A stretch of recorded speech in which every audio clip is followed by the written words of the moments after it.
soldiers, sailors, airmen, and women enlist in the armed forces for many reasons, including a sense of duty, patriotism, the adventure, travel, and adrenaline.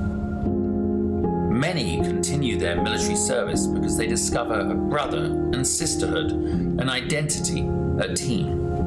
When service members are injured or wounded and can no longer perform their military duties, they quickly find themselves removed from their team, no longer serving the purpose for which they trained. I came back from Afghanistan in 2013, and it was kind of a trial and error of finding out, after the military, what's next in life. Being forced to leave a military career filled with purpose and pride can be challenging. Some challenges may leave lasting scars. An illness, wound, or injury can make anyone question their worth and sense of belonging after military service. 35 years in the Army, and I needed something to transition into. And so from that transition came an idea, and the idea was this. Even though a military career may be coming to an end, or already ended, recovery can occur in the most unexpected places with unforeseen opportunities. Recovery, whether physical or mental, has no defined beginning or ending. It may last a lifetime. For me, one of the biggest surprises that I found out going through it was that it's not like the flu where, you get sick and then you get better. You're never cured. And that's so frustrating. It's so hard to tell someone that. And it's so easy to slip back. And every single time you have to find a new way to fight it, it's a different monster every time you battle it. This can feel daunting to a warrior who is suddenly forced to leave everything they know, trust, and love, finding themselves at the beginning of an unknown and possibly frightening new journey. Welcome to the world of motorsports. We're in the right place at the right time in our lives to be able to take these guys that are wounded and put them in front of people that can actually show them that there is a camaraderie, there's a brotherhood within the motorsports industry, that there is potential for career opportunities for them if they have the skill set. Motorsports offers an opportunity to regain that sense of identity within a safe, fast-paced team environment, providing a renewed sense of purpose. It has many facets, all created by teams working together for success on the track. Like in the military, in motorsports, the goal is in accomplishing the mission, winning as a team, collectively celebrating the successes and supporting teammates through the losses. Through motorsport opportunities, Operation Motorsport assists medically transitioning service members and veterans with discovering new ways of achieving a renewed sense of hope, purpose, and pride. Besides the basic brake changing, oil changing, tire rotation, I've actually learned how to assemble and disassemble some engine parts, change some axles, do some alignments and stuff. So give it a try. You never know. This was nothing that I expected. I did not expect to be fully suited, jumping over a wall while cars were going 100 and something miles an hour. From motors to media, tires to tickets, and hot laps to hospitality. Operation Motorsport provides beneficiaries the chance to become immersed within professional motorsports and provides them with the opportunity to find out firsthand what captivates their imagination and interest. These opportunities provide an avenue of discovery within the motorsports immersion or diversionary therapy programs, all within the Excite, Engage, and Empower recovery programs. Operation Motorsport also offers virtual engagements and recovery opportunities through an iRacing league, engaging beneficiaries in a safe, competitive environment from the comfort and safety of their home. Meeting other like-minded people, service members and veterans on the virtual racetrack, opening the doors to Motorsport Academy programs that prepare beneficiaries for their first encounters at the racetrack, and possibly leading to a day when they can get behind the wheel. A team environment's a perfect place for people like us to kind of get back into some kind of normalcy when you go through a lot when you get medically discharged. And it kind of sucks and you put through the ringer, but I feel like what Operation Motorsport's doing is something that's just really valuable. Operation Motorsport prides itself in keeping beneficiaries engaged after the race weekend, throughout their recovery and beyond, through our recovery programs, or as a member of the 22 pit crew. No matter the background or story, Operation Motorsport is always there to listen, provide a safe and comfortable space, and a trusted circle of confidence that is open and honest about what difficulties may lie ahead for those transitioning out of a military career. Operation Motorsport believes in the power of team, identity, and purpose.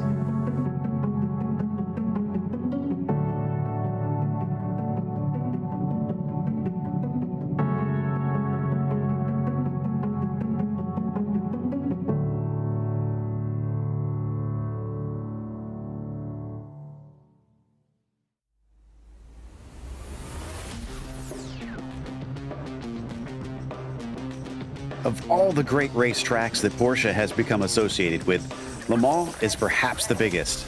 Countless years of success has forever ingrained the mark to this French circuit. So it feels fitting that today we bring our charity race here as we get ready to watch the 2023 Virtual Race for Heroes, live here on Podium Esports. Hi, I'm Joe Peak, and with me in the booth is DJ Clark. Cameron Aberton is on social media with Ryan Bauer producing, and he's using cameras provided by Dougie Beard. Now, the big thing about this whole deal is, of course, that we are trying to raise money for Operation Motorsport. Operation Motorsport is a veteran-led and operated nonprofit organization based in Raleigh, North Carolina, and Brighton, Ontario. Its mission is to engage U.S. and Canadian medically retiring or retired service members affected by military service through motorsport opportunities, aiding them in their recovery. Building upon the tenets of team, identity, and purpose, the goal is to be the North American leader in veteran recovery through motorsport. To learn more, visit operationmotorsport.org. And of course, if you would like to donate, we will have a link in the YouTube and Twitch chat that's pinned. Check it out also in the YouTube description. Definitely encourage everybody to help chip in. It's a great cause. We've seen, obviously, in some of the videos that we played before we came live here, some of the real world opportunities that are offered up through Operation Motorsport, as well as here through the Sim World. Now, we have the 3 different classes that are going to be racing here today. This is going to be an interesting one. They have the Porsche 919. That's the old LMP1 back from what is now the older days of prototype racing here at Le Mans. And then, of course, the Porsche 911 RSR, which now is no longer to be racing. The GTE class fading out this past year.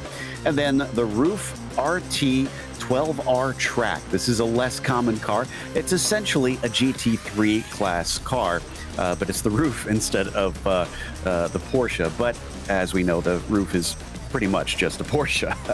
But let's talk about the track itself, though, DJ. This is a place that, as I said, has seen so many Porsches and so much success for the mark here. Yeah, it certainly has, Joe. And I mean, just highlighted by the fact that they have their own sequence corners here, the Porsche curbs, which are going to be a big talking point over the course of this race. As we look at this circuit, the disparities among these cars are really going to become clear. We talk about those LMP1s, the 919s up at the front of the field here at this point.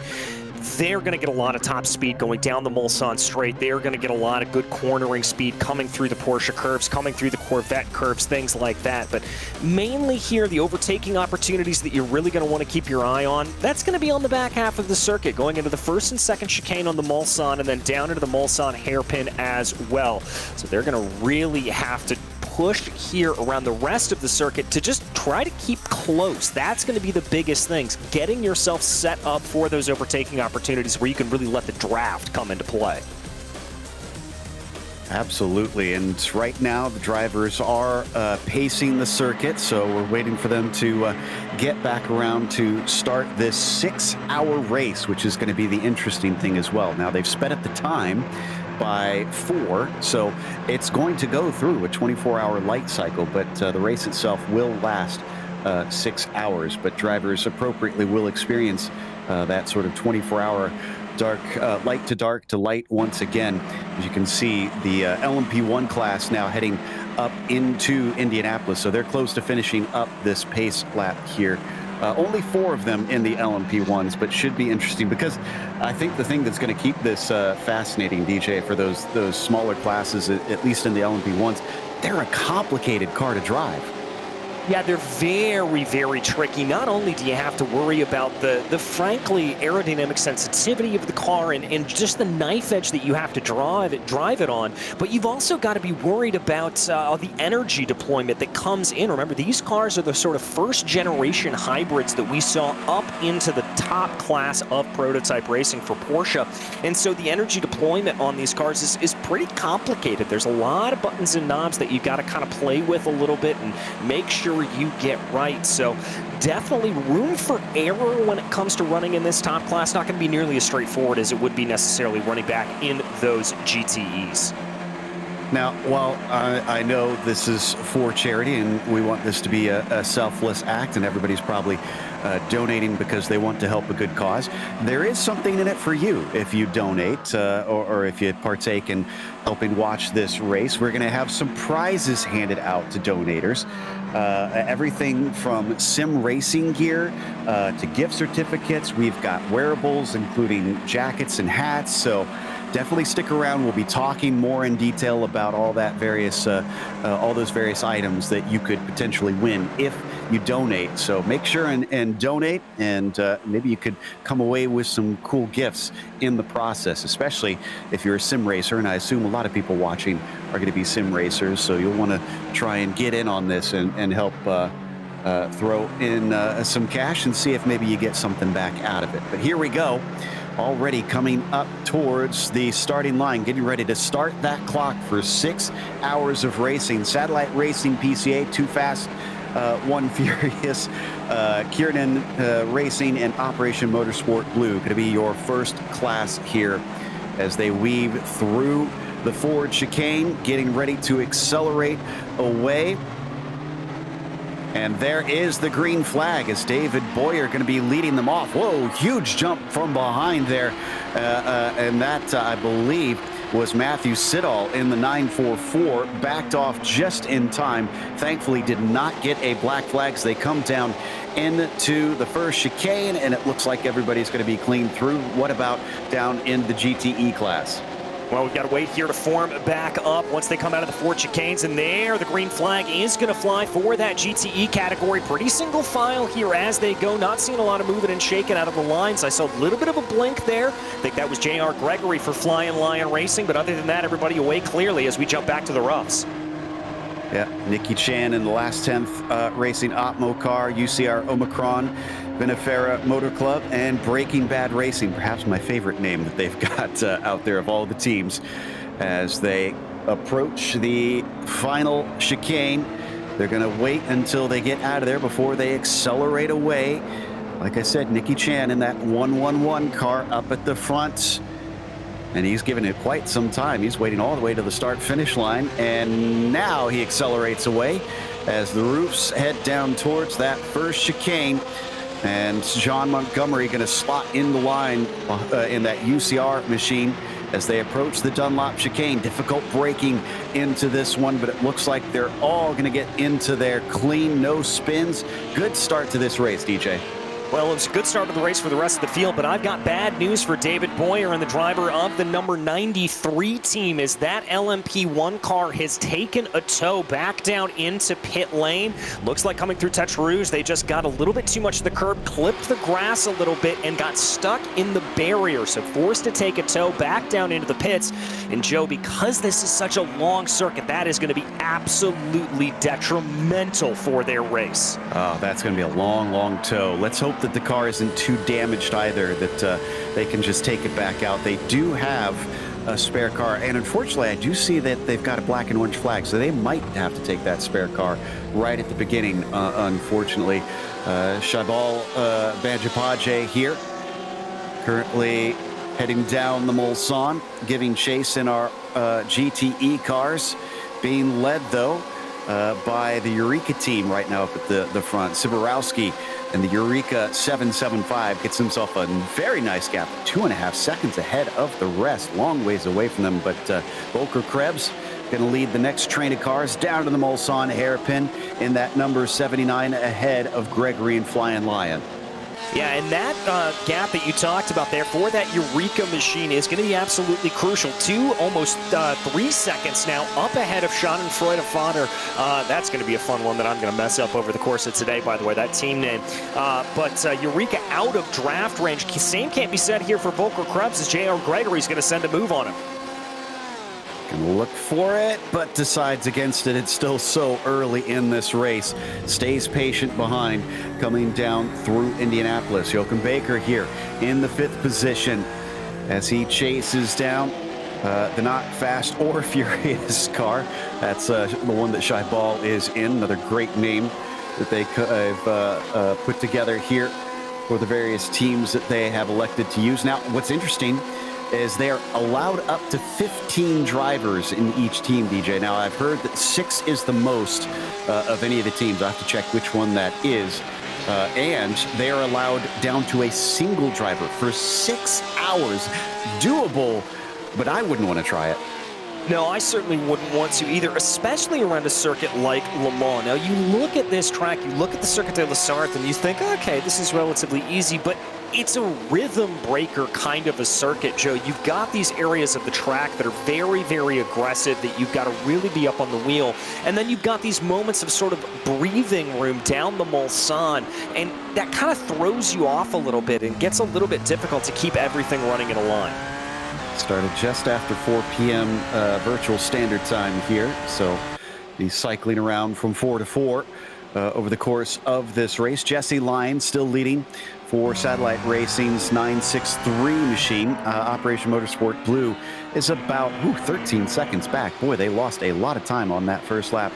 And also apparently had a problem for, we already covered it actually, the 93, but they were the ones that got stuck in. So they are already a lap down, unfortunately, waiting patiently for that time to run out. And the Blue Thunder 02 car was given a black flag. I did not see what that was for, but they are in serving that now.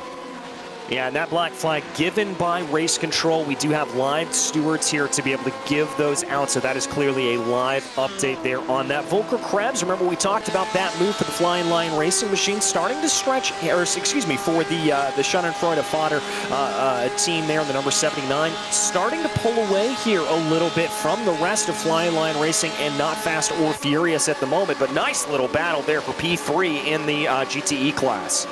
Yeah, that's going to be Shy Ball, who's going to get down to the inside into the Daytona chicane and makes it stick. Ooh, bit of a wide entry there for Gregory, just taking it a bit deep. That makes him vulnerable as Baker and the Salute machine is starting to approach.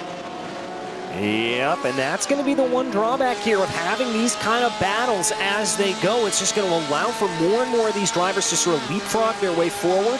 Baker going to take a look to what will be the outside here, going to be forced around the outside to go around Flying Lion Race, and it's going to be a battle of the late breakers here coming down into the corner.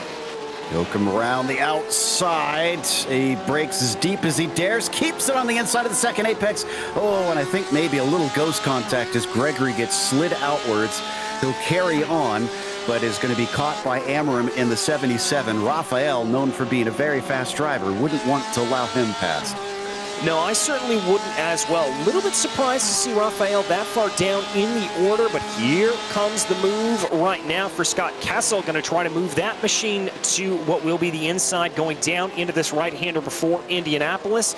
And I think probably pretty heads up there, J.R. Gregory backing off the throttle a little bit before they get down into Mulsanne, not really wanting to put up too much of a fight.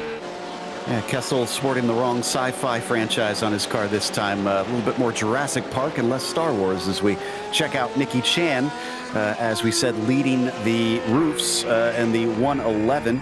About a second and a half ahead of Breaking Bad, who's moved up from, I think, the back of their field. Yeah, they're starting to move up through the order here at this point, and that's one of the things about a race like this. We're not necessarily going to be talking about individual moments and close battles on the track as much over the course of these 6 hours. It's going to be much more of a situation where we slowly but surely watch these drivers progress their way through the field, just kind of inch their way forward. Yeah, it's going to be a chess game over these 6 hours, no doubt. On board with Jason McSparron, And third place, currently trying to chase down Siddall in the Too Fast One Furious car.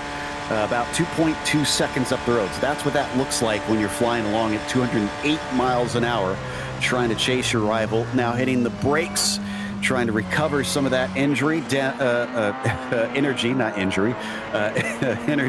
into the Daytona chicane. These hybrid cars going to be so important to try and manage those systems, not just because of the pace around the lap, DJ, but these cars tend to pit a lot earlier than the other two classes. So I have to imagine being able to save as much fuel as possible going to be so important.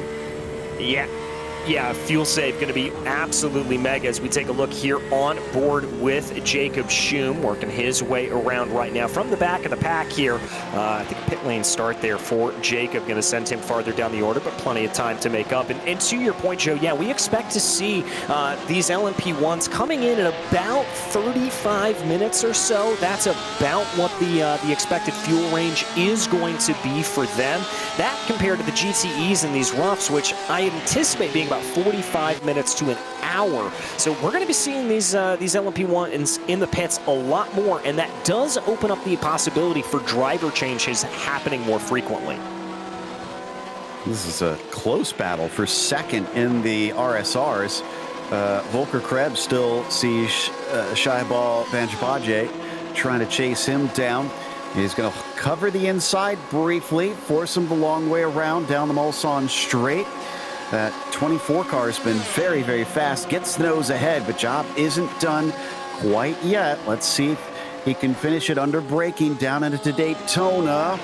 And yes, looks like he's got it, although he's very fast into that one. Might have to watch out for the exit. Looks like it's compromised slightly. Yeah, a little bit of a compromise there. That's going to be noticed by Volker Krebs in that number 79 coming up from behind. I don't know if Volker, though, got the right run to be able to really put pressure here on the back of Shaibal. But, yeah, it looks like that gap expanding a little bit, call it 3 car lengths, coming down to about 2 car lengths now as they get a little bit more of the draft. And they're going to work their way into the second chicane right now. And for Krebs, this is all about exit, just focusing on that exit. Coming down onto the Mulsanne once again. We watch from on board Krebs here. And unfortunately, doesn't look like it's going to be quite enough. The GTEs, known for giving at least a decent amount of slipstream, but even in the Le Mans spec, they're pretty slipstreamed. They're streamlined, rather, and obviously it's going to be hard for him to try and keep up, but so important to ride that draft and try to save some fuel. Yeah, exactly. You want to try to do that as much as possible. As we take a look back farther in the GTE field, looks like Gary Sack going to be able to get a move there on Rex, coming around for Gold Stick Motorsports as they come their way through Mulsanne. And to your point, Joe, it's finding that balance between using the slipstream, using that draft for speed, for overtaking, and using it to be heads up and try to maybe eke out another lap on the course of a pit cycle. Now, if you're waiting to donate, well, you definitely will want to donate probably earlier rather than later, especially depending on what prize you want to get, because at 37 minutes into the race, the biggest donation contributor gets a PCA Sim Racing cap. Now, we've got 2 of these. They're made by Nike. We've got 3 different colors for them. There's a blue one, a black one, or a gray one, depending on what your style is. And these are $32 in value, so that's a nice little prize. So if you really want that cap, donate early in this race. We'll be choosing the winner of that in just a little bit more time. J.R. Gregory, though, is very much trying to go for a bit of a win here and getting close behind Scott Kessel for 6th. Oh, and a little bit of a wide run there. We're going to be side by side coming down in through the latter part of Corvette. Looks like they're able to keep things together. Gregory's going to be able to hold off Kessel for now as they come down into the Ford chicane. Not really going to be an overtaking opportunity, but interesting there. Kessel taking a little bit of an earlier turn into the corner. A little bit of different lines coming off of the edge as well. It looks like Kessel's wrestling the car a little bit more. It's not nearly as planted. Gregory just kind of had a better line through that sequence of corners. Yeah, and that's going to put him at least at arm's length from Scott Kessel for now. Does go defensive a little bit here, trying to keep him back, and unfortunately that slowed him down through the Dunlop chicane. So Kessel catches right back up. Catches right back up, and again, that draft going to come into play here a little bit more. Now where Kessel's going to be lining up, and remember, that's really what this is all about, lining up on corner exit. It's going to be right here through Tetra Rouge. Let's see if he's able to get a good run. Oh, a little bit of a wiggle on the rear end of the car. That's going to slow Kessel down, and it's not going to give him the chance to overtake here going into the first chicane. And the 48 is trying to pull in on him, but doesn't look like it's going to happen unless he really takes a wild dive. In the meantime, I believe Volker Krebs got overtaken by Amorim for third. Remember I mentioned that Raphael is a very, very fast driver, and well, he's proving it. He's already onto the podium. Back to Kessel, though, here, as we watch he and Gregory. Does look like Kessel's going to stay ahead, at least for the time being, but it's a very close run from JR, and the Flying Lion Racing Machine going to try and take it right back. Yeah, this is going to be a little bit of a battle back and forth. Almost looked there like JR wanted to get a little bit of side draft off of Kessel as they came down in this second part of the Mulsanne straight. Going to get onto the binders. JR is going to get that position right back. Nice little back and forth between these two. Once again, it looks like a better exit for Kessel. Let's see if he can capitalize on it through the Mulsanne kink. You can see way up in front of him there are a few more cars battling, but also they need to consider that traffic is going to start to play a part as the race goes on as well. And coming up into the braking zone, excellent move down to the inside. Kessel is going to move back into sixth.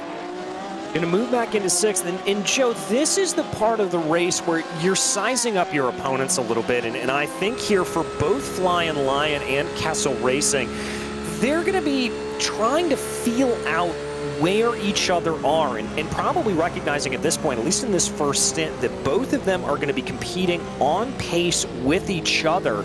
And so you're going to adjust your strategy a little bit to that. You're going to think about the way you want to attack, whether you want to hold in line, probably some team communications there as well. There's going to be a lot of back and forth at this stage in the race. Certainly. Like we said, it's still so early. We're on the first 15 minutes of a 6-hour race, so there's a lot left here. And we're watching just ahead of them this fight coming down into the Porsche curves, Amorim versus Scheiball. And looks like Banjapaje is going to lead Raphael into those Porsche curves. Not usual that you see passes in here, so this should be a single file affair. Yeah, especially here in these GTE machines, not generating nearly as much downforce as the LMP1s. I've occasionally seen the LMP1s be able to chuck it on through, but not normally all that. But here we go, a little bit of a run for Amorim, having a think they're going down to the 4 chicanes.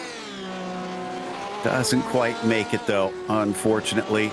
Oh, but we did have a pass on Kessel, I think. I think Jared Gregory got through.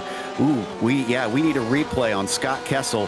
Had a great time saving it. Unfortunately, that's with a car managing to sneak by. Watch on the exit of Corvette here, because this is where it's going to go wrong for that orange machine. Woo. Oh, just a little bit of that tail wiggle there. That you saw very, very tough to be able to hold on to that. While did lose a position as a result of it, got to give him credit. That was very close. Yeah, great stuff. Keeping it at least in it.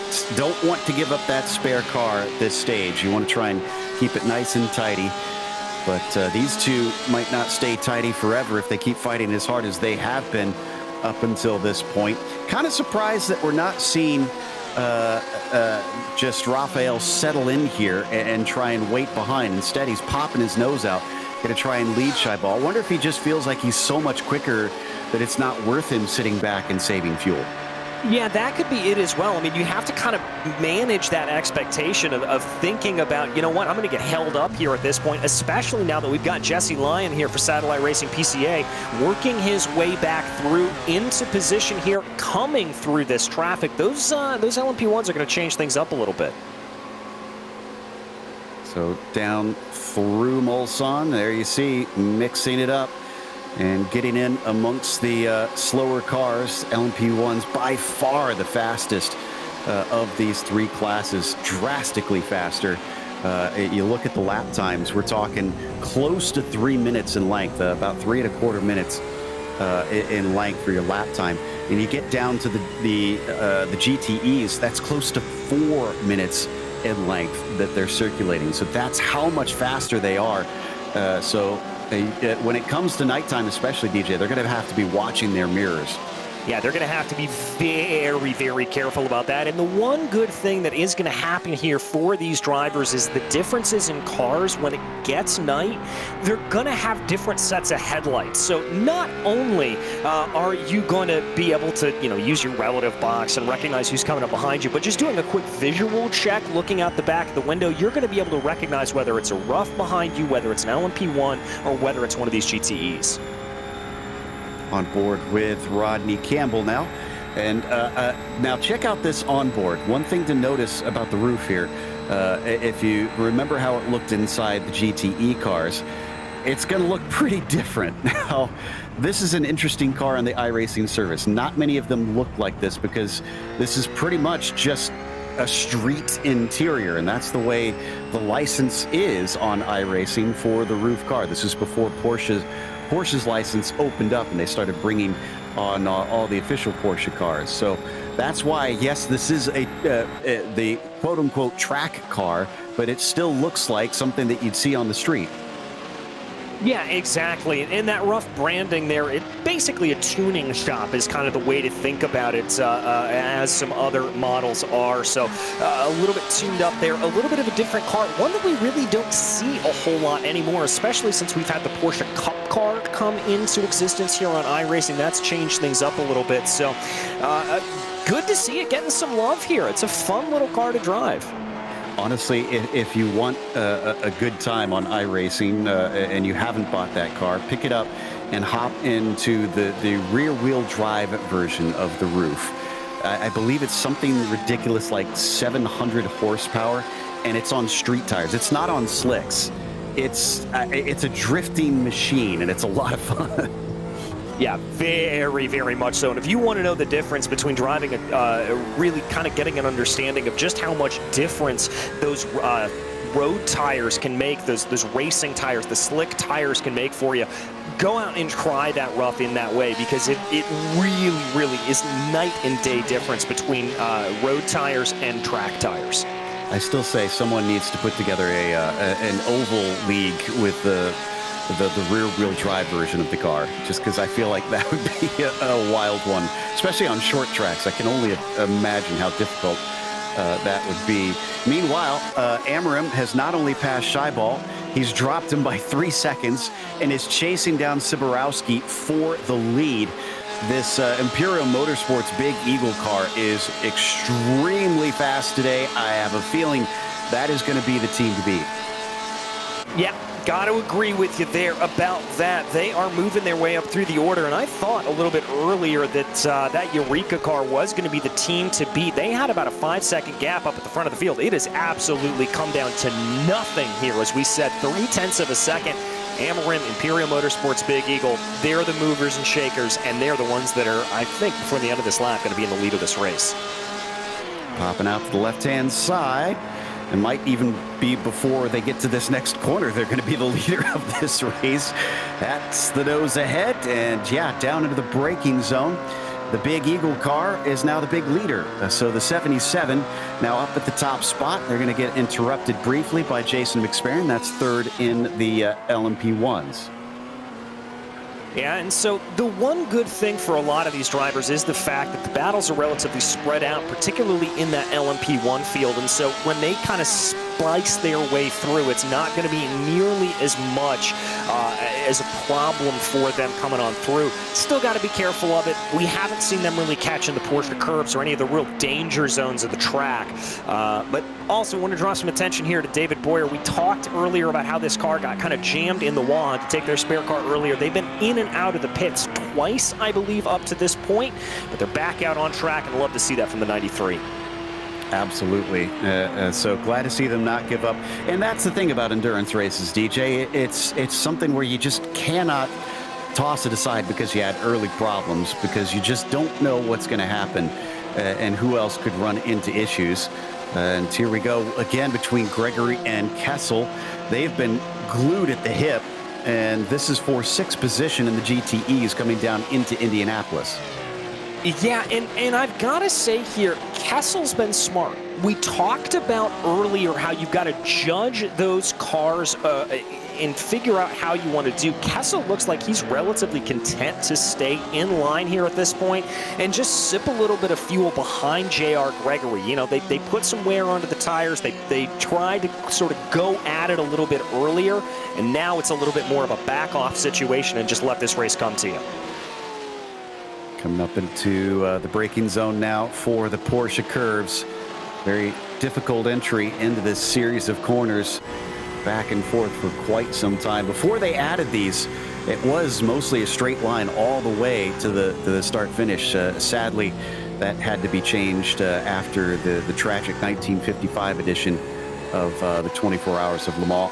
Unfortunately, cars coming up so fast to a spectator area saw a lot of people tragically lose their lives. Hence why they have changed it both with the chicane and with these S's, just to slow the cars down, make it a little bit safer throughout. But it's been a long time since then, and haven't seen nearly as many problems. As we take a look at the overall, although the basic overall shape of this sort of kind of trapezoid has remained mostly the same, it has definitely added many, many turns over the years.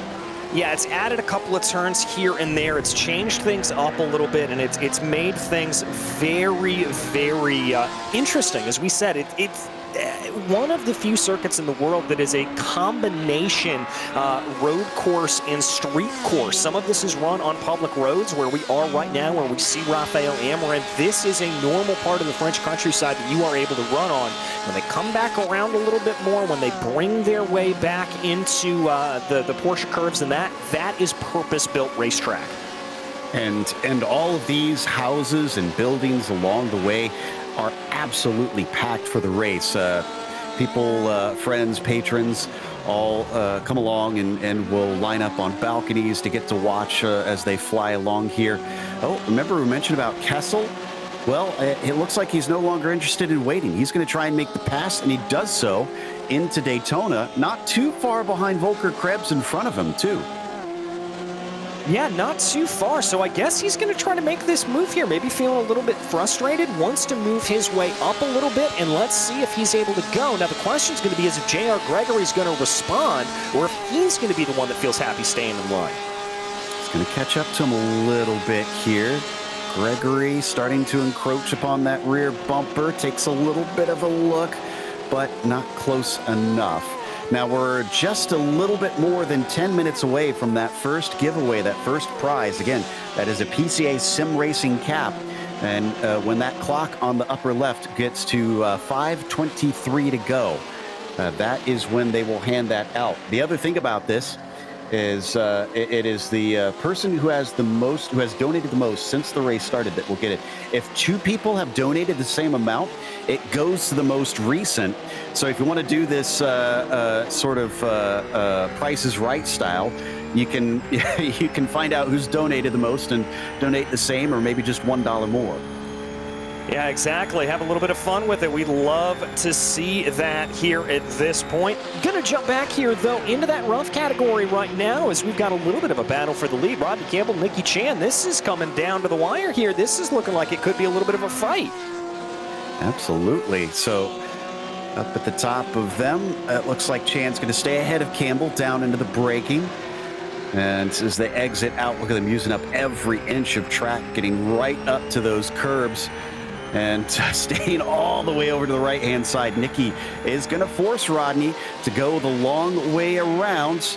Coming up towards the braking now of Mulsanne Corner. Watch for them to try and spot that marker. There's an awkward kink into it, and Rodney's got just enough that he is going to have a nose ahead.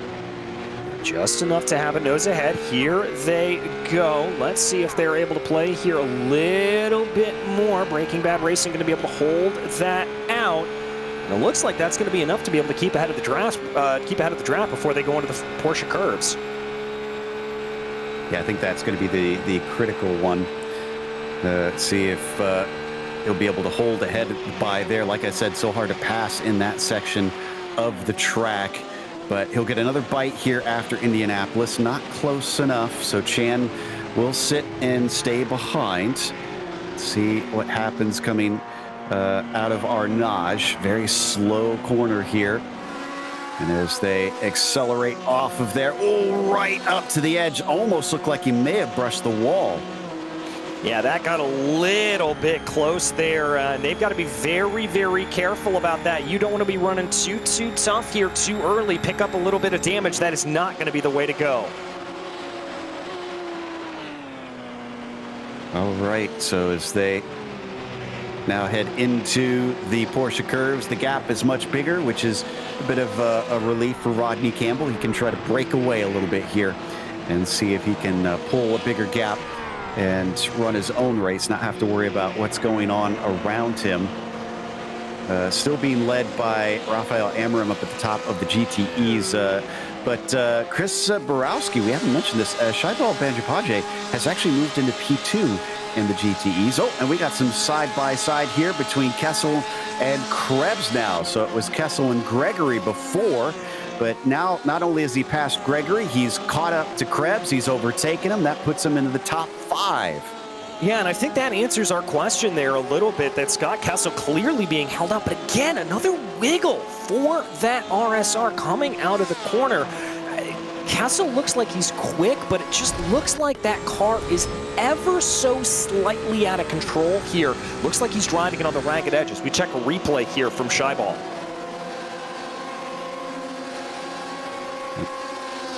There is a pass on Chris Siborowski. This is where it happened. Managed to get it down into Indianapolis. Again, bit of a dangerous place to do it. So nicely done, although just about gave it back, it looks like. Yeah, just about gave it back. And to your point about that braking zone going into Indianapolis, ooh, a little bit of a fight back there going down through Arnage here at this point. That's exactly what I was going to bring up. If you're able to get that going, you can get a little bit of side-by-side, get a little bit of crossover coming out of the right-hander, and that's exactly what we've got on our screen right now. Side-by-side down into the Porsche curves. He's going to be around the outside. Nicely done. And man, this was a long battle between the pair of them. So eventually it did go to Shaibal, as I said. Siborowski has been hanging with him. Let's see if he tries to bring it back and fight him for it. They're coming up to where that last replay just ended here at Arnage on the stretch down towards the Porsche curves. What's it going to be? Is he going to try and attack? Is he close enough to attack? I don't know if he's going to be close enough here at this point necessarily. He's going to try to think about it there a little bit. We got to jump here. We got some side-by-side between Kessel and Krebs. This battle not going away. Side-by-side coming down towards the Porsche curves themselves. Kessel on the outside coming into it, but he's got a little bit of a nose ahead. He breaks much deeper. Volker Krebs gives it up. Kessel will retain that 5th spot. He's about 5 seconds away from Joachim Baker in 4th. He's worked hard to try and get ahead of this number 79. Now that he's done it, can he shake him so that he can focus forward? Well, he's done it at a point that he's going to be able to, but look at that launch off of the curb there for Volker Krebs coming out of the last part of the Porsche curbs. That number 79 machine just absolutely looked like it was loaded out of a rocket ship. Take a little bit of a look there, and again, just that twitchiness there out of Scott Kessel. I wonder if that car is just not exactly syncing up with the driver. Yeah, not sure. He's going to at least be able to hang on to him for the time being.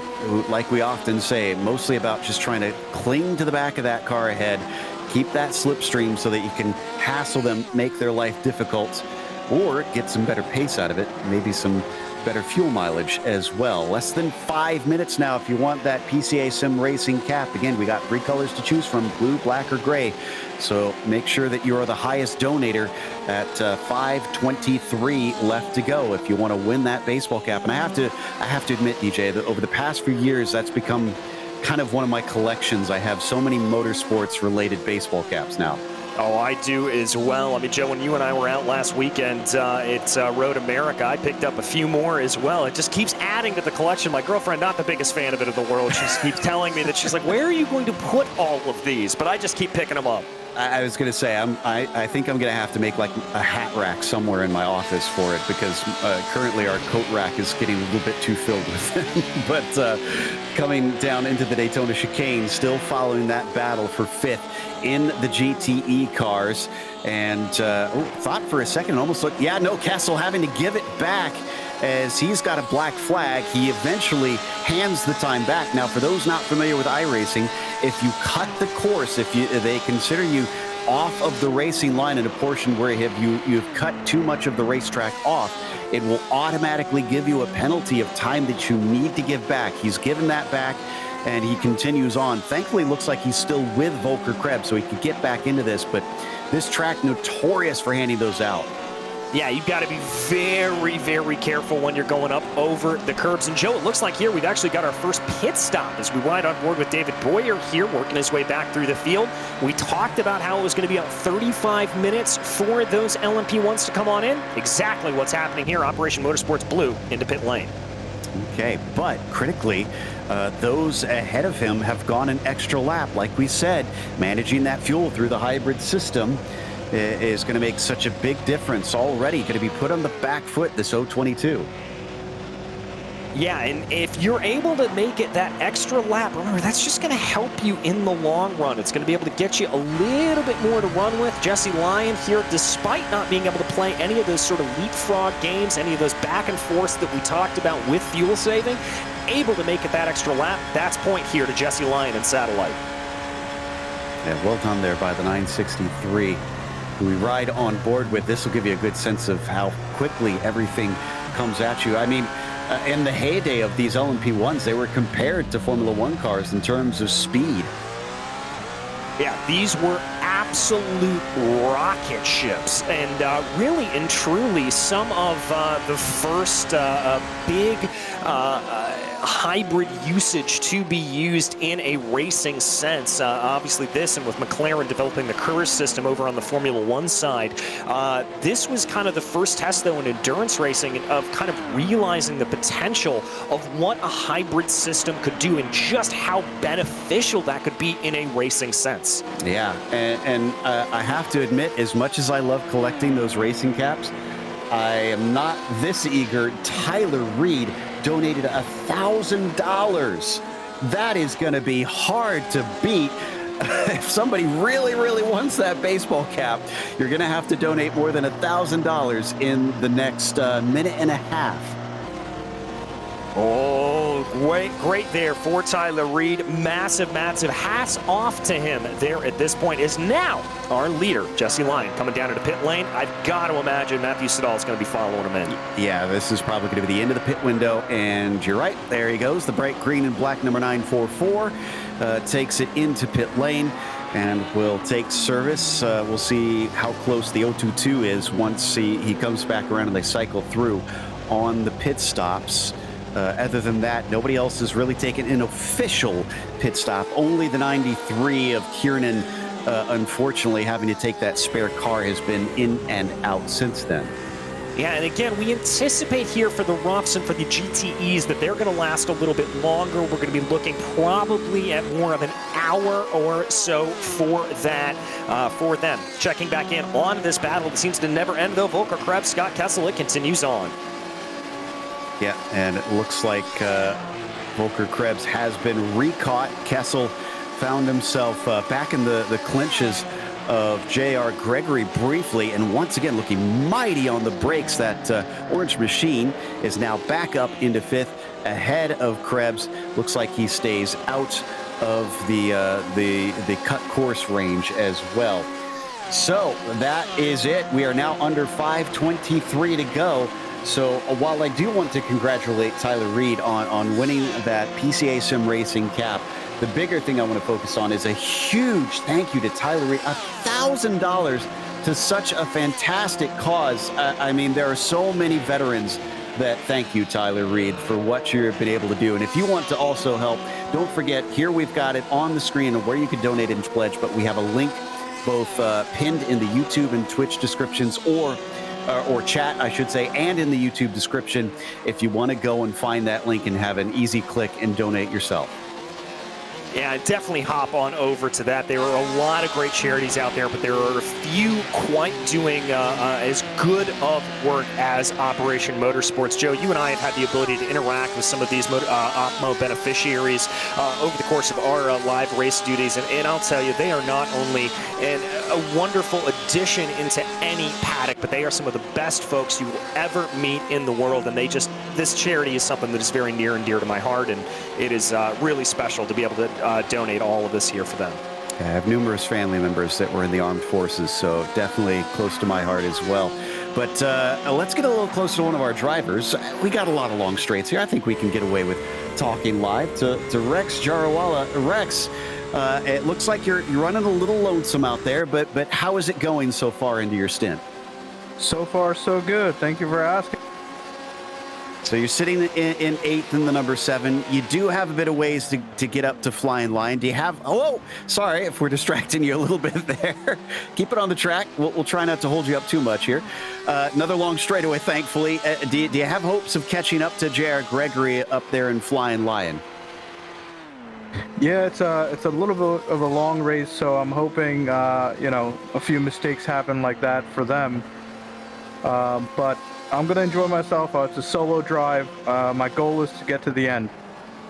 That's impressive stuff and very admirable out there. Do you have any family or friends that are out there cheering you on? I do. I have my family watching. Excellent. Well, hello to the family out there. It's a little bit of a wiggle into our Naj. I guess we'll leave you alone for a little bit, Rex. Let you focus on the racing. Again, best of luck, and to all the friends and family out there, keep cheering on Rex. Thank you very much for checking in. Rex Jarawala currently running 8th in class down in the GTEs right now. That's the thing I always worry about, DJ. I would not be able to focus and talk at the same time of racing. Oh, no, I wouldn't either. I talk to myself. Don't get me wrong. There is much self-talk when I am racing a car. I will call myself names. I will talk myself through the corner. I will build myself up. It's one of the reasons why I do not let anybody be in the room with me when I am sim racing, because I sound like an absolute crazy person.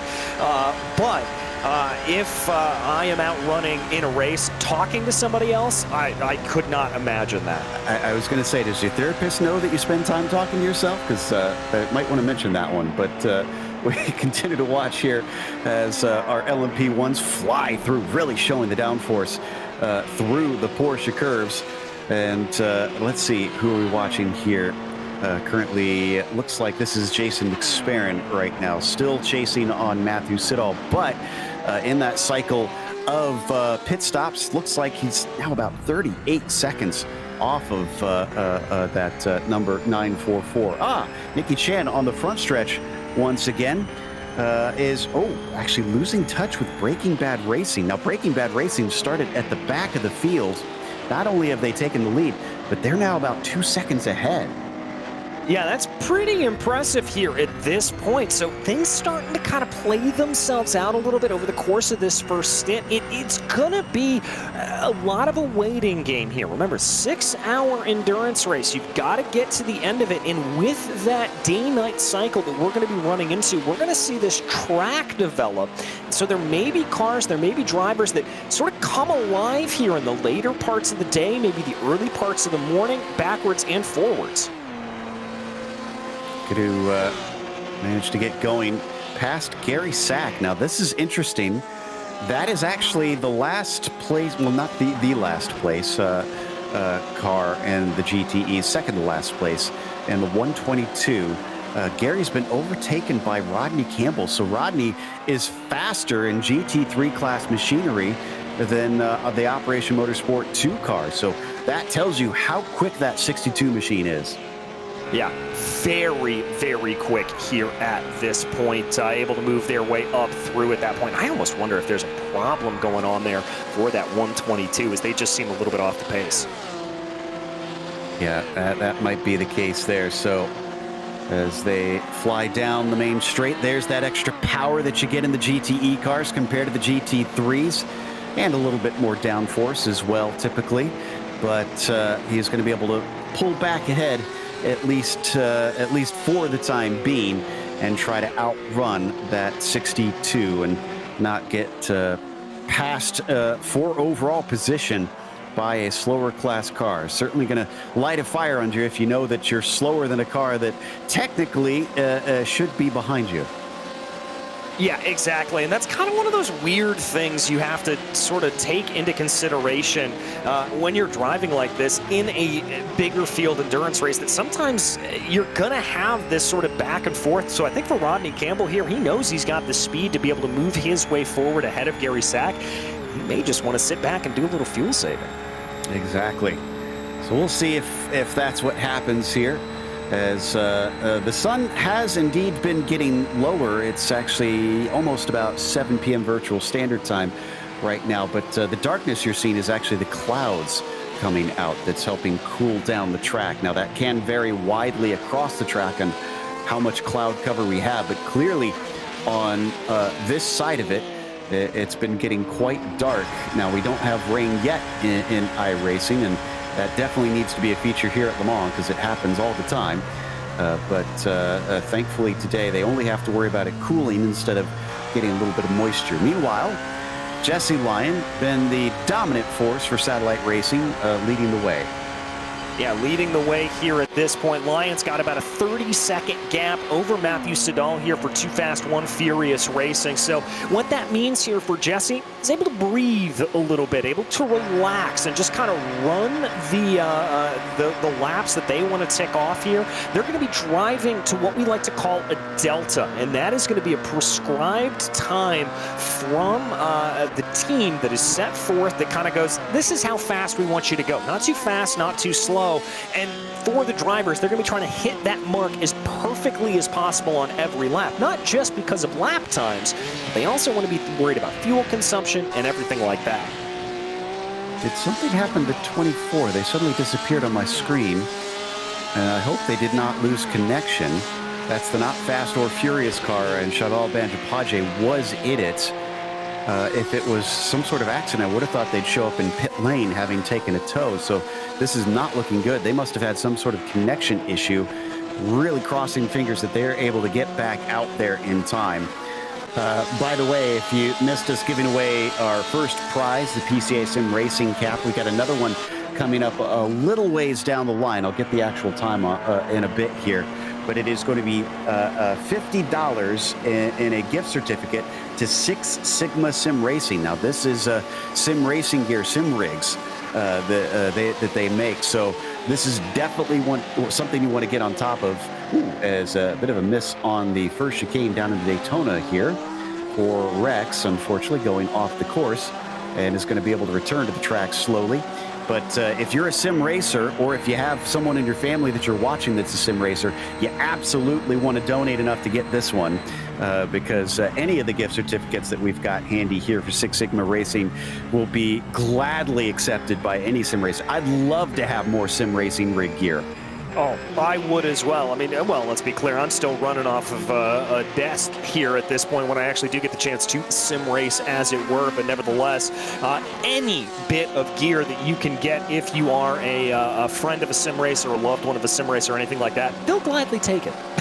You know what I've seen done plenty that is a good cheap way if you really want to get away from the whole desk thing, DJ, is a lot of people will go to junkyards and get an actual just old car seat and use that. So little handy tip there if you want to do it on the cheap. Although your girlfriend might not be as happy unless you really clean that thing, make sure it get out all the smells. Yeah, there it is. That's the real problem right there. Is I don't have the space to really set it up right now, and I'm pretty sure if I came in and said, oh, I'm doing this, there would be a look of pretty strong disapproval. Meanwhile, unfortunately, Shaibal Banjapaje has lost connection. So a car that was looking at a top 5 is now going to be sent well far back in the order. Let's hope they can reconnect here as soon as possible. Nikki Chan, back up to the lead. Did something happen to Rodney Campbell just now? Campbell looks like he had a slowdown penalty.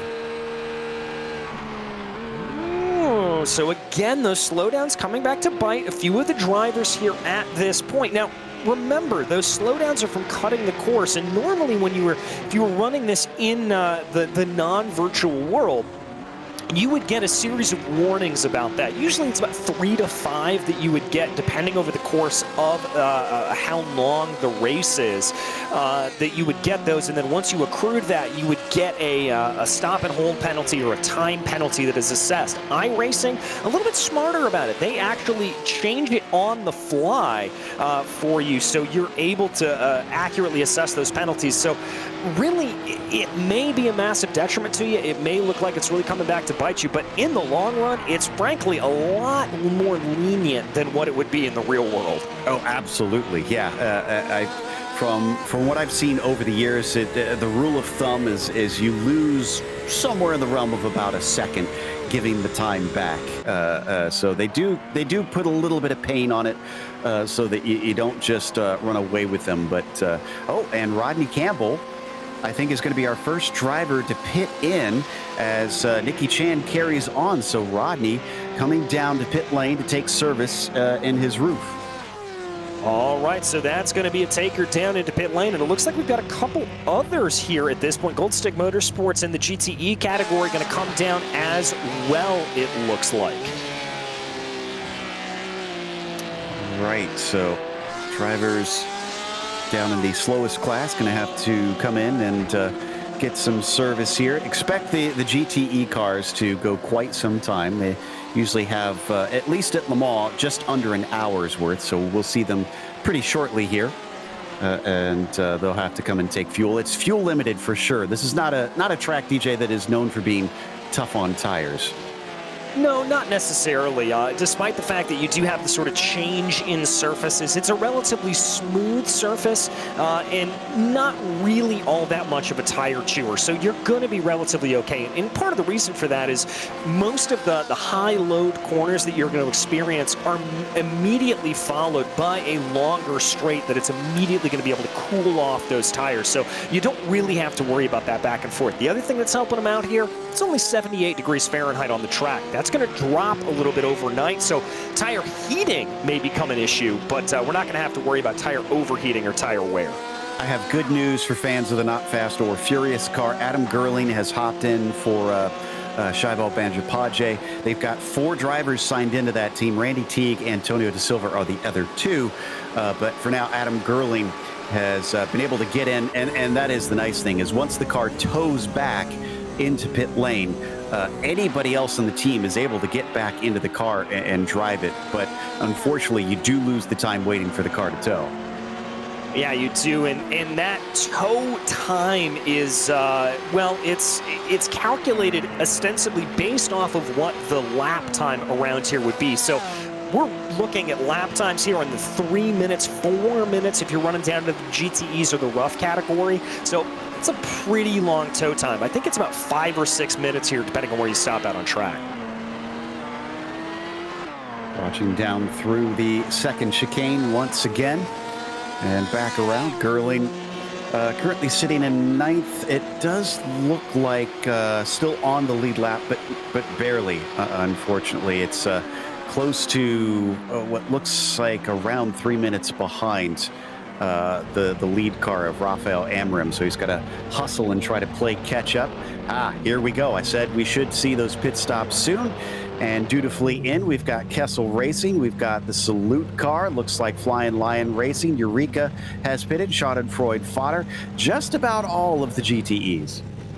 Yeah, just about all of them are coming in here at this point, and this is right around when we thought they would be coming on in, maybe a little bit earlier, 50 minutes, but this is a pretty fuel-heavy track, so I'm not altogether surprised. Yeah, exactly. So Scott Kessel watching from on board him. Cars taking tires. They are able to take fuel and tires at the same time. And they do not have a limit on the number of tires that they can take here, so might as well grab them.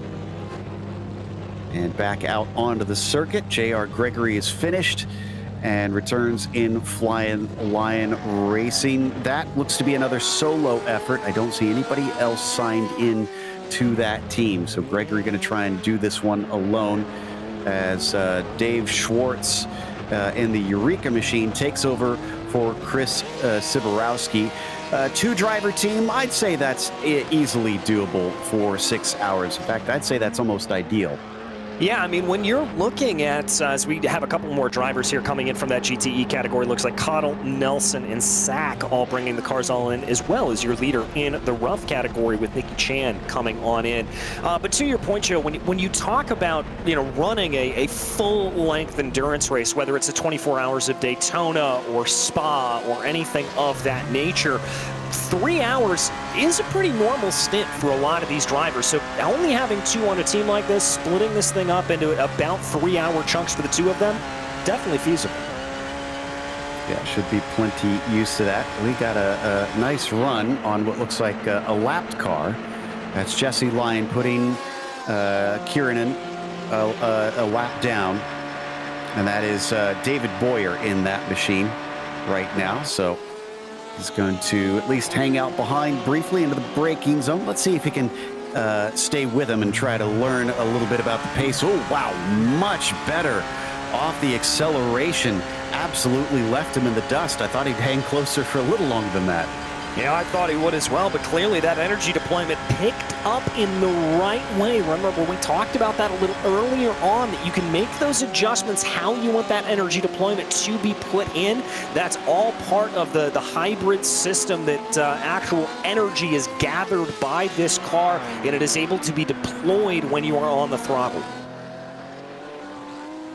So stretches away. Satellite Racing still very much in control of this thing. Got about 25 seconds over Too Fast, One Furious. Matthew Siddall still in that car. There he is in the green and black machine. It gives you a sense of how far away he is, as he's only approaching that second chicane now that we saw Lyon dive through before. And Lyon's already looking for the brake zone down into Indianapolis. Yeah, already taking a little bit of that look to try to see what can happen here at this point. So I'm really impressed here with these drivers at this point, just as they continue to be able to get themselves around. Robert Neville here, I think that's going to be a driver change. Yep, and looks like Cameron Aubernon is going to be getting into the car to help out. Yes, that is Cameron who does our social media, so she's going to be doing double duties on that one. As she'll get into the car and carry on the way.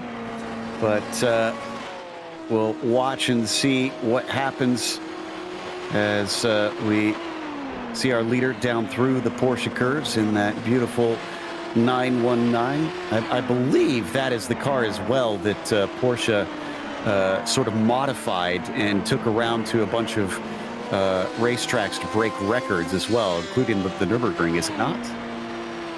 Yes, it is. When they first pulled out of the LMP1 category, they basically created the car to just see what it could do if there were no restrictions, nothing at all, and just see how fast they could make it, and absolutely shatter records across the board. Speaking of shattering, as we watch this onboard from Kessel, I mean, you saw him just fly by this GTE car, so that tells you the pace difference between the pair of them. Also, a small update, they have not changed the rules on the GTE cars. They do still need to take tires and fuel separately, so that will be a consideration as this goes on whether or not you want to double stint the tires. Watching now from onboard Cameron Aubernon, who's also got her VR avatar showing us around.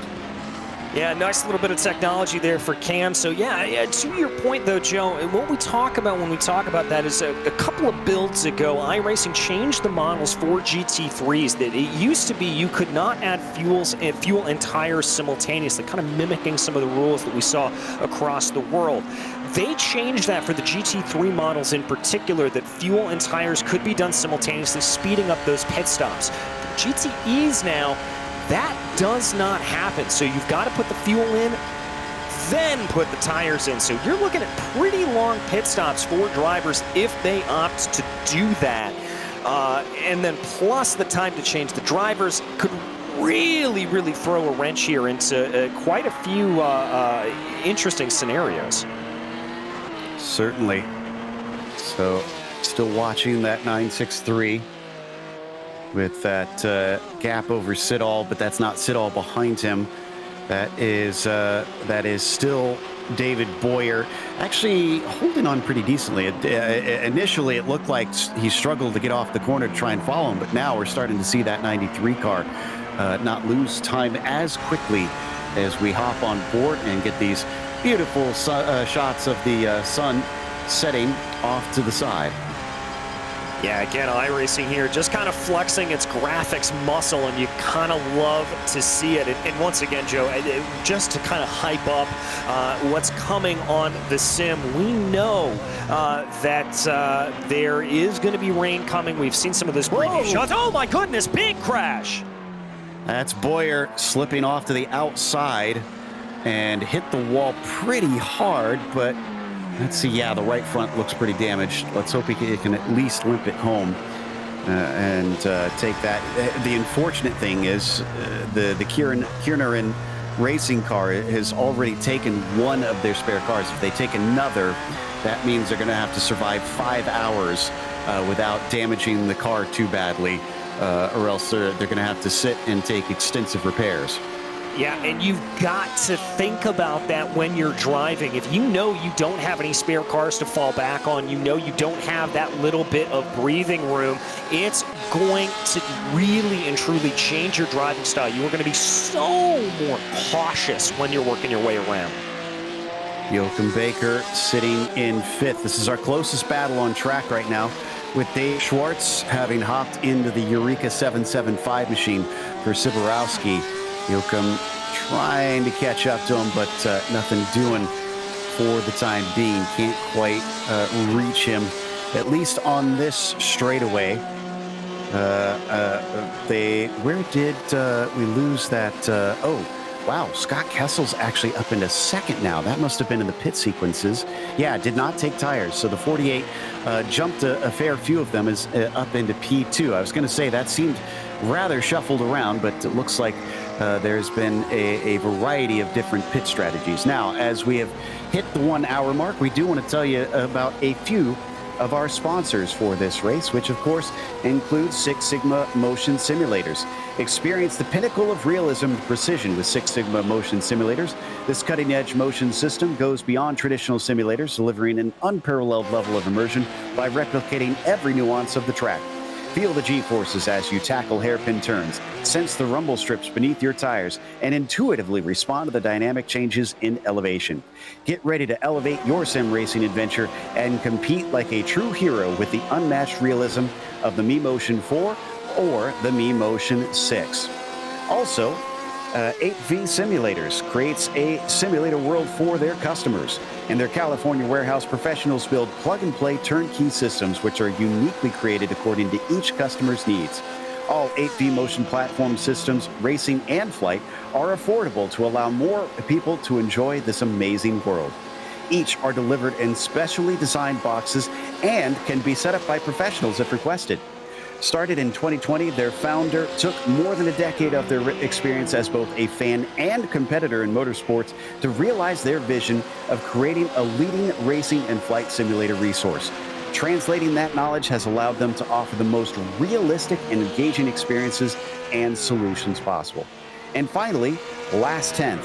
Ignite the passion for racing and conquer the digital racetrack alongside one of the hottest sim coaches, Nick from Last 10th.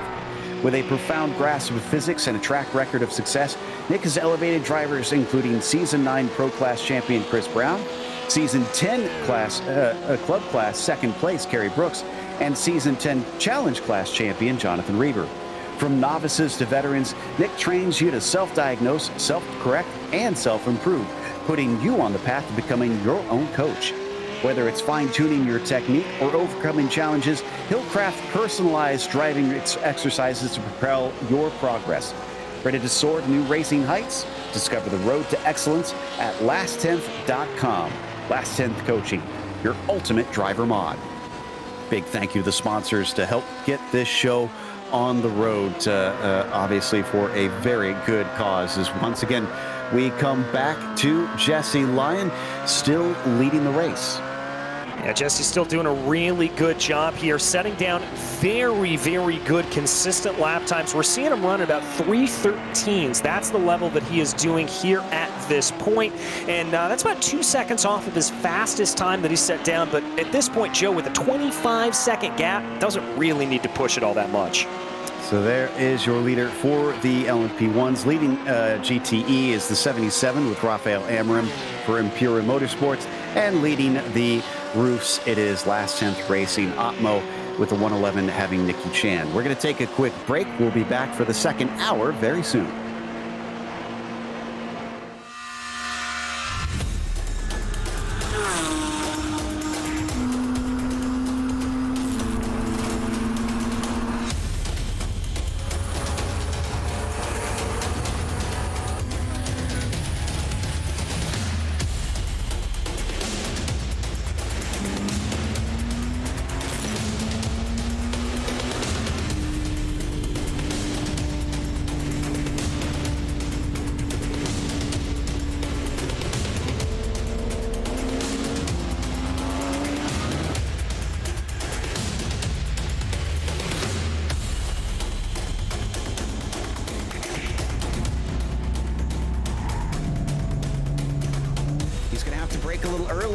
Going to be the case. He's actually got a nose ahead as they come down into the braking zone. He's going to do it the hard way.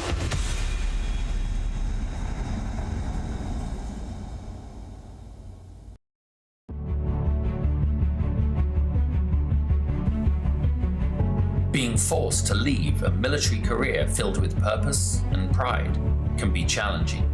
Motorsports offers an opportunity to regain that sense of identity within a safe, fast-paced team environment, providing a renewed sense of purpose.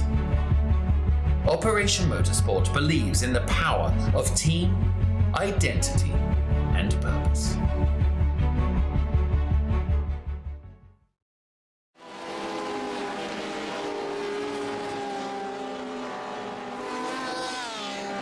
Welcome back here to Le Mans. We are still watching the second hour now of the 6 hours for the 2023 Virtual Race for Heroes. And Joachim Baker are on board right now, sits in P5 and fifth of our GTE class, trying to chase down Eureka's Dave Schwartz, one of the closest fights that we have on the track currently. Like I said before we left, Jesse Lyon for the 963 team leads in LMP1s. Impura Motorsports, Rafael Amarim leads for the 717 in GTE. And Nikki Chan leads in the 111 down in the roof class. There is your 19 cars that are still circulating. All 19 teams still out on the track, thankfully. Yeah, nobody has retired yet to this point. And with the 6-hour endurance race, I don't blame them, Joe. Despite some of the pitfalls that we've seen a few of these drivers have at this point, I think it's a very good idea to just keep yourself going around, keep yourself on track, and try to be able to see if there's going to be any bad luck that comes the way of any of your competitors. That's going to be the best way to gain positions here at this point. So now we come into the next challenge, as it looks like the light is dimming enough that we're seeing headlights coming on, and we're going to be racing into the night for this next hour. Obviously, it's sped up ×4 if you missed us earlier in the coverage. So it won't be a full 6 or 7 or 8 hours of nighttime. It's going to be a little bit shorter than that, and it'll be back into the daytime somewhat quickly. But those who are in the car right now are going to have to deal with the lack of visibility out on track, and hopefully have all their brake markers picked out. But it'll also see the temperatures continue to cool. Yeah, exactly. And what that's going to mean here for these drivers is the fact that they're going to have to manage those tire temperatures a little bit more. Normally, when we're over the course of a race, we talk about trying to keep tire temperatures low. Take a look back at a replay here. Scott Kessel, this is coming down into Indianapolis, the right-hander before the corner. You run a little bit wide. Yeah, just a little bit too much speed. No, that's not great. Yeah, and normally in real life they'd have an escape road there that the car could continue down, but unfortunately here in this version they've covered it off with that tire barrier, so the car went head on into it. The good news is I don't see a black and orange flag. They can continue on if they feel like the car is still in good shape, but this is where we'll find out if that's the case or not, because they're approaching the pit entry. Yeah, exactly. We'll have to see how that car exactly is, how it's handling. As he comes in, this will be the ultimate call. This is going to be out of sequence if he does decide to come down into pit lane. Doesn't look like Kessel is going to, so he's going to continue on here, but he did lose quite a bit of time. Yeah, that allowed the 775 to gain up, and I think that lost second place. Jared Gregory and Flying Lion is now up into that P2 just ahead of them. But down with 4 hours and 51 minutes left to go. Again, we mentioned a little bit earlier, and pretty soon we'll hand out another prize. It'll be $50 in a Six Sigma Sim Racing gift certificate that goes to the highest donator before that time runs out. Let me see if I can get that number for you on when that next one is in. So if you want to win that $50 gift certificate, you have to be the highest donator before the time runs out on the clock, and then that will be handed out. We've already handed out a PCA Sim Racing cap, and to tell you how competitive apparently it's going to be if you missed the first one, the winning donator donated $1,000 for that hat. That was Tyler Reed, who generously donated that $1,000 and got that PCA Sim Racing cap. So this is apparently going to be a very steep competition to win prizes. Yeah, people are not messing around with it, and I've got to say, I love it. I absolutely love the fact that we are getting all of these folks to donate. Please continue to do so. Again, this is going to such a great cause in the form of Operation Motorsports. Indeed. So David Boyer here, we've been kind of following his progress.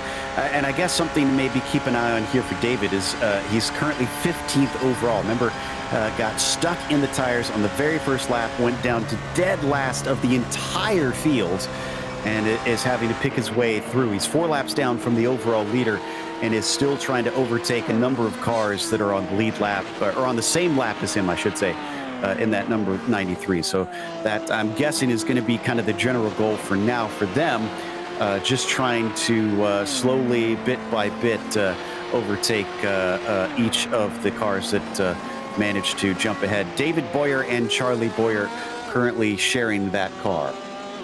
And currently sharing it here at this point as they go around right now. Just trying to see if they're able to get a little bit more speed out of the cars. As you said earlier, Joe, a lot of these battles starting to die off here, but that's going to help some of these drivers just build that rhythm. And of course, for especially these drivers up in the LMP2 class, Matthew Siddall, as you see going around a little bit of lap traffic, those slower classes of cars, that's going to keep these drivers on their toes. Definitely. So the interclass traffic weaving in and out. You need to make sure and keep your eyes peeled so that you don't make an ill-fated move. Yes, you got that spare car to help you out, so that if you do have an accident, we want to see as many cars racing as possible for as long as possible, so they will be able to duck in, take that, and get back out of there. But you really don't want to waste that, especially not until we get down to the last pit stops. Because once that happens, if you get to the last pit stop and you're out of it and you have damage to repair, well, just going to have to sit and wait longer for that to happen. Rafael Amorim, we saw this lead change hands very, very early, DJ, and my goodness, it has just been domination, as JR is now 58 seconds, 59 seconds behind Rafael Amorim. I expected Rafael to be the one to beat, but I didn't think this early in the race he'd already be gapping the field so much. No, I did not expect that either. I would have expected a little bit of a closer run. Looks like we've got another pit stop here for Operation Motorsports Blue. And this is going to be a driver change. Jeremy Story coming on into the car. Now, these pit stops are usually quite quick, so these driver changes are going to be a big deal because they are minimum 30 seconds.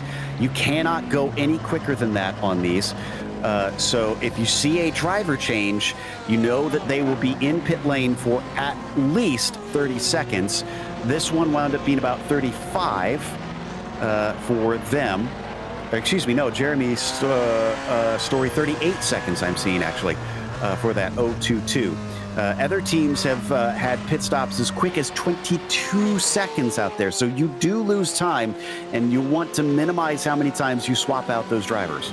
Yeah, you very, very much do. So you've got to be very, very clinical about the way you do it. Scott Kessel coming in and out of pit lane here at this point. That's a little bit of an early stop. That had to have been related to the damage that we saw. Yeah, I wonder if that's the case there. So back out on track, and Scott Kessel is still in the car. Yeah, he's the only one signed in, so it should be a solo effort for him. You're right, this is definitely off sequence for that number 48. In fact, I'm trying to see what the number of laps was for that last stint here. And I believe that was only about 4 or 5 laps that he ran. So this is going to be difficult. I think he was already looking at having to potentially do an extra splash and dash in there. So maybe this is just covering it off now. Yeah, maybe it is. We will have to see here at this point. Going to bring his way in and out of pit lane. Siddall going to come back out. And still going to have a pretty large gap there. It looks like over 2 minutes back to Jeremy Story. So this LMP1 field really spread out here at this point, really feeling like they've got a big gap to be able to work with. And I'm sure for the drivers, they're going to be very thankful for that they're not going to have to be in a wheel-to-wheel battle as they continue to work. And critically, they did not do a driver change. They do have Nick Whitehill and Shea McNeely still waiting in the wings that can take over the car if need be. But that 21-second stop was not with a driver change, so in and out easily for the 944. In the meantime, I was thinking about that with Scott Kessel. I wonder if he's doing it backwards from here. If you think about it, I think that won't give him an extra pit stop if he's gone long enough on this mini stint so that he'll have just enough fuel to finish at the end. Yeah, that could be right. I hadn't taken that into consideration here, Joe, and that could be the strategy that they're doing. I mean, one of the things that we have to remember about endurance racing here on the simulator, because we don't get those full course yellows that they do in real life, it's much easier to plan back that style of racing at this point. Plan back that style of working back on those pit numbers, because you're not going to have an unexpected event like a safety car to completely throw that strategy out the window. I want to give some credit to Jacob Schum for the fashion sense here. The hair matches the shirt, and I don't know. I don't know if it was intentional, but I dig it. I think that's pretty cool. But in the meantime, as Jacob Schum carries on, currently well far down the order, last of the GTEs, second to last on the field in 18th overall, but trying to play catch up to the next car, UCR Omicron, for John Montgomery, about 2 minutes up the road. And then it is, let's see, is it less than a lap? It might be less than a lap to get up to Gold Sig Motorsports, who currently sits 10th in class there. Yeah, so they've got a lot of work to do at this point to try to close back on in, but we'll have to see. Like we said, I mean, there's still plenty of time left in this race to be able to do that, and now that they're in the groove, now that they're in some of this solo minute or two, that they're running around the solo running, not really having anybody else around them, certainly going to help them out. Jesse Lyon, though, Satellite Racing PCA into the pits. and back out already. So leaders finished and returns to the circuit. Another driver deciding not to swap this time around, so going to stick with the same one. By the way, I think we have our first gauntlet thrown down on that $50 gift certificate. $500 donated by Greg Sampson. Impressive stuff. So I think that's probably going to be the one to beat for this one. If you want that $50 gift certificate, you only have a certain amount of time before that prize is handed out. So Gregory Sampson looking like the one that it's likely to go to, but you never know. We might get somebody else that's very eager to try and get that gift certificate. As now we watch on board, flying down the Mulsanne with Cameron Aubernon. So let's see what she's doing here from 4th position in that roof class. Currently sitting what looks to be close to a lap behind UCR Omicron. Oh, and a little bit wide there coming through Daytona. Yeah, and I think that was just out of an abundance of caution there for Cameron. She saw that car coming up from behind, that LMP1, wanted to get out of the way, as well as doing the same thing here for that GTE machinery. That is just absolutely great heads up there for a lower class driver in one of those lower categories, just making sure that they stay out of the way, don't cause any problems, and be predictable as possible for the other drivers around them. Meanwhile, coming back to Jesse Lyon once again. I almost wonder if some of the high-powered headlights that they've had to put on to a lot of these prototypes is just for the fact, DJ, that they're moving so quickly. They've got to see so far down the road. Yeah, I think that's a huge part of it. I mean, you know, we talk a lot about, obviously, the impressive technology that comes into these racing cars and all the hybrid tech and all of that kind of thing. But we've also got to give a little bit of credit here to the actual headlight design. As you said, it's not exactly the easiest thing in the world to come up with ideas like this and really make it work. They certainly do a great job of it, and they have really led the way in terms of pioneering a lot of great headlight technology that we now see in a lot of modern road cars as well. Absolutely, and that's one thing I do love about this style of racing is that it all kind of winds up meeting our cars at some point. Endurance racing just feeds into your day-to-day driver so often, based on the fact that it's all about efficiency. If you can make parts more durable, if you can make the fuel mileage better, if you can make the tires last longer, then that means that we're all going to benefit down the line. And right now, Jesse Lyon benefiting from this virtual car and all the technology that Porsche put into it to start lap 26 now here around Le Mans. And I can tell you, having been now at these stands along the front stretch, it is something to behold. It is just a stadium atmosphere. And fans, and I can tell you this, fans even deep into the night there are standing room only along that front stretch. That's exactly what you want to see there out of racing and out of a big group of fans there. No experience like it in the world, really, to go to one of these landmark events when it comes to auto racing. Really, really spectacular. It is definitely, it was on my bucket list. Now that I've crossed it off, I want to go back and do it again, honestly. It's such an experience. I can't recommend enough. Look at that. We're up to over $14,000 donated to Operation Motorsport. So if you're just joining us, that's the big reason that we are here. This is the 2023 virtual race for heroes. So we're all trying to gather up funds for Operation Motorsport to help them get more veterans involved in various parts of motorsport, whether it being out on the track itself or in the pits, helping out. There's so many things that they can do to help out with these racing teams and feel like part of a team. Jesse Lyon, though, up here at the top. His teammates are Robbie Prescott and Thomas Briggs, though. We'll see when he hands over to either of them to try and switch this around. It is now pretty fully into the night. We've got just a hint of orange off at the sunset, but it is pitch black in the rest of the track. Yeah, pitch black on the rest of the track here at this point as everybody's just trying to be able to get their way around. And Joe, this is the point in the race where I'm not really expecting to see all that much overtaking. This is really the rhythm section of the race. This is the part of it where it's going to be a little bit more calm, let's say. Drivers are going to be a little bit more, I think, hesitant to try to make any of those big overtaking maneuvers. Of course, as I say that, splitting the difference there, one of those LMP1s.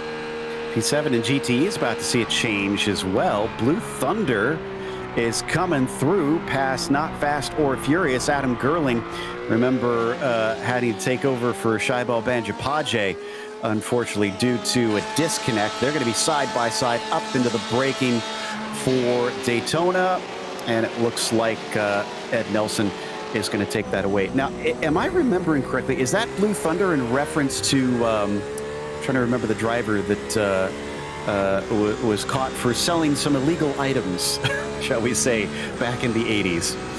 It might be. I'm not entirely sure, but I'm going to believe you on that one, Joe. I think that is a reference to that team back in IMSA in those days. So Nelson with a bit of a cheeky reference there for the Blue Thunder team. Going to be Gabriel Albano and Levi Nelson in that car for this race that should be handing off Blue Thunder just as fast as their counterparts, apparently, in this race. But only up to 7th. They still have a ways to go to try and finish this one up and hope that they have the pace all throughout it. But poor Adam Gerling came in probably at a time that he didn't expect either is the problem. And I'm sure that's really the difficult thing here, DJ, is that you usually, in a standard situation, you have time as a driver to prepare, mentally get yourself ready to get in the car. He had to probably suddenly tell people I have to go for whatever he was doing and just get into the car and hop in without having any sort of good heads up. Yeah, exactly. And one of the really difficult things about that is that sort of pre-race rhythm that we talk about sometimes, that you've really got to get yourself into before you get into the car. There's a lot of pre-race rituals. There's a lot of little things that we see these drivers tend to do before they get into the car that really and truly, it doesn't actually do much when you're talking about, you know, what is ever going on there necessarily, but it just helps put the driver at ease, and that's the biggest thing. David Boyer as Charlie Boyer get back into the car once again in the number 93, so it's going to return to the track. In fact, I think that's, no, that is the first change, excuse me. So Charlie's getting onto there for the first time and taking over now.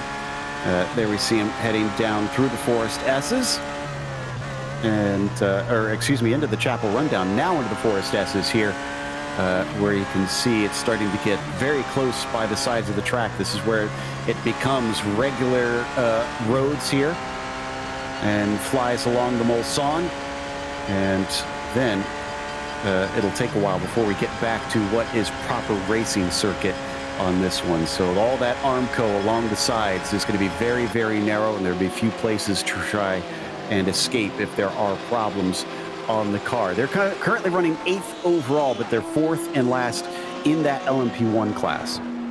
Yeah, so just working their way along here at this point. Remember, they haven't had to kind of come back up through the field and figure their way out a little bit after having that early problem that they did experience. Jeremy Story here, on the other hand, just doing a good job to keep time. I think for them, this is going to be a little bit of a battle of trying to stay on the lead lap if they can. I think that's going to be their big goal of the day here.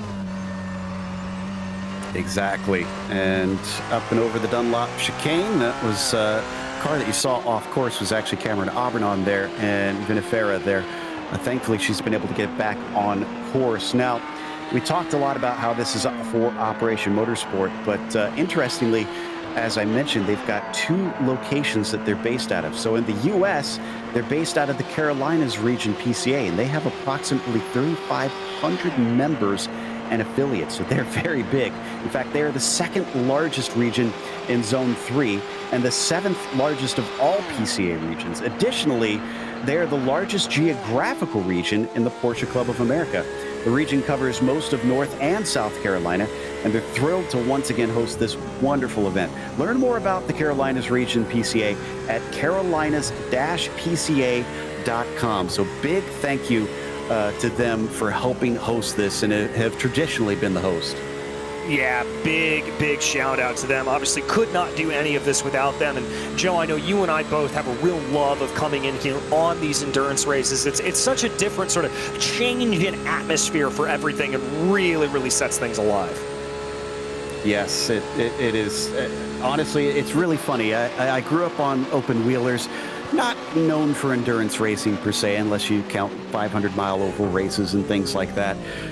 And it wasn't until I got into sim racing that it turned me on to endurance racing. I started watching the Daytona 24. I started to gain an interest in sports cars more so, and definitely changed my whole perspective on racing. It went from being so open wheel focused to now, oh man, I love sports car racing. I love the various makes that compete in it. I love the endurance style racing that they can have. And just, it's such its own unique beast. And it's, you know, I've heard it say, at least in North America, that normally in other races, race fans will know all the racing drivers. And in sports car racing, all the race car drivers know all the race fans. It's that closely knit. Whoa, as we got a bit of action there. Was that Dave Schwartz off track, or who was that? Yes, it was. That was Schwartz, I believe, that we saw going off track there for the moment. Able to get it back underneath them, but a very scary moment that we saw. Let's take a look at the replay here. No, excuse me, this was Gary Reese in the number 62. That car just looked like it snapped. That's second place in the roof. So the 62 off the course thankfully did not hit anything and just wound up in the gravel. Let's watch it one more time. As we watch on board from Charlie Boyer here, oh, Charlie was the one that got very lucky on that, barely able to get out of the way. And I think for them, that is a very lucky getaway. Yeah, I was going to say, I mean, that goes to show you how fast things happen, because you really could not see the car off course until the last moment. So Charlie in this in his LMP1 has to be heads up in the darkness here, because suddenly things can unfold in a heartbeat as we watch from onboard Scott Kessel going for position over Robert Cottle down into the braking to what I believe will be Daytona, and he's going to get that one. That'll give him fifth. Yeah, that'll be fifth place there for Kessel. Remember, we've kind of seen that car yo-yo a little bit, still looking like it's on the edge of adhesion there, coming off of the Daytona chicane, really trying to just gather everything up back underneath them and make sure it doesn't slip away necessarily. But very difficult running. You've got to kind of feel there for him. He's still trying to manhandle that car as much as he can. Going to watch from the onboard, see if he can catch back up to the 48, but it looks like that run down the Mulsanne didn't work out, so we'll have to try again later.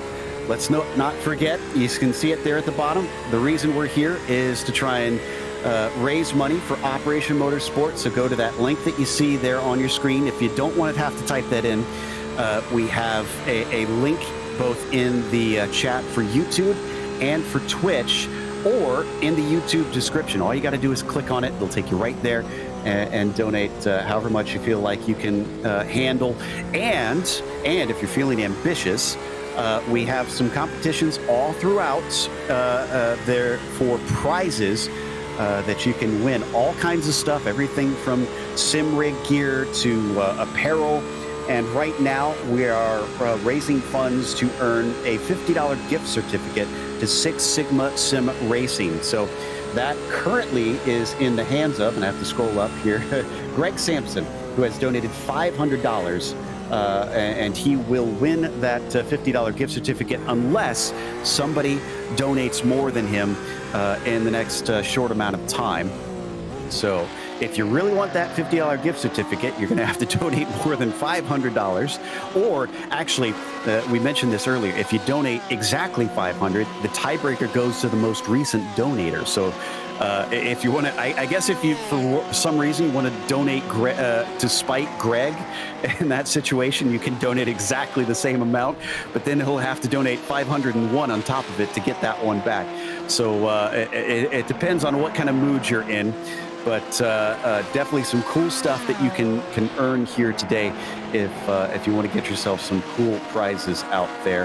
As there goes, wow, look at the speed difference down through the Porsche curves at nighttime.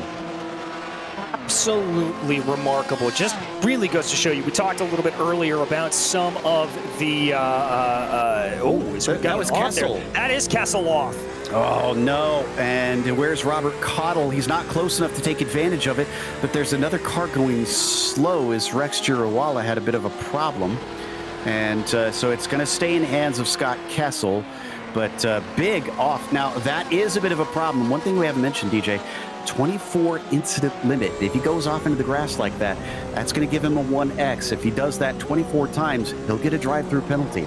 Yeah, and that is not good. This is a very slow pit lane here at the Circuit de la Sarthe. You've really got to slow the car down quite exponentially when you come down into there itself, kind of miss the forward chicanes, take those very, very tight chicanes, and it's just going to absolutely hemorrhage lap time away from you. So you really want to avoid that. You've got to be up on the wheel. You've got to make sure that you're not making any sort of mistakes. Well, off onto the long stretch down here. Girawala is a lap down car, so this is not for position. That's Gold Stick Motorsports. Gold Stick's actually been caught up by Zoom Schum as well. Jacob Schum coming off of a back foot start is now down to 30 seconds behind Rex. So doing an excellent job trying to catch up to him. Still has a little ways to go, but glad to see that never say die attitude here as they work their way through the Daytona chicane. And Rex going to be put another lap down by Robert Cottle.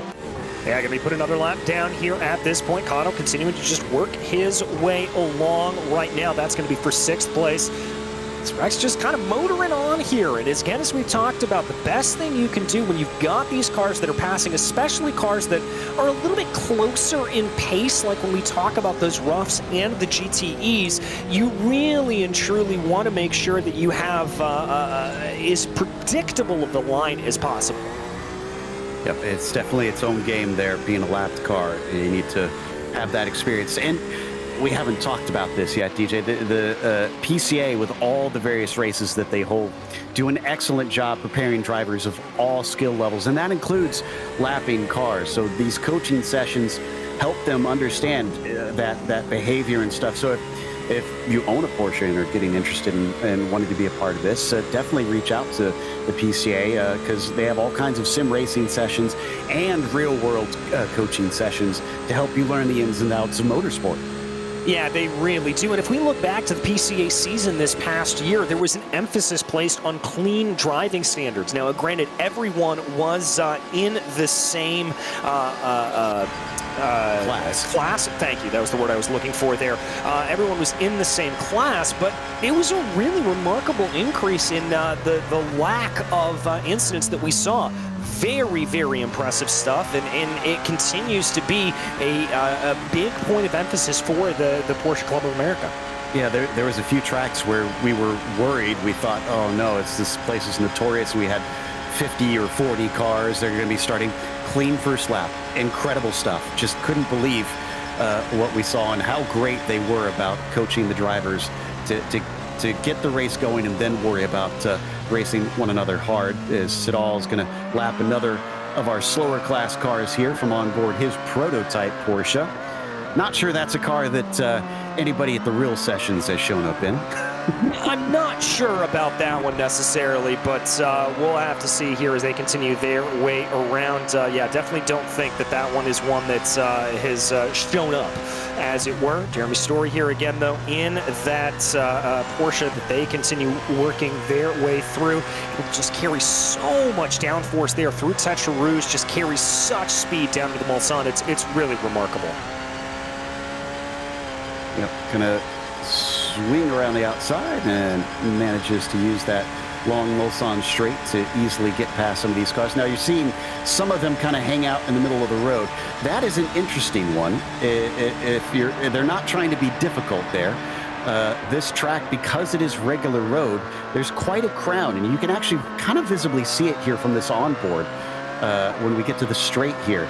Yeah, if you watch, you can just see the little bit of the crown in the middle of the road, and what that does is that means that if you run down the middle of the track, the racetrack is closer to the bottom of the car, and that Venturi effect is so much better that they go faster when they run in the middle of the road, something a lot of drivers have learned over the years here at this place. So again, this track has so many idiosyncrasies here, does Le Mans DJ, that they have to, you have to be on it to try and figure out those last few tenths.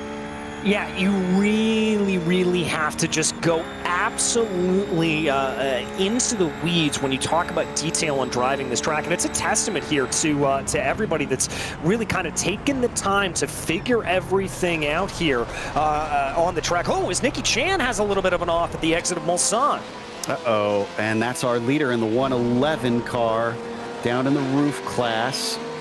Is he able to get back on? It looks like, I think, yeah, that's the Porsche curves there, so doesn't look like there's damage on the car. The gap, oh wow, still though at over a minute ahead of the Breaking Bad car, so still looking fine.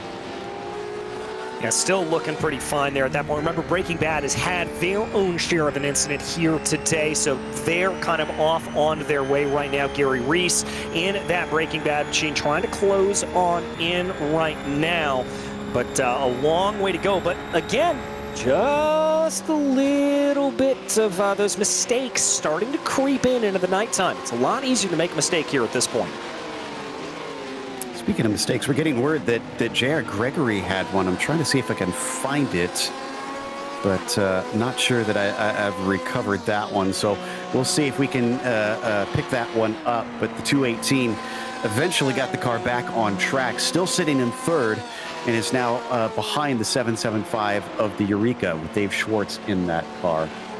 So it looks like, sadly, I don't think we're going to be able to pull up that replay on that one. No, oh, maybe not. Looks like maybe they've dug into the archives and pulled it up. Here we go. Let's take a look. So this is coming into Tertre Rouge. Whoa, whoa. Save it, save it, save it. Wow. That is a huge catch. That is absolutely massive there for him. That's one of the highest speed sections of the track. Bringing it out there like that, the rear end just breaking away. Sometimes we talk about the one sort of downside that you have here on these Porsche 911 builds with the rear engine, rear wheel drive, is if that back end starts to break away, it almost acts as a pendulum, bringing you around. It's great rotation through the corner and really perfected, but it can come back to bite you. That looks exactly like what happened there to Gary, and just massive kudos that he caught it. We've got another spin, the number 90 coming through the Porsche curves. Oh, and Kessel Racing's had a problem. They've towed to the pit lane. Oh my goodness. So the 48 car has hit something hard enough that they're going to have to try and either take the spare car or wait to have it repaired. And that was, I think, the 90 that caused that. That was Cameron Aubernon. And Robert Cottle narrowly escaped. We'll definitely want to replay on this one. Yeah, this was a little bit of a schmozzle here coming down through the Porsche curves. Just a couple of cars going off and kind of a domino effect, stacking them up. Looks like we've got the replay. So here we go. This is Kessel. And you'll see Cameron up ahead, but already, even before that, hit a big slap into the wall, and things just made it worse. And that one sneaking through, that was Robert Cottle in the 79. May have had the tiniest of contact. Let's watch from Aubernon's perspective. Rear starts to come around. The roof doesn't want to hold on. Thankfully, don't think anybody else hit Cameron, so she's able to carry on. I think they're going to be okay here. We're going to take a look from Robert Cottle right now. It's coming down through. You can see just the avoidance there. A little brush of the wall, I think, for one of the drivers up ahead. And there you see just trying to split it through. Oh, that was infinitesimally close. I think he got away without contact based on what the steering wheel looked like. So maybe they got away. They did not come into pit lane, so the 79 Schadenfreude fodder team is going to keep going and are now into 5th. But this is what we were talking about earlier, DJ. These endurance races, it's about trying to keep out of trouble, trying to minimize how many problems and mistakes that you have. Yeah, minimization. That is the absolute key here. And just those little lapses in judgment, just that little bit of a brush to the wall. Joe, you talked earlier about those incident points racking up. All of those things can come back to bite you in a long race such as this. Certainly. This is on board with Siddall. About 40 seconds behind our overall leader of Lion.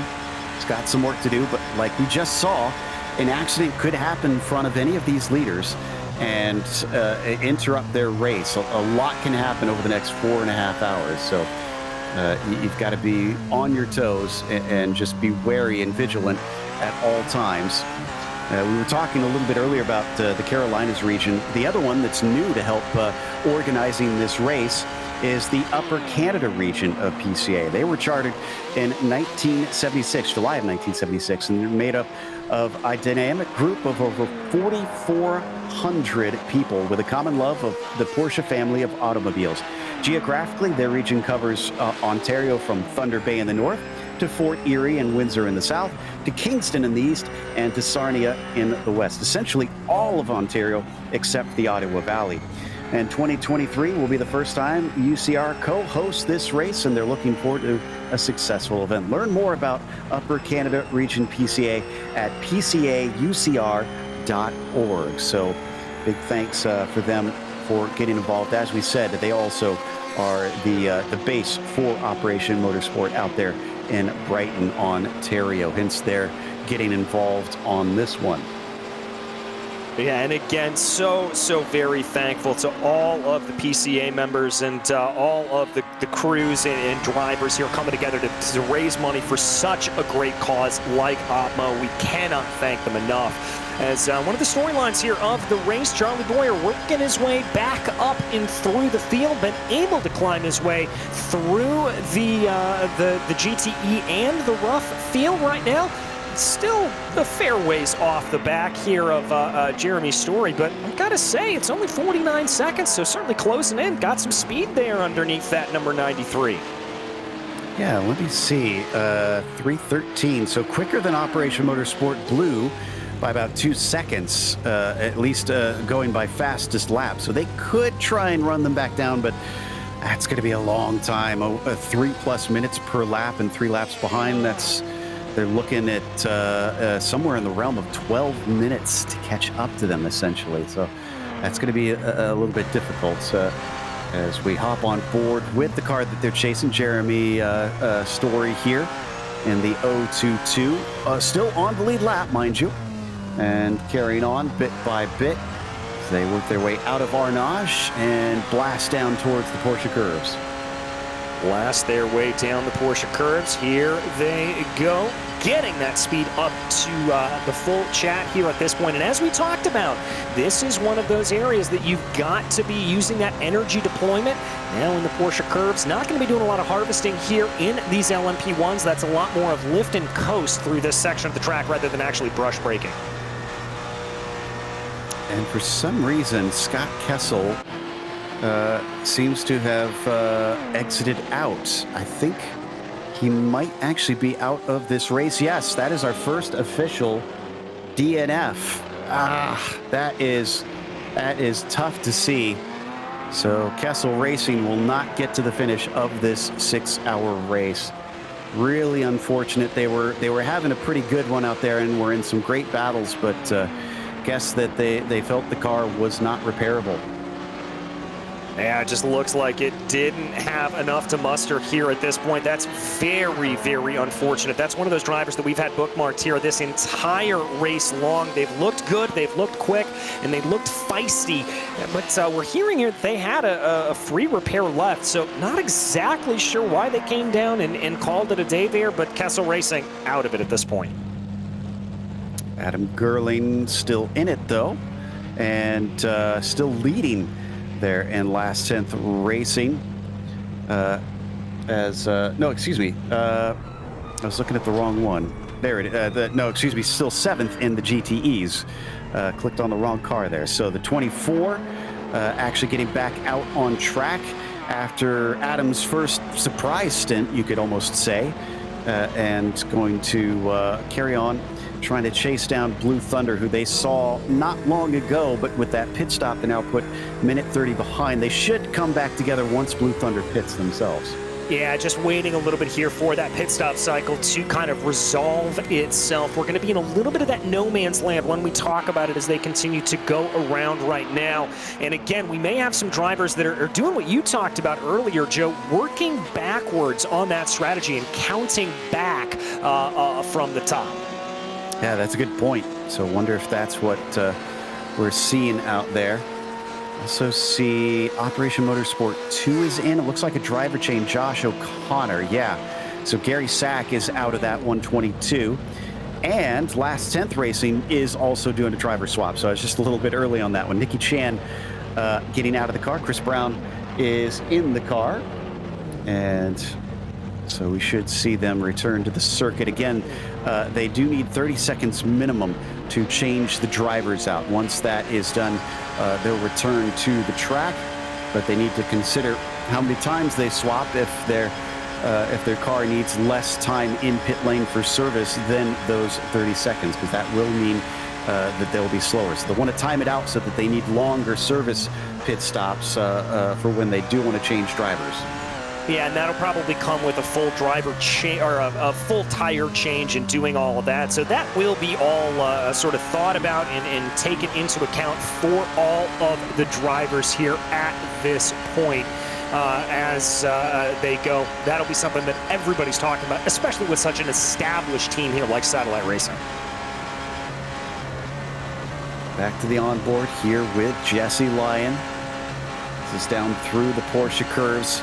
To give you an idea, he's doing 174 through that one, now 140 there through karting at a Corvette curve, 150, 160 miles an hour. That's minimum speed through there. That's just unbelievable stuff that this car can do. The technology is jaw-dropping. And as they now exit out of the forward chicanes, that'll be the start of lap 35 for Jesse Lyon, who started this race, should be sharing it with Robbie Prescott and Thomas Briggs. Yeah, should be doing that. And I would expect maybe a driver change to take place here within the next 10 minutes or so for all of them. So we'll have to see what happens when they decide to come down into pit lane. Again, we've been seeing these pit stops for the LMP1s happening at about the 30-minute mark, coming in a lot faster and a lot sooner than we've seen for the drivers back down in the rough field or in the GTE field. Well, with Satellite carrying on, we do still have Imperial Motorsports leading in the GTEs, although they are pitting right now. 77 sees Amram hop out of the car and Chris Pies jump into that thing. Oof. Amram and Pies, what a duo for this car. Chris gonna get into it and see if he can carry on that monster gap. Even sitting in the pit lane for as long as he has up to this point, it's a 2-minute gap down to the Eureka team in second place in the GTEs. That is how fast that 77 team has been running. Yeah, that is just massively impressive. There is no other way about it. It is just a commanding performance here at this point as Matthew Siddall for Too Fast, One Furious comes in and out of pit lane. Currently about 11:30 p.m. virtual standard time right now, so we are very much in the thick of the night at this stage. Not going to see it for a little bit longer, the daylight for a little bit longer before we get back out there. So I'll have to sit in the darkness, continuing to enjoy the flashing of these headlights past us in the dark here in the countryside of France. And then down into Tertre Rouge onto the Mulsanne Straight. Siddall picking up the pace up to 200 miles an hour, flying along the Armco into the nights and towards the braking zone. And speaking of those braking zones, I mean, when you're racing into the night, it's not really something that we've talked about here, but you've got to really change your way of thinking about how you're going to brake into these corners when you're coming into the night, because a lot of times your braking markers, the visual representations that you've used when you're racing under daylight conditions, they've completely changed. As J.R. Gregory almost coming to the back there of the contact with the 111 machine of Chris Brown. Gonna try and stay patient here. Again, two different classes between the cars. And Chris is the leader in that class, so really doesn't want to interrupt him here. He's putting them a lap down. This is not for position. Flashing his lights. Universal sign that I want to try and overtake. He's going to leave him room at the apex. Nicely done. Chris is going to let him by now. Yeah, he's going to let him by here at this point. Looks like that's going to be cleared out right now as they... Oh, no, there's more contact there, Joe. I think, unfortunately, looked like Chris did not anticipate the racing line there of J.R. Gregory, so they get together slightly, but they'll both get away with it. I think that was more a miscommunication. Don't think that was Chris actually trying to make a move. Yeah, I don't think it was either. I think I agree with you there that was just a little bit of miscommunication. And that can happen sometimes, especially here in the nighttime.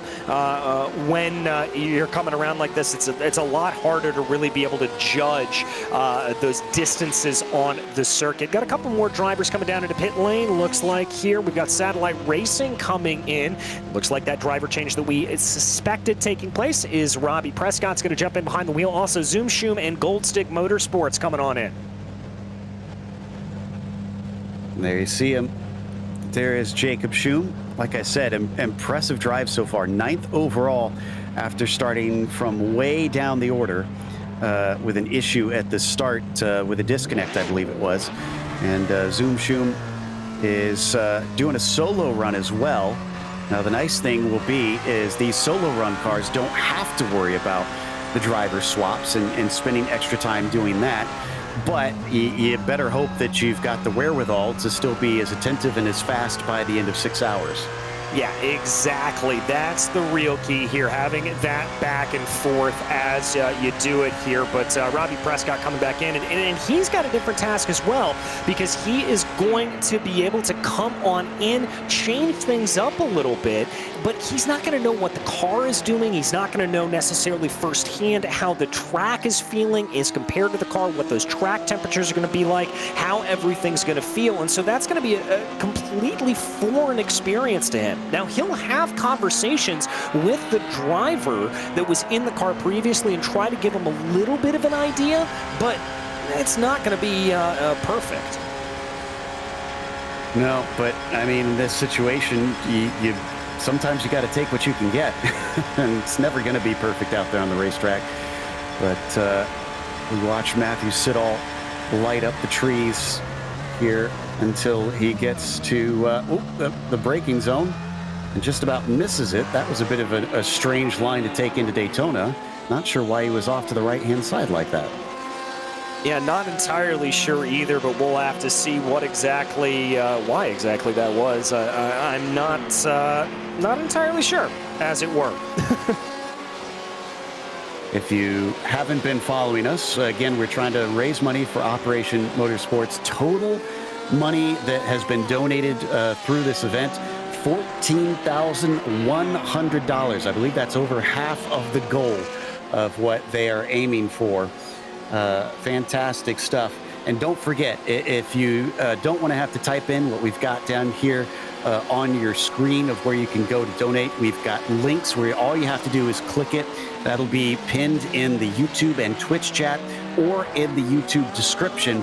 So just scroll on over there. We don't mind if you miss a bit of the racing here, if you've got just a single monitor to go and donate to that. We'd rather that you help put some money towards this fantastic cause, help get some veterans some help post-service, and get them involved in motorsports in a way that'll help them cope with civilian life. Yeah, once again, just an absolutely stellar organization that we are so happy to be partnered with here at this point for this event, and indeed, really all events that we do with all of this. Is that a Oh no, that was just a little bit of a glitch on the screen there. I thought there was a car stopped on track for a second. I got scared. Yeah, a bit of a weird moment, but sometimes in the darkness, the things get a little bit awkward trying to make out what exactly is going on. Wow, right up against the wall. That is called bridge corner, and the reason why they have that barrier right against it, that big blue wall, is because, well, it's literally over a bridge. They can't extend it any more than that. And that was inches away that Siddall brought that Porsche to it. Yeah, pushing it to the absolute limit here at this point, just trying to do everything that they can. Just shows you that even though Siddall is running pretty comfortably here in second place, he's got a 4-second gap back to Jeremy Story. He is pushing here as much as he can. Yeah, he wants to catch back up to Prescott. Down to 20 seconds. It's the closest it's been in Lord knows how much time. But he's brought it back in touch with him, as Prescott, having taken over the car, had a little bit extra time in comparison over Siddall, having taken the driver's swap. Matthew has been in the car since the start of the race, although he still needs to change out with either Whitehall or McNeeling. So still some changes to be made on that one.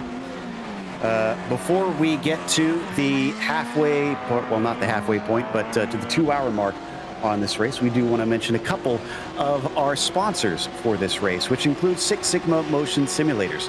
Experience the pinnacle of realism and precision with Six Sigma Motion Simulators. This cutting-edge motion system goes beyond traditional simulators, delivering an unparalleled level of immersion by replicating every nuance of the track. Feel the G-forces as you tackle hairpin turns, sense the rumble strips beneath your tires, and intuitively respond to the dynamic changes in elevation. Get ready to elevate your sim racing adventure and compete like a true hero with the unmatched realism of the Mi Motion 4 or the Mi Motion 6. Also, it's brought to you by Last Tenth. Ignite the passion for racing and conquer the digital racetrack alongside one of the hottest sim coaches, Nick from Last Tenth. With a profound grasp of physics and a track record of success, Nick has elevated drivers including Season 9 Pro Class champion Chris Braun, Season 10 Club Class second place Kerry Brooks, and Season 10 Challenge Class champion Jonathan Reber. From novices to veterans, Nick trains you to self-diagnose, self-correct, and self-improve, putting you on the path to becoming your own coach.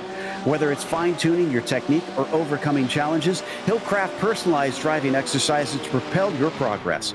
Ready to soar to new racing heights? Discover your road to excellence at lasttenth.com. Last Tenth Coaching, your ultimate driver mod.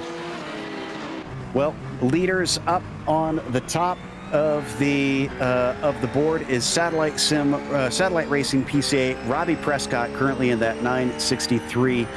There in the lead, and then Imperial Motorsports for Big Eagle Racing leading in the 77. It has just been a stomping with Rafael Amram handing over to Chris Pies now in those GTE cars. Then finally in the roof, it is the 111 of Last Tenth Racing, Opmo, Chris Brown taking over for Nikki Chan on that one.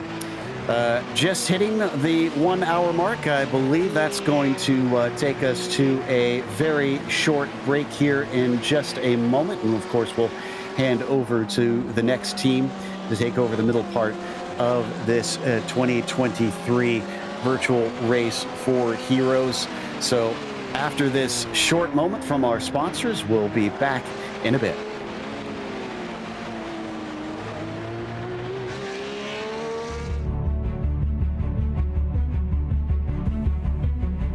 Being forced to leave a military career filled with purpose and pride can be challenging. Motorsports offers an opportunity to regain that sense of identity within a safe, fast-paced team environment, providing a renewed sense of purpose. Operation Motorsport believes in the power of team, identity, and purpose.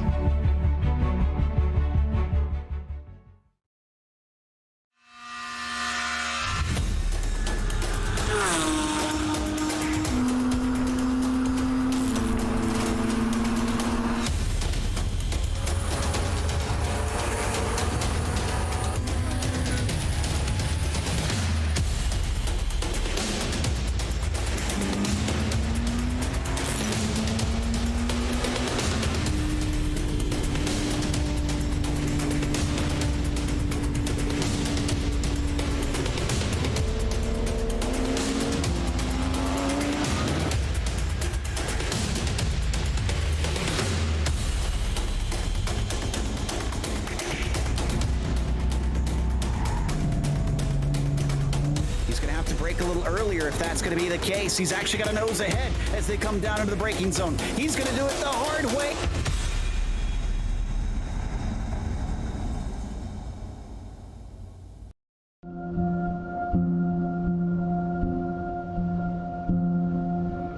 Soldiers, sailors, airmen and women enlist in the armed forces for many reasons, including a sense of duty, patriotism, the adventure, travel, and adrenaline. Many continue their military service because they discover a brother and sisterhood, an identity, a team. When service members are injured or wounded and can no longer perform their military duties, they quickly find themselves removed from their team, no longer serving the purpose for which they trained. I came back from Afghanistan in 2013, and it was kind of a trial and error of finding out, after the military, what's next in life. Being forced to leave a military career filled with purpose and pride can be challenging. Some challenges may leave lasting scars. An illness, wound, or injury can make anyone question their worth and sense of belonging after military service. 35 years in the Army, and I needed something to transition into. And so from that transition came an idea, and the idea was this. Even though a military career may be coming to an end, or already ended, recovery can occur in the most unexpected places with unforeseen opportunities. Recovery, whether physical or mental, has no defined beginning or ending. It may last a lifetime. For me, one of the biggest surprises that I found out going through it was that it's not like the flu where, you get sick and then you get better. You're never cured. And that's so frustrating. It's so hard to tell someone that. And it's so easy to slip back. And every single time you have to find a new way to fight it, it's a different monster every time you battle it. This can feel daunting to a warrior who is suddenly forced to leave everything they know, trust, and love, finding themselves at the beginning of an unknown and possibly frightening new journey. Welcome to the world of motorsports.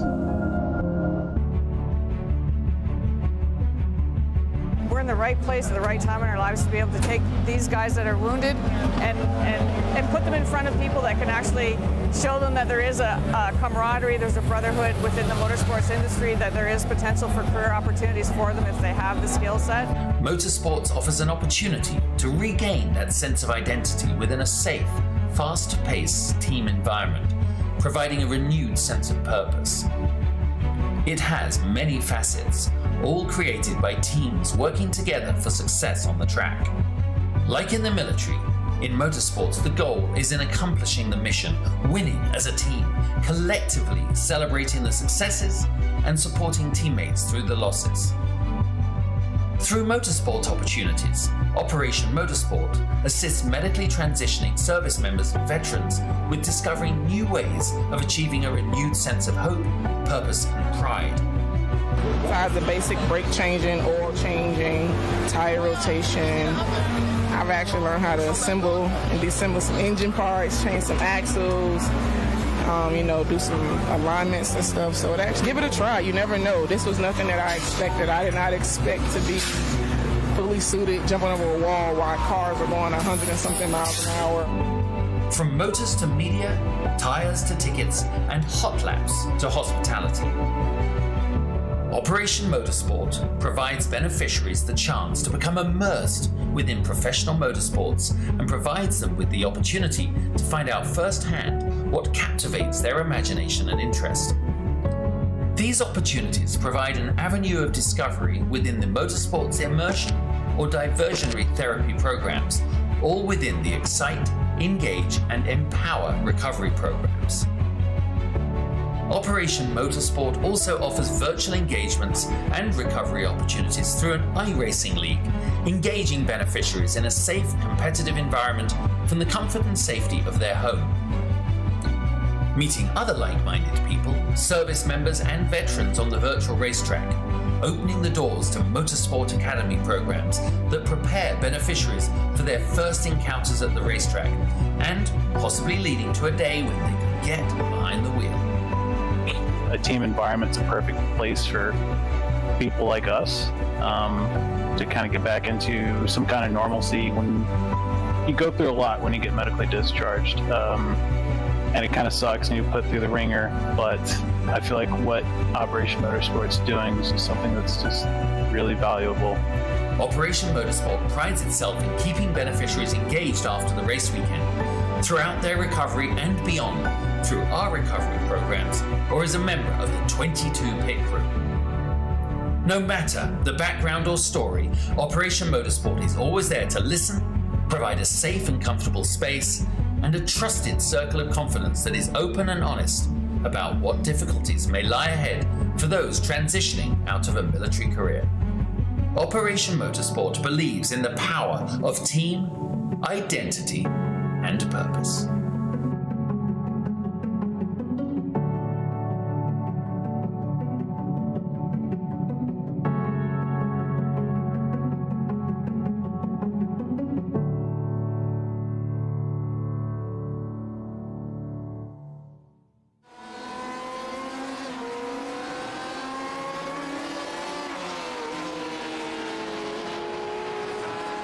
We're into the middle 2 hours of tonight's broadcast here for the Porsche Club of America and the Virtual Race for Heroes 2023 in conjunction with Operation Motorsport. Hi, I'm Rachel Whiteford, and joining me today in the booth is Michael Johnson as we are together for the small hours of the night here at Circuit de la Sarthe here in France. And right now, out front we have Satellite Racing with Too Fast, One Furious and Operation Motorsport Blue behind them. Then it's AM Karen Racing.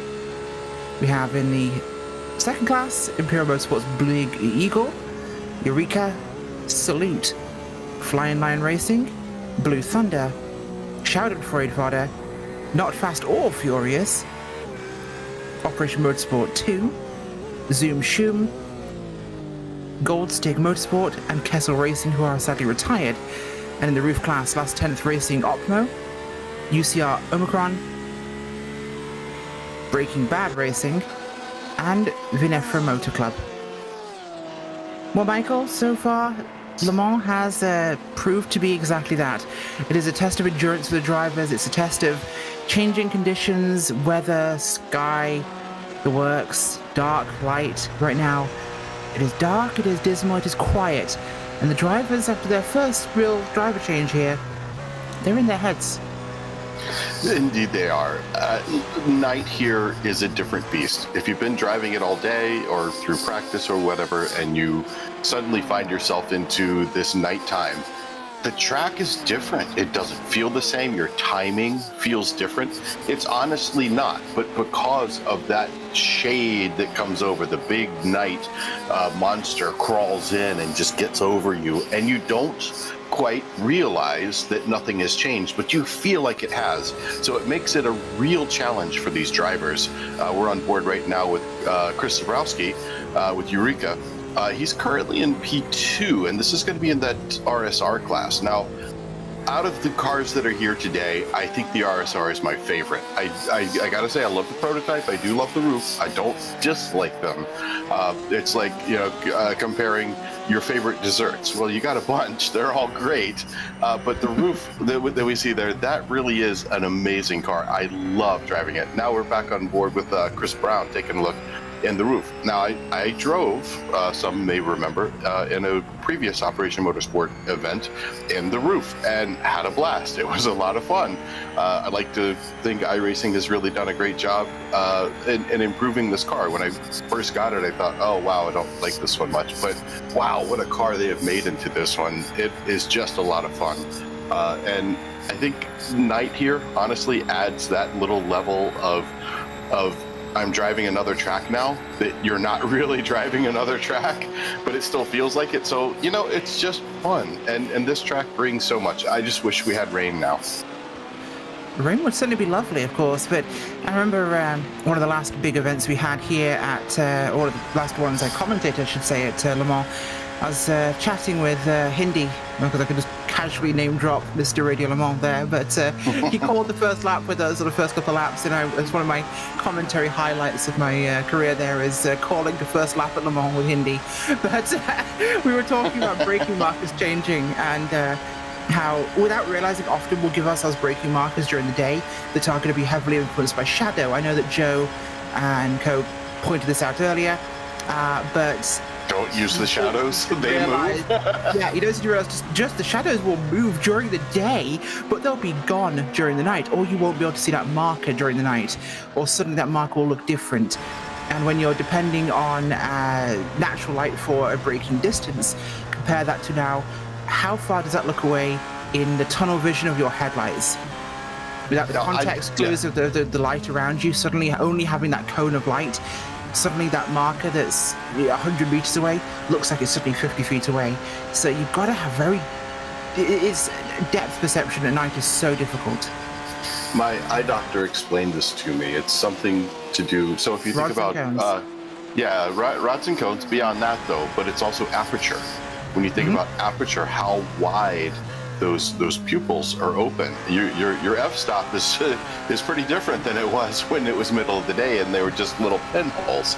So now the way your eye is able to focus is different. Now, of course, with a screen, it's a little different. Maybe people using VR like I do will find that. I think that's what I'm seeing when I do drive at night. Is I just have a different ability to understand depth. You don't get that same depth of field as you would in a full daylight when your eyes are closed down pretty tight. It's due to the human body's own natural defenses, in fact. It's simpler than that. It's our own biomechanics as a human being, as an animal. We are, by nature, daytime creatures. We are not designed to be nocturnal with our eyesight, meaning that nighttime to us is dangerous. Nighttime is when predators will have an advantage, so our eyes are designed to take in as much as possible to try and see anything, so precision is less important than volume at night. We need to make sure we catch that predator rather than how necessarily close he is.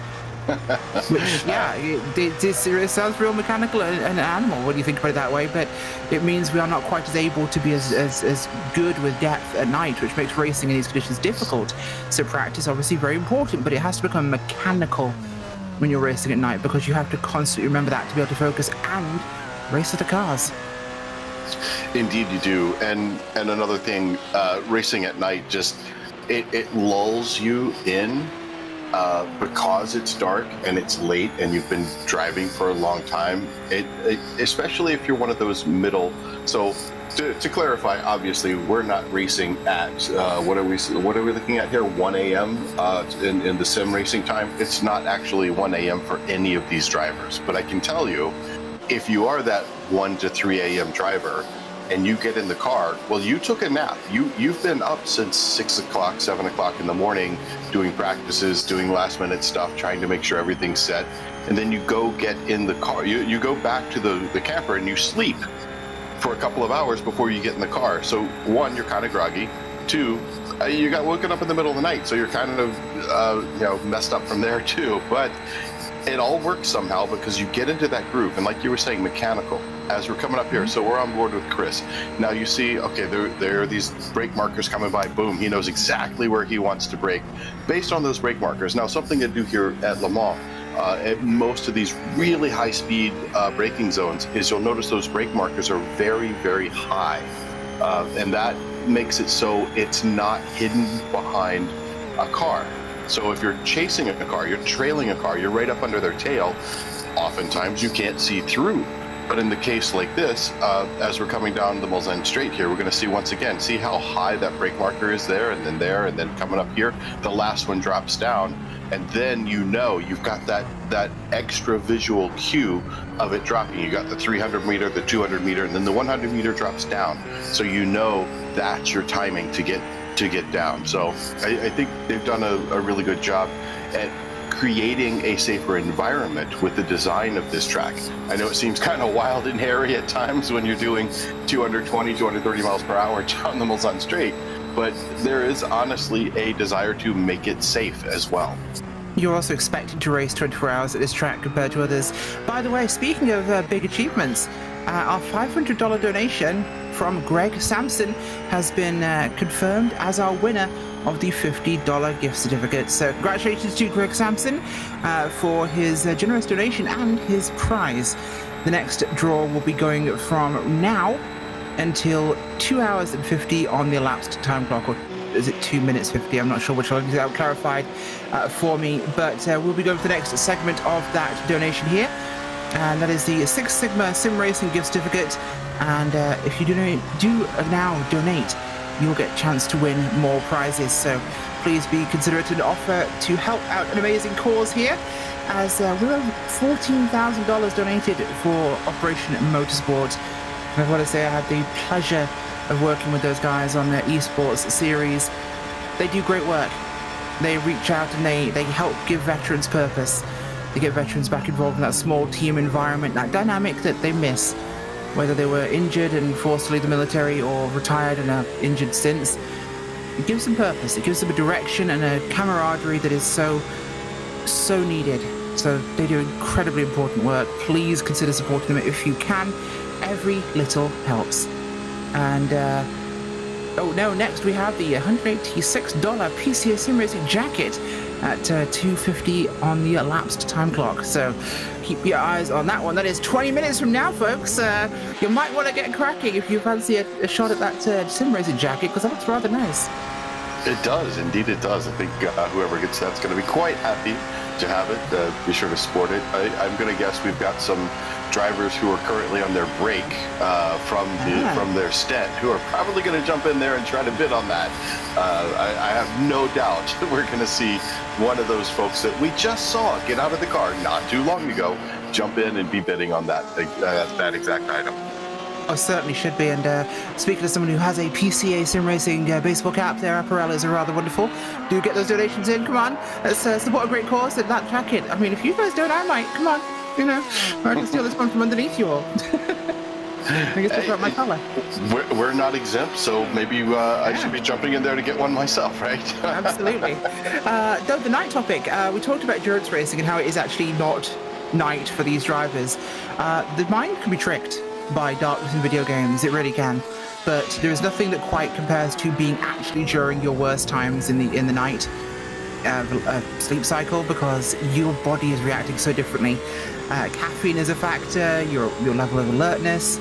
I was lucky enough once to be able to commentate an actual 24-hour race, and I decided to be a hero and try and stay for 24 hours for this thing, because it's my first one, and I wanted to try and do it. And I remember actually volunteering to go down to pit road to do some live reporting for a little bit at about 4 a.m, because I was flagging and the coffee was not helping, no matter how much the spoon stood up in the cup. I said I'll take a stint on pit road, and there was something ethereal about being on pit road in an endurance race in the middle of the night, and it is quiet and cold, or in this case incredibly windy because it was right on the coast, but it was quiet and it was cold, and there was the thunder of the cars going around the track, and then every now and again one would come absolutely blasting down pit road, and it would tear the night apart as these cars came down pit road. But all of a sudden the deathly silence of pit road just became alive suddenly, and it was so much action. It's hard to explain it unless you experience that. It's such a weird dynamic in the world, but if you get the chance to go to endurance racing, it is so impressive to be part of that, because it's a very different environment. It's not that bustling really go. is interesting. Now, to talk about it from a different track, Daytona is another place where it's really interesting, because it's January and you're like, oh, Florida, it'll be fine. No, not necessarily. It gets quite cold.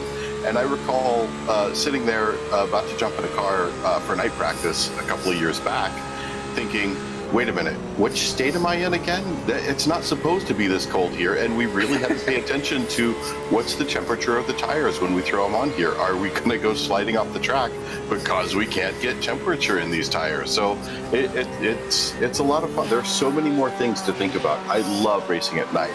But to go back a little bit, so you were talking about that being off your rhythm and racing at night.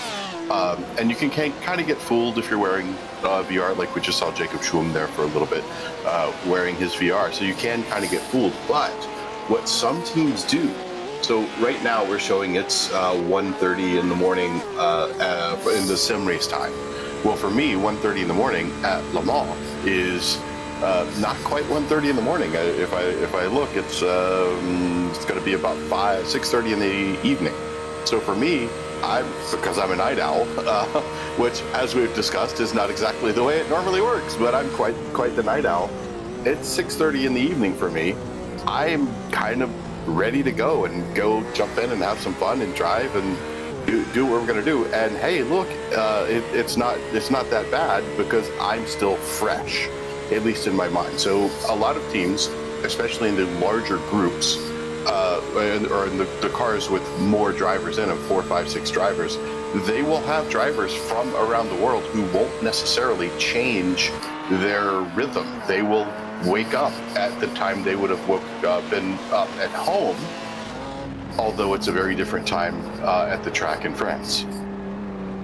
Yeah, that absolutely does work. In fact, I did the same thing myself. I actually operate on US Eastern Time thanks to my work, so I'm awake at very strange hours compared to my own people. No real change on the tracks in terms of our positions, by the way. Everything's still looking to be in general order from what we are seeing. Satellite Racing, Imperial Motorsports, Big Eagle, and UCR Omicron all leading their classes so far. It is very much a station-holding phase of this race, which is why we are on waffle o'clock here in PCA After Dark. But stay with us. There'll be, of course, lots of action towards the further portion of this race. We're going to head into some pit cycles soon and some strategy decisions for these drivers, because a lot of these first stops we've been seeing, Michael, it's per plan. It is per rota. It is exactly what you'd expect them to do. But we're going to start seeing them making decisions and different changes coming forward. Yes, absolutely.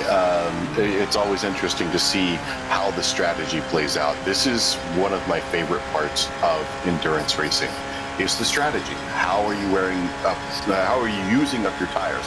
How efficient are you with fuel? Are you able to get that extra lap on a tank of fuel? Because getting that extra lap could save you ultimately a lot of the time in the end, either in how much refuel time you have for that very last stint, or maybe you have one entire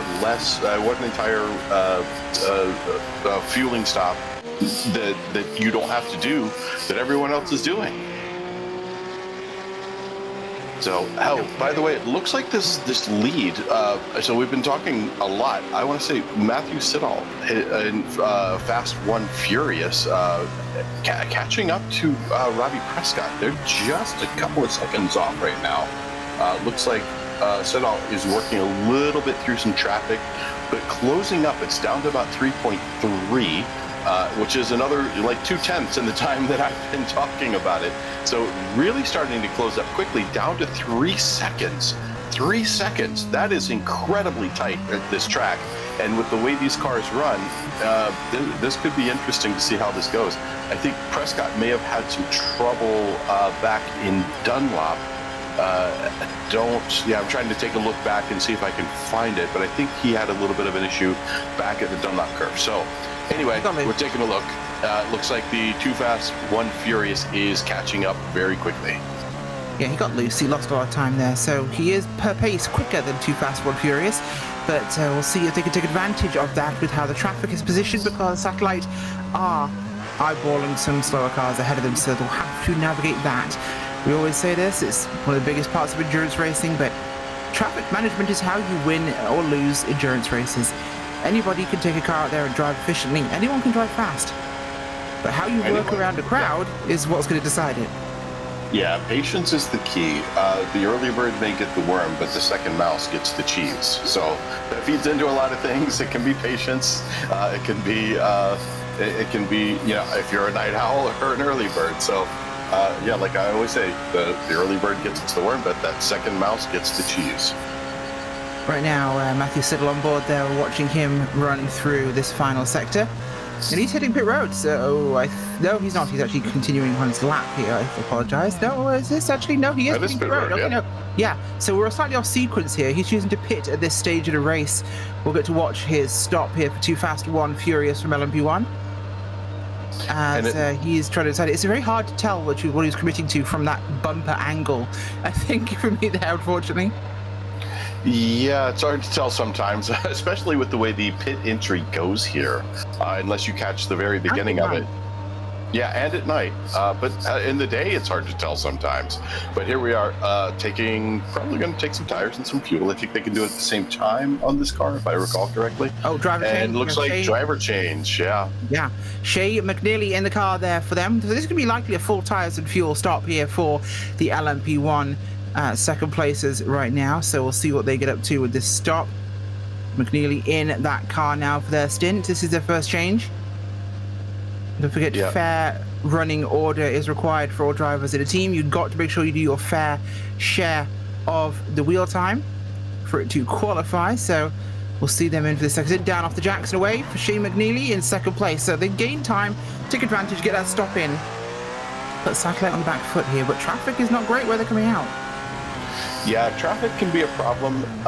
Now, when you're looking at the RSR and the 919, they're not that different going through the curves, but coming off the corner, as you see there, just completely blows by them. It's not even close. It's almost frustrating when you're in the 919 while you're going through a curvy section, but there are not a lot of curvy sections here. Everything leads onto a very long straight. Good cut of the corner there. Bam. Power down, absolutely rocketing down to the straight. Now we're going to see, even though this is an outlap, and I think this is Shay's first time in the car, if I'm not... It is. It is. So Shay's first time in the car. It's been Matthew all the way since the beginning. So Shay is going to do basically a siding lap, but still very, very quick. Not just because it's the 919, but just because in P2, you really want to keep that position and keep pushing for getting closer, like they were, that 2.7 seconds or so that they had gotten off of Robbie Prescott. So I'd like to see if maybe Robbie Prescott's about to hit pit lane. It should be about time for them to go in as well. They are currently just coming through out of Anage, heading towards the Porsche curves. We'll see what they decide to do for Satellite Racing, but it would be a good call to pit then, I think, to equal this out with two Fast Forward Furious, as they are in direct competition here on sequence. So we will see what they choose to go for. They're in Porsche now, as we'll see them come through this segment. What will they choose to go for? But obviously, it's important to make sure you are practicing at night as well when you are going to be jumping into this vehicle after dark, not just daylight practice hours, of course, Michael, because if you also had to jump into that car and hit pit road. We have pit road for the leaders for LMP1. Commit for Robbie Prescott, likely a driver swap here as well. But, Prescott's only just been in the car. Oh, this is an early stop. He's only been in 1, 2, 3, 4, 5... 10 laps. 10 laps. This is short. Yep. What is he up to? Well, I'm not sure it was short because Shay went in after 10 laps as well. It had just clicked over to the 11th lap when Shay went into the car. So Jesse Lyon was in the car. This could be I wouldn't put him back. A fuel stop. Yeah. It is a fairly small. It is a fairly small fuel tank in these, so could not be. 10 laps small. That is very small. It might be this is my off-sequence stop to get out of the way in the middle, maybe. By the way, guys, we have a donation from David and Marie Siddle, $25 to the Too Fast One Furious car. And that is for the jacket so far. They're in winning position for that. So if you want that jacket, that PCA jacket, donate now, beat $25, and you can be the one who'll be coming home with that lovely piece of apparel. So get your donations in now. You can see this link on the screen there, the charity.pledgeit.org/2023 virtual race for heroes. Head there, pledge your donation, and get involved. Grab hold of that nice jacket before it disappears. As Robbie's back out there, still in the car. But this feels weird. This feels like they forgot to fuel, or they did something, because 10 laps is nowhere near enough for a fuel tank. Unless it's their final kind of splash, but they're reversing. It is a small tank in this car. It's a very small tank in this car. So, but it was 10 laps when Shay went in, or when Shay jumped into the car. So when Matthew jumped out and Shay jumped in, they had just clicked over to their 11th lap. Maybe. That seems really short, though. Yeah, and it looks like Operation Motorsport Blue is in on 11 laps, so I think it is an 11-lap stint for these cars. So watch Charlie Boyer.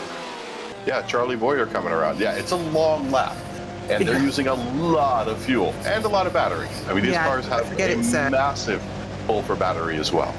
I forget it's a 8.47 mile track here with lots of long, high-speed straights. So do excuse me, I'm being quite blunt actually at this point in time, forgetting that the average lap length 10 laps would be a lot.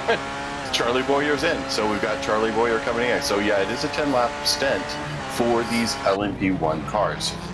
They do have a fairly small tank, surprisingly, but part of that is to keep things fair, because you could put a larger tank in these and they could go for a long time. I think that's smart. So curious, do you think David and Marie Siddall are any relation to the previous driver of the Too Fast 1 Furious car, Matthew Siddall? Yeah, I'm going to go out and just say yes, probably. Yeah. So thanks, David and Marie. That's awesome. I wonder if maybe Shay McNeely's family might like to up that offer. Yes, could happen. We're going to guess this is David and Marie Siddall are the parents there of Matthew Siddall. So we're going to reach out to Shay McNeely's parents. Yep, 3 minutes. Shay McNeely's parents, get your bid in to say you love your son more.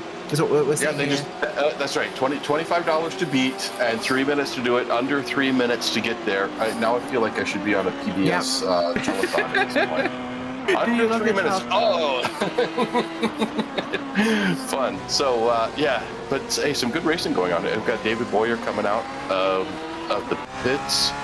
That's David Boyer going into that car. That was going to be the Canada Racing. I hope I said that right. Maybe somebody from, hopefully called Canada Racing, can let us know if we've said it the right way. Canaran, I would say it's probably pronounced. So yeah, probably close enough. Yes, who loves their child more? Vote now with your wallets. That's right. Vote with your wallets. Or brother, sister, any relation. Friends can get in on this too. I think friends should jump in on this. They should absolutely donate and pledge. There it is on your screen. Take a look at it. HTTPS charity.pledgeit.org. That is 2023 Virtual Race for Heroes.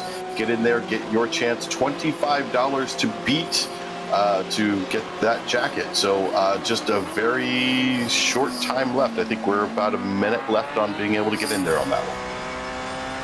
Yeah, but don't forget the link is pinned in the chats and YouTube description, so hop on in, get involved in a good cause. Yeah, so here we are on board again. I just love this run. You come out of there. This is Robbie Prescott from Satellite Racing right now.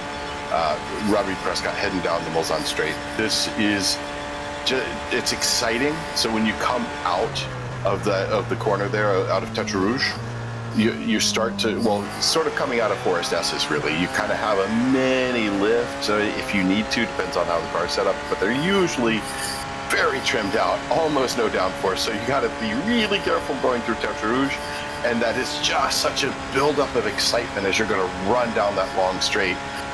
And then several years back, a couple of decades back, in fact, they put a couple of chicanes in there because it was getting a little ridiculous on the speed. We were seeing 240, 250 miles per hour. Now they're getting up about 230-ish in real life, and then right now I think I'm trying to watch David Boyer, who's doing about 206.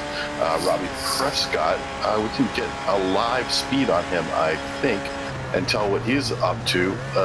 I was showing 201 going up into there.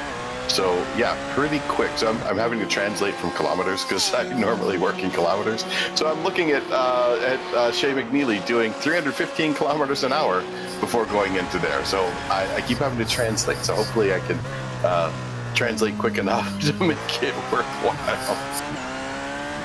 Yeah, so don't forget we had that period of flipping Australians going down the Mulsanne in certain Mercedes prototype cars. But you get the speeds plus a little bit of a lift in the track can make things quite awkward with vehicles designed to have aerodynamics. Yes, if there were a method of air propulsion for that car, I feel the passes would have been easier going over. But, you know, you can try something anytime you want. And it looks like, I think you have an announcement to make for the winner of the jacket. We do. In fact, we have the duo of David and Marie Siddall and their $25 donation. They have won the jacket. The PCA jacket there is going to them. So that is the win. We'll announce any further giveaways and contests as they come to us here in the booth. We're up to $14,125 there on our donation total. So thank you very much for that. As wonderful win for them. And the guy who just got out of the car, we'll have to go off and thank his relations. We assume they're related. It could be a coincidence. They may not know each other. We know who loves their family member the most. That's what's clear of this. We know who loves their family member the most. We will turn this into a capitalistic ritual of expressions of love, just like every design holiday. Absolutely. So I kind of want to throw some love to Chris Pies. He's out there in front of the second class here, the RSR class, just burning it up. His lap was a 350.2 with a fairly full tank of fuel. He's only been out there 12 laps, which 12 laps in the RSR, that's pretty good. He's really burning up some good laps out there. I love racing with Chris. I know you guys have heard me on air before saying how much I like racing with Chris. He is a fair and fast racer. You can go door to door, not window to window. That would be a little weird. Somebody's upside down at that point. But mirror to mirror, door to door, nose to tail, whatever. I always love racing with him because he's such a good and fair racer. So yeah, props to Chris. Absolutely. Chris is one of those wonderful people, and he does have a little bird. We like birds because birds fly, and flying is something you can also simulate along with driving. And APVE or APV simulators, that is APEVIE.com, by the way, bit of a mouthful, creates a simulator world for their customers. In their California warehouse, professionals plug and play turnkey systems which are uniquely created according to each customer's needs. All APV motion and platform systems for racing and flight are affordable to allow more people to enjoy this amazing world. Each are delivered in specially designed boxes and can be set up by professionals if requested. Started in 2020, their founder took more than a decade of their experience as a fan and competitor in motorsport to realize their vision of creating a leading racing and flight simulator resource. Translating that knowledge has allowed them to offer the most realistic and engaging experience and solution possible. It is APEVIE.com. Check them out today. They've also donated the shifter bars, by the way, we're giving away during this broadcast. And there's a nice shot of that shifter. Good looking shifter there. I like that. Looks nice and solid. So yeah, we will have that, I think, coming up soon, at least in a little bit. Meanwhile, by the way, go to their website and have a look at see if they offer helicopter setups, because that's something I'm personally interested in. So I'm gonna go take a look. That could be fun. Yeah, I have a friend who's a helicopter pilot, and he does a sim, and we talk about the similarities of the simulator technology between the two, like how we have special gear for like steering wheels. They of course have yokes and throttles and all that stuff. It's just a little different the way it's set up, but they spend just as much money as some of us do. So it's fun to compare what he does with this helicopter simulator. And well, I could also mention my neighbor, who is an airline pilot for one of the major U.S. airlines. They use some pretty big simulators that are quite a bit more expensive than I think the entirety of the field has probably spent on their sim rigs. Oh, absolutely can be. And I'm a simmer myself, flight simulation and private pilot, and I've always, of course, done sim racing before that too. The sim world is wonderful. We can experience so many different amazing things through these virtual worlds, and technology now is better than ever. It really is truly incredible. I'm actually learning myself helicopters because they are complicated and irrational creatures, and I want to understand how they don't explode on startup. They scare me a lot. But I'm a fixed-wing pilot, can you tell? I find helicopters strange. But no, they're amazing vehicles and incredible, just like these race cars we have on track, which themselves we've seen the evolution even just through iRacing's own history, but also motorsport in 20 years at least. We've seen such a big difference in what we're seeing on the tracks and the technology and how fast. Because it used to be that, technology from racing made it to the road. Now it seems to be translating back and forth so fast, it's blistering that we're seeing the technology that we only had maybe 20 years ago, with electronic recovery now being mainstream tech in car function and assisting in braking, assisting in energy saving. And it's a wonderful world that we're seeing start to share this. And pioneered in multi-class GT racing, let's not forget. Digital rearview mirrors, where you had a screen on your dashboard that showed you the view of cameras out the back of the car and where other vehicles, not just the view, but it would also show you on that screen arrows showing if someone is alongside you and in your blind spot in this direction or that direction. That was racing tech. That is now in street cars. This Even is with the arrows? Because I've got it in my car, but I don't have the arrows. Now I have the arrows on the race car, which I would absolutely love to have on the street. I think a lot more people should have them on the street. I actually did have somebody run into me on Thursday night. It wasn't good. I'm so sorry. It is making in there. But yeah, something like that would have helped. Collision detection with all the radars and everything, that does help. Not that the race cars have collision detection, but I think it might get in the way, honestly, because I know when I'm racing, I tend to get pretty close up behind someone.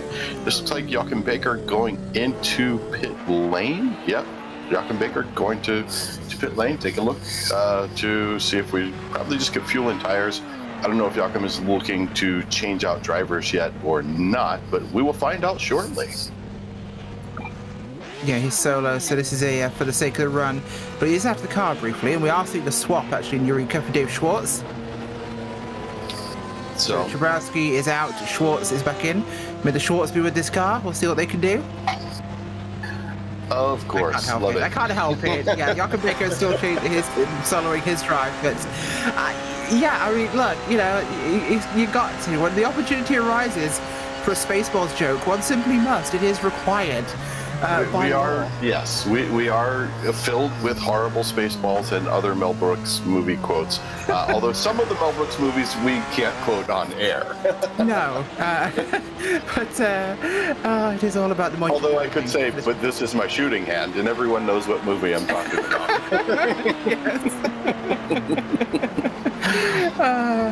No, it is very apt. Mel Brooks will always have a place in our hearts when it comes to quoting things, as long as we don't quote some of them that are risque at these times that we live in.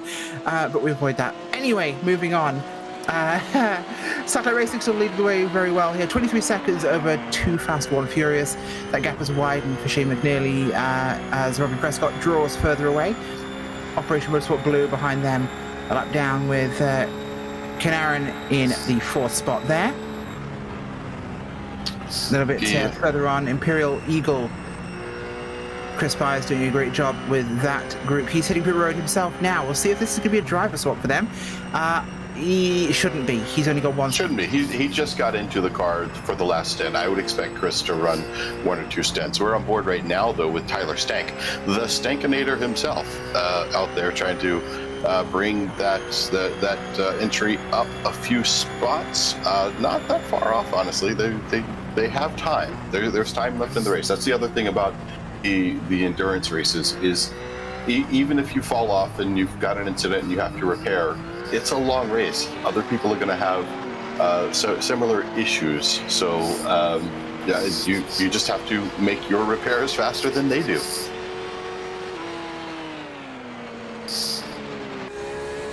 Certainly do. Well, he's on pit road now. He's staying in the vehicle. And an anonymous donator just dropped in $25 to Jonathan Schum. So whoever you are, Anonymous, thank you very much for your kind donation there. There's more still to go in this race so far. Pies is back out on the track there as he'll get himself going again as class leader there for the RSRs. As behind them, Salute and Flying Line still trying to run their laps. Last 10th Optimo and are currently ahead of UCR Omicron in our roof class. Michael, that's been our first major change there we've seen. It has indeed. I think looks like Schadenfreude Vater is, sorry, I have a hard time saying that, not German. Jeff Williams, they look like they're in the pits right now. Blue Thunder was just able to overtake them. So that's going to put Jeff and Schadenfreude back into P6, but I think they're going to be able to stay ahead of Not Fast or Furious. They are still, working their way around the track, but they should be due fairly soon for a pit stop, probably. Well, actually, no, they just did a pit stop. Sorry about that. They just did a pit stop. So we are looking good for the current order in that RSR class. I think everybody's pretty well settled into a rhythm. Yeah, they absolutely are. And they'll be doing exactly that for a good amount of time yet. We've ticked over an hour, I believe, here. We are at the halfway point of this race, so time waits for no man, and no race car, more important. And I've been corrected, by the way. It is 8V is how we pronounce that sim rig manufacturer. I'm actually seriously looking at those rigs. They're quite juicy looking and come fully equipped, which is rather nice. Definitely something to eyeball if you're looking to get super serious about this sort of activity. At the moment, halfway point in time, no change in positions realistically we've seen apart from Opmo last 10th switching out for UCR Omicron in the roof class. Michael, it is the dead of the night where everyone's been just trying to hold on to what they have. Yeah, it gets tough. Now, we were talking when we came on how difficult it can be to race at night. The most difficult time to race, quite honestly, is at each bookend of that. So sunset and sunrise, because you get such a different light change and your eyes are trying to adjust. Some places are darker than others. Some places are lighter than others. So you're going through these big changes. When the sun comes up and it's high in the sky, everything's kind of awash with sun. Or at night, it's awash with dark. I guess that's how you would say that. But in those times, right as the sun's coming up or going down, it's usually about an hour as it rolls by that you find it becomes really difficult to see. So it can be interesting. So right now we are at about 3:15, 3:17 on the iRacing time. So I think we call it virtual sim time. So virtual sim time, 3:17, 3:18 in the morning. And Jacob Schum looks like coming in to get fuel, and I think probably going to also solo, so going to stay in the car. Jacob rolling out, car 56, out for yet another round with fresh fuel and possibly fresh tires. I must say, I'm also appreciating the hair matching the shirt there. The purple vibe is strong. I love that as a former purple hair owner myself. Definitely vibing with that, especially with the VR headset. As we look through here, but it is very important if you're running solo that you absolutely squeeze every last tenth out of your performance on track. And funny that, because we have a read here for you from last 10th. Ignite the passion for racing and conquer the digital racetrack along with one of the hottest sim coaches, Nick, from last 10th. With a profound grasp of physics and a track record of success, Nick has elevated drivers including Season 9 Pro Class champion Chris Braun, Season 10 Club Class second place Kerry Brooks, and Season 10 Challenge Class champion Jonathan Reba. From novices to veterans, Nick trained you to self-diagnose, self-correct, and self-improve, putting you on the path to become your own coach. Whether it's fine-tuning your technique or overcoming challenges, he will craft personalized driving exercises to propel your progress. Ready to soar to new heights? Discover the road to excellence at last10th.com. Last 10th Coaching, your ultimate driver mod. Yes, the ultimate driver mod. Tighten the nut behind the wheel is what is often said. Doing coaching quite a bit myself, obviously. There are many of us out there, but I can tell you Nikki Chan is a good coach and really enjoys Chris, apparently, who was the champion, because they are actually racing together, and they are in P1 of the roof class. So looks like the proof is in the pudding for that one. You got Chris and Nick both in that same car, leading the way in the roof class. That is an endorsement of your student if you're willing to drive with them, as we see UCR Omicron, by the way, Reba, heading down pit road right now. So that car is, in fact, hitting pit road. Reba being one of the guys that was coached by Nick as well. So there you go. They're heading the pit road as we speak. Anyway, heading onto the track, though, we'll see what they get up to now. It's going to be important to see where they place after this run through. Of course, last 10th are still on track. We'll see what happens with them. So 2 of the... oh, is that unfair? When you have the coach and one of his students in the first car, and running second place is another student. No, it's not unfair at all.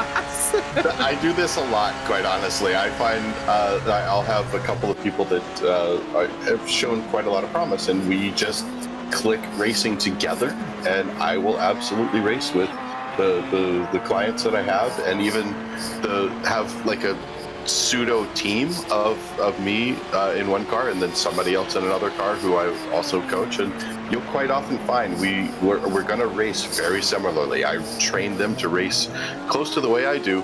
Looks like the Schwartz was not with Dave there. Went a little off on that spot. That's not the quick way. Let's take a look at a replay here. Coming up. It looks okay here, but I'm thinking wide. As we come running a little bit too harsh through here, a little wide. Yeah, I caught that. I could see the throttle was on just a tiny bit early. But ride the wall. Sometimes it can work out for you. Get slowed down enough. And fortunately here in iRacing, the gravel will not trap you. Now, in a real life racing situation, you would want to keep rolling through that to get up to that excess road. Michael, we just had him again, once again fluffing it at the chicane on the Mulsanne. So Schwartz and that Eureka car just went ploughing through one of the sand traps on Mulsanne there. This has not been his day for car 775. No, not a good way. And it could just be not quite prepared with the night, not seeing the night the right way. Trying to take a look around. Looks like there may be some damage on the wing of that car. See how, yes. Look at that. He's got some serious issue there. That wing is very unhappy. So the wing, and looks like the left front, so he's probably going to get overtaken here. He's just trying to not be too much in somebody's way. These two cars should be able to get around him pretty quickly, though. Yeah, he's gone past through the chicane again. I think he's limping. I think he picked up damage on that slide through the gravel. I think he kissed the wall maybe slightly on the left-hand side there. We didn't quite see. But that car is definitely hobbling here, and he's just deliberately skipped both those chicanes. He knows he's under speed. So this is going to be probably in to box this time for Dave Schwartz and Eureka team. Unfortunately, unable to currently go to Plaid. You'll have to come down pit road to get that looked at. Yeah, we did see when going wide, just a little bit too quick, hit the grass on the exit on the end of that curbing, and then just made the wall slide.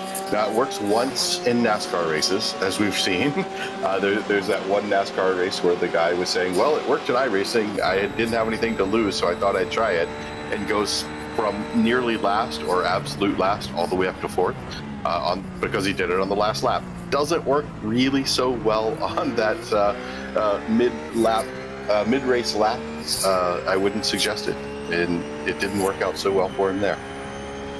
No, it did not, unfortunately, and we'll have to see if he could improve on this one. Now, I will have to say, it isn't the kind of strategy where you can use at Martinsville, where you can wall ride your way to victory. That is, it's only going to really work at Oval, if I'm honest, as brave as that one was, and legendary.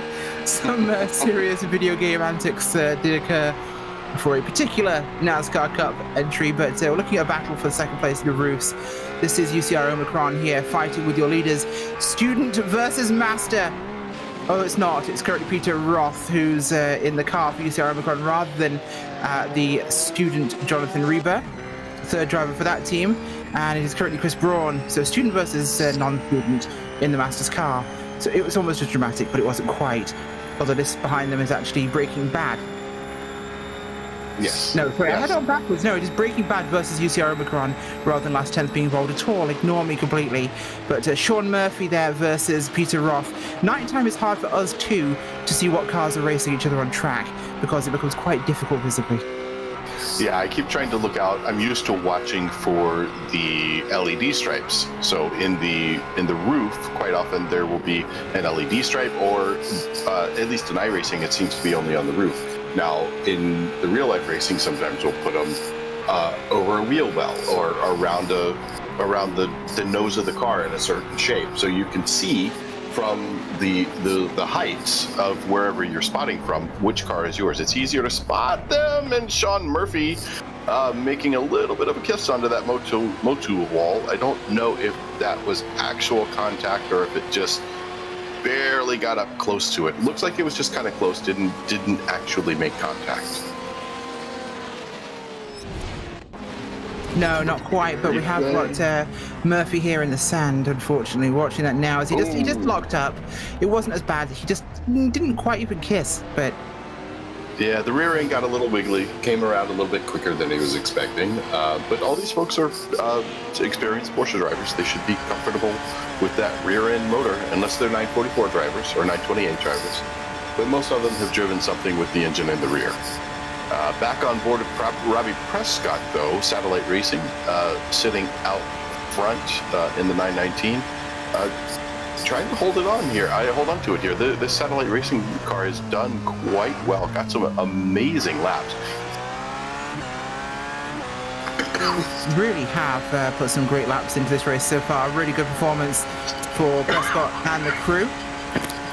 But especially right now, we're seeing a good, consistent performance for this one from what they're doing, including the entire grouping of these prototype cars.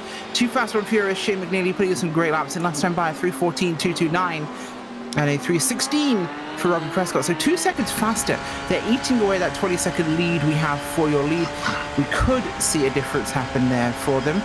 We will have to find out. But McNeely's due a pit stop very shortly, within a lap or two, I think. So we'll see what happens there. Prescott as well has to be on the edge of this. Yeah, McNeely's on lap 9 of the stint. Looks like Prescott only on lap 8.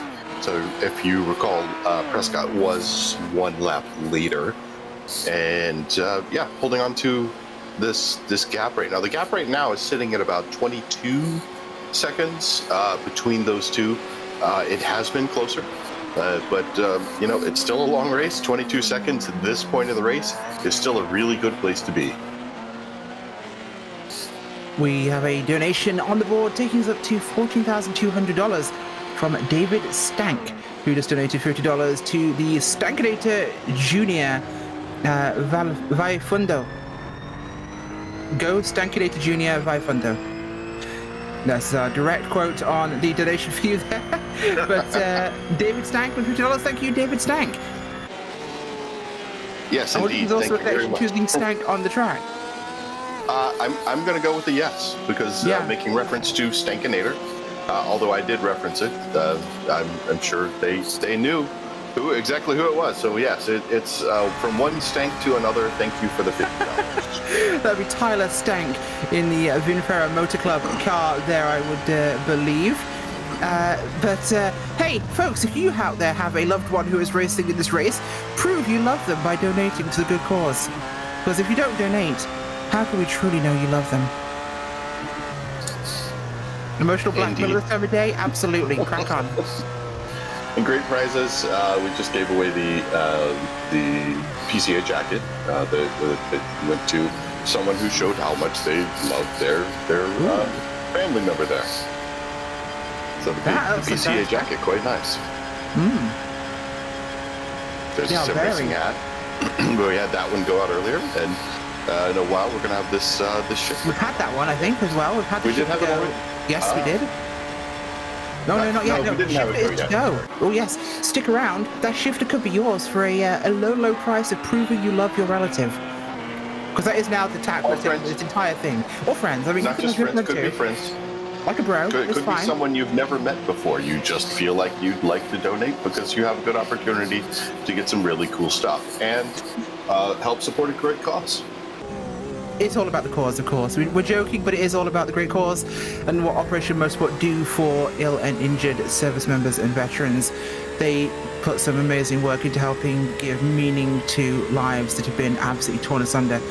So do consider donating to support a wonderful operation for Canadian and United States service members. On board here with Joachim Baker, looking at his view there. Top fundraisers we're seeing so far. Looks like Joachim Baker. I'm not sure if these are donations by these are raised. Okay, so Joachim Baker has raised $1,800 for this one. We've got Jonathan Ariba has raised $1,450, with Charlie Boyer raising $1,125.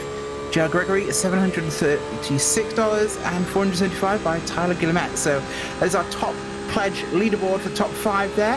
Get your friend, relative, acquaintance, overnight guest on that leaderboard by donating to pledge towards them and helping them achieve more. Our top teams, UCR Omicron, have so far raised $2,850. Operation Motorsport have raised $1,850. Salute have raised $1,105. Canadian Racing $1,250. And $875 for Schadenfreude fodder. So get your involvement there. And Vinifera Motor Club with Tyler Stank is on pit road. The Stankinator is coming down pit road. And that is 1,805, sorry. Cameron Obenon had her mouse over the number, so I couldn't read it. Is that passive-aggressive? Yes, it is. No, but it was a good guess, 1,805. But you know, it's way better because now it's 1,805. So yeah, so big props for the donations there. Meanwhile, taking a look at Jason McSparrow, Operation Motorsport Blue, flying down the Mulsanne Straight in P3, just tearing it up again. These folks are out there having fun, but also raising money for Operation Motorsport. So this is great. So we were talking before coming into this first little chicane here, put here to really make things safer. Those speeds were getting a little bit on the insane. No, I'm sorry, I shouldn't diminish that. It was a lot on the insane side. Just think about a car doing 250. That's a lot. That is very fast, and they're still cruising along pretty darn quick. So yeah, Operation Motorsport Blue approaching 200 miles an hour here down that middle section of the Mulsanne Straight before coming into the second chicane. I think we're going to see some traffic coming up here fairly soon, especially with these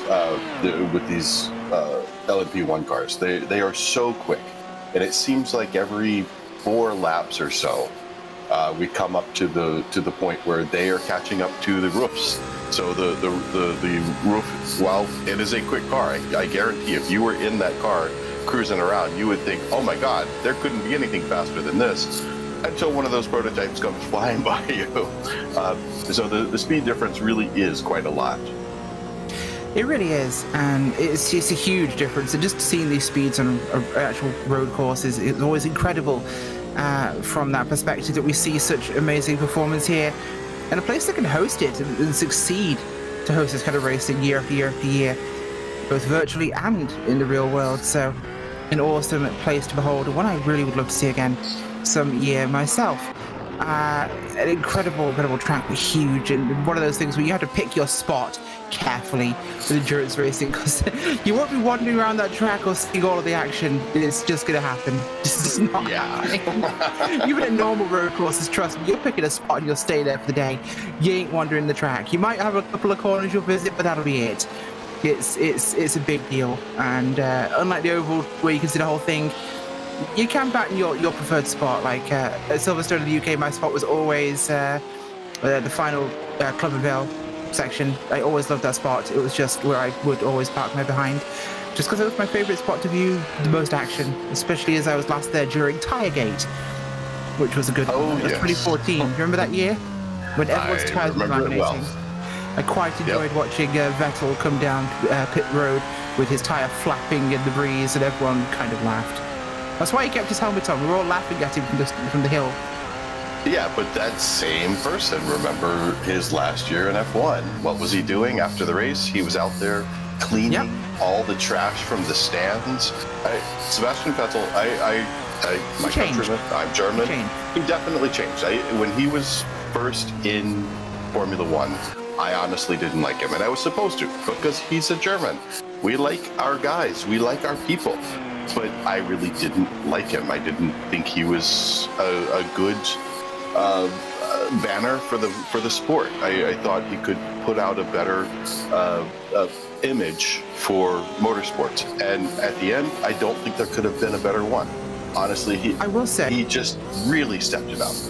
He started out as a Mary Sue, and he became a Luke Skywalker. I'm mixing with metaphors here, but let me explain. He was given everything to succeed, and he had the best car, he had everything, and he became a champion because he had an amazing car. The Red Bull was undefeatable, and it was Sounds easy. familiar. Yeah, he was given everything he needed to win, and that was it. He didn't know struggle, not really. He'd been groomed in his way to that seat, and he took to it because it was easy.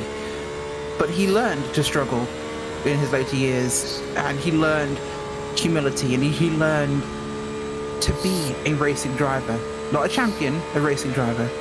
And the Vettel at the end of that career, a driver I deeply respected. Vettel at the start of his career hated him.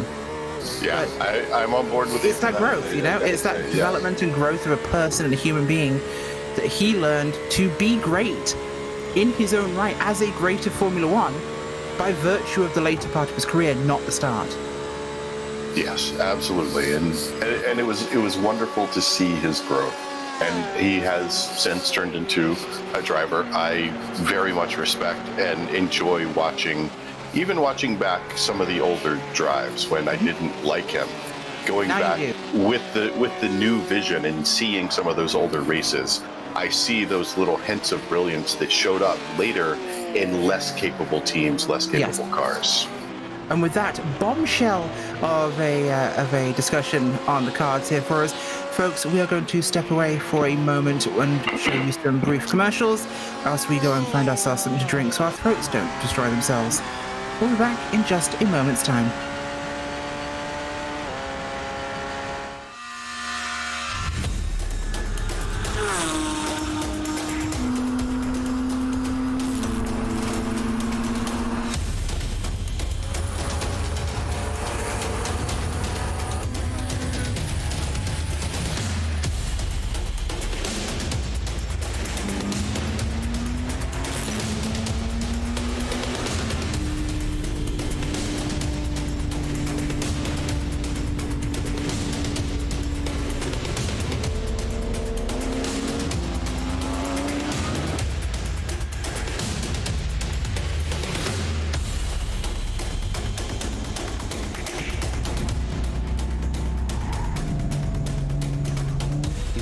A little earlier if that's going to be the case. He's actually got a nose ahead as they come down into the braking zone. He's going to do it the hard way.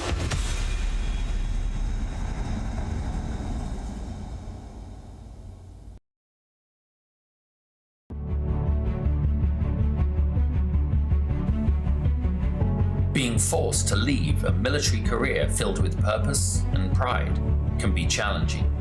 Motorsports offers an opportunity to regain that sense of identity within a safe, fast-paced team environment, providing a renewed sense of purpose. Operation Motorsport believes in the power of team, identity, and purpose.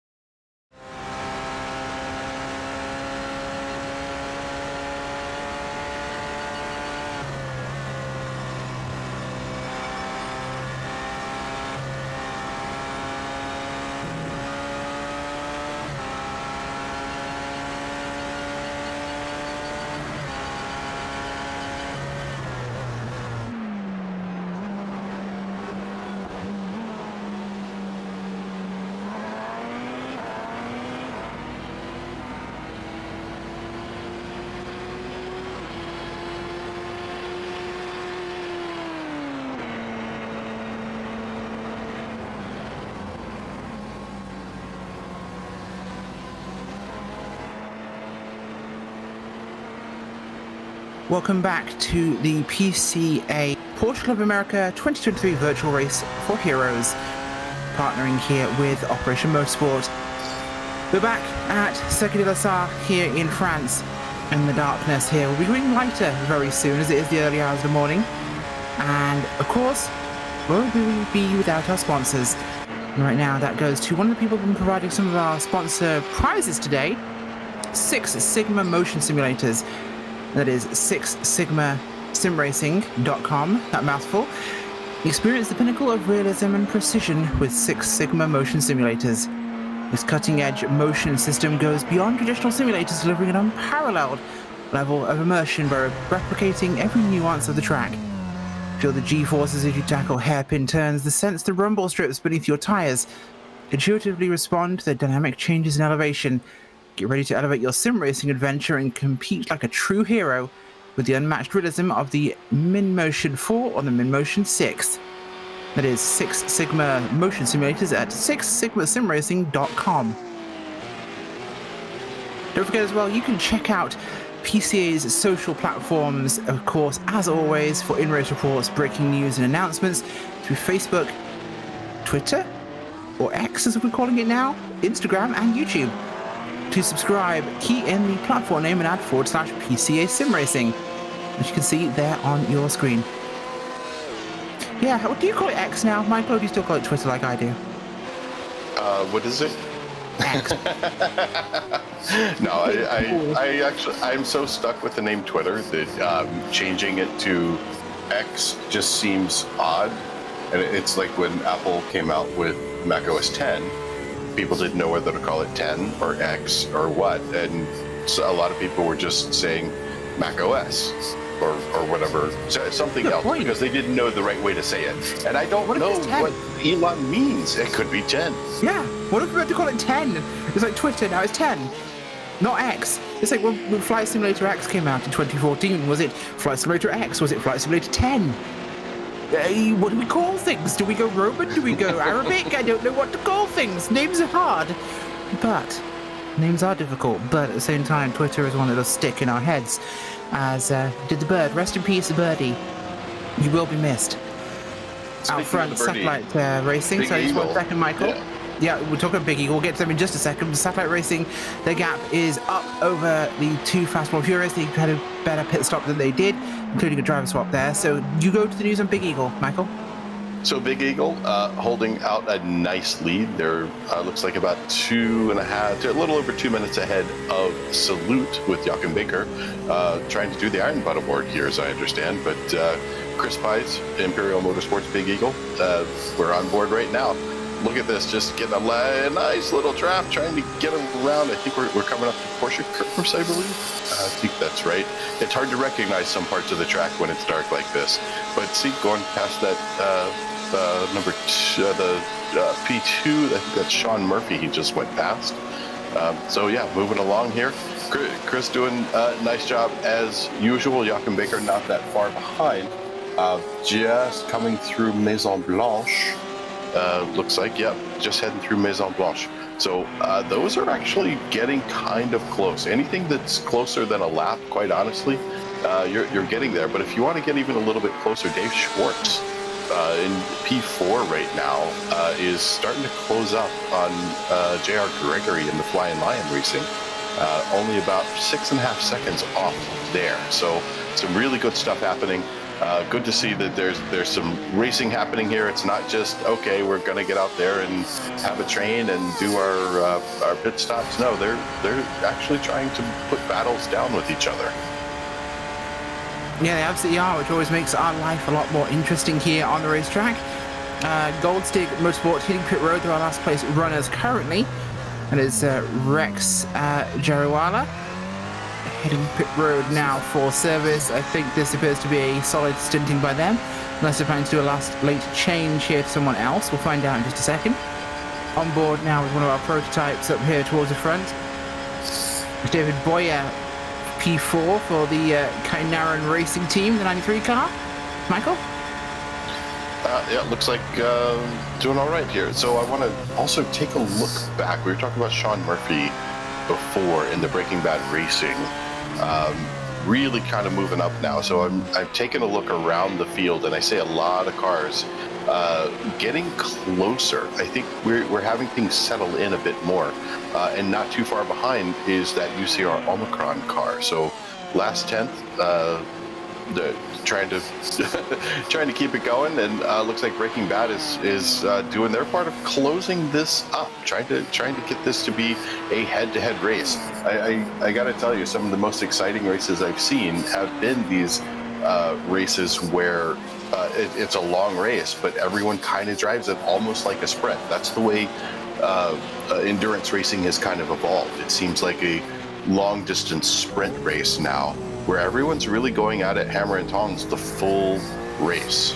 So on board with Joachim Baker, taking a look over his shoulder here. Now you can see what he sees. So we've got that in-car camera taking a look out the front window, but now you see his view as well. I love being able to see the drivers here in their rigs. I think we have Jacob Schum also with that overhead cam, sort of looking down at the VR rig.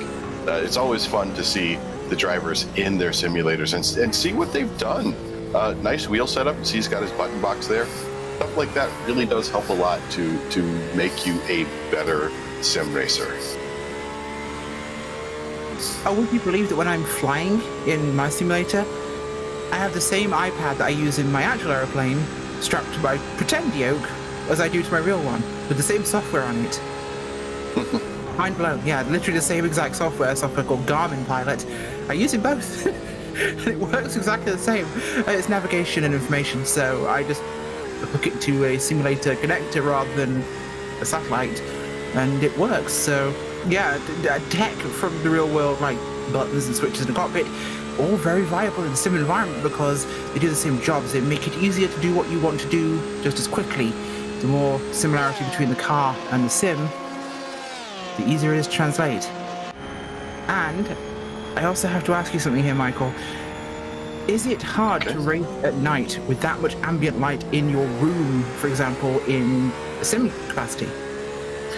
I would say absolutely, depending on the person. I find yes, which is one reason I race in VR. I love being in VR because it blocks out everything.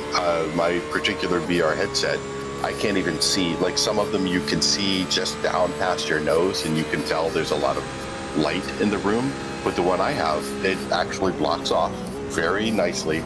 I am completely immersed in my environment, so it's a little bit shocking to take it off after a stint. You take it off like, whoa, oh, I forgot the light was on, and hey, it's like, it's only 2 o'clock, 2:30 in the afternoon or whatever, and you're going, oh, yeah, maybe I should go have some lunch, not dinner, because yeah, doing those night races, it can be shocking, and I find I am better when I am able to block out everything. I have gone and raced other people's sim rigs and done night races in a very light room, in a very bright room, which would be fine if it weren't a night race. So for me, absolutely.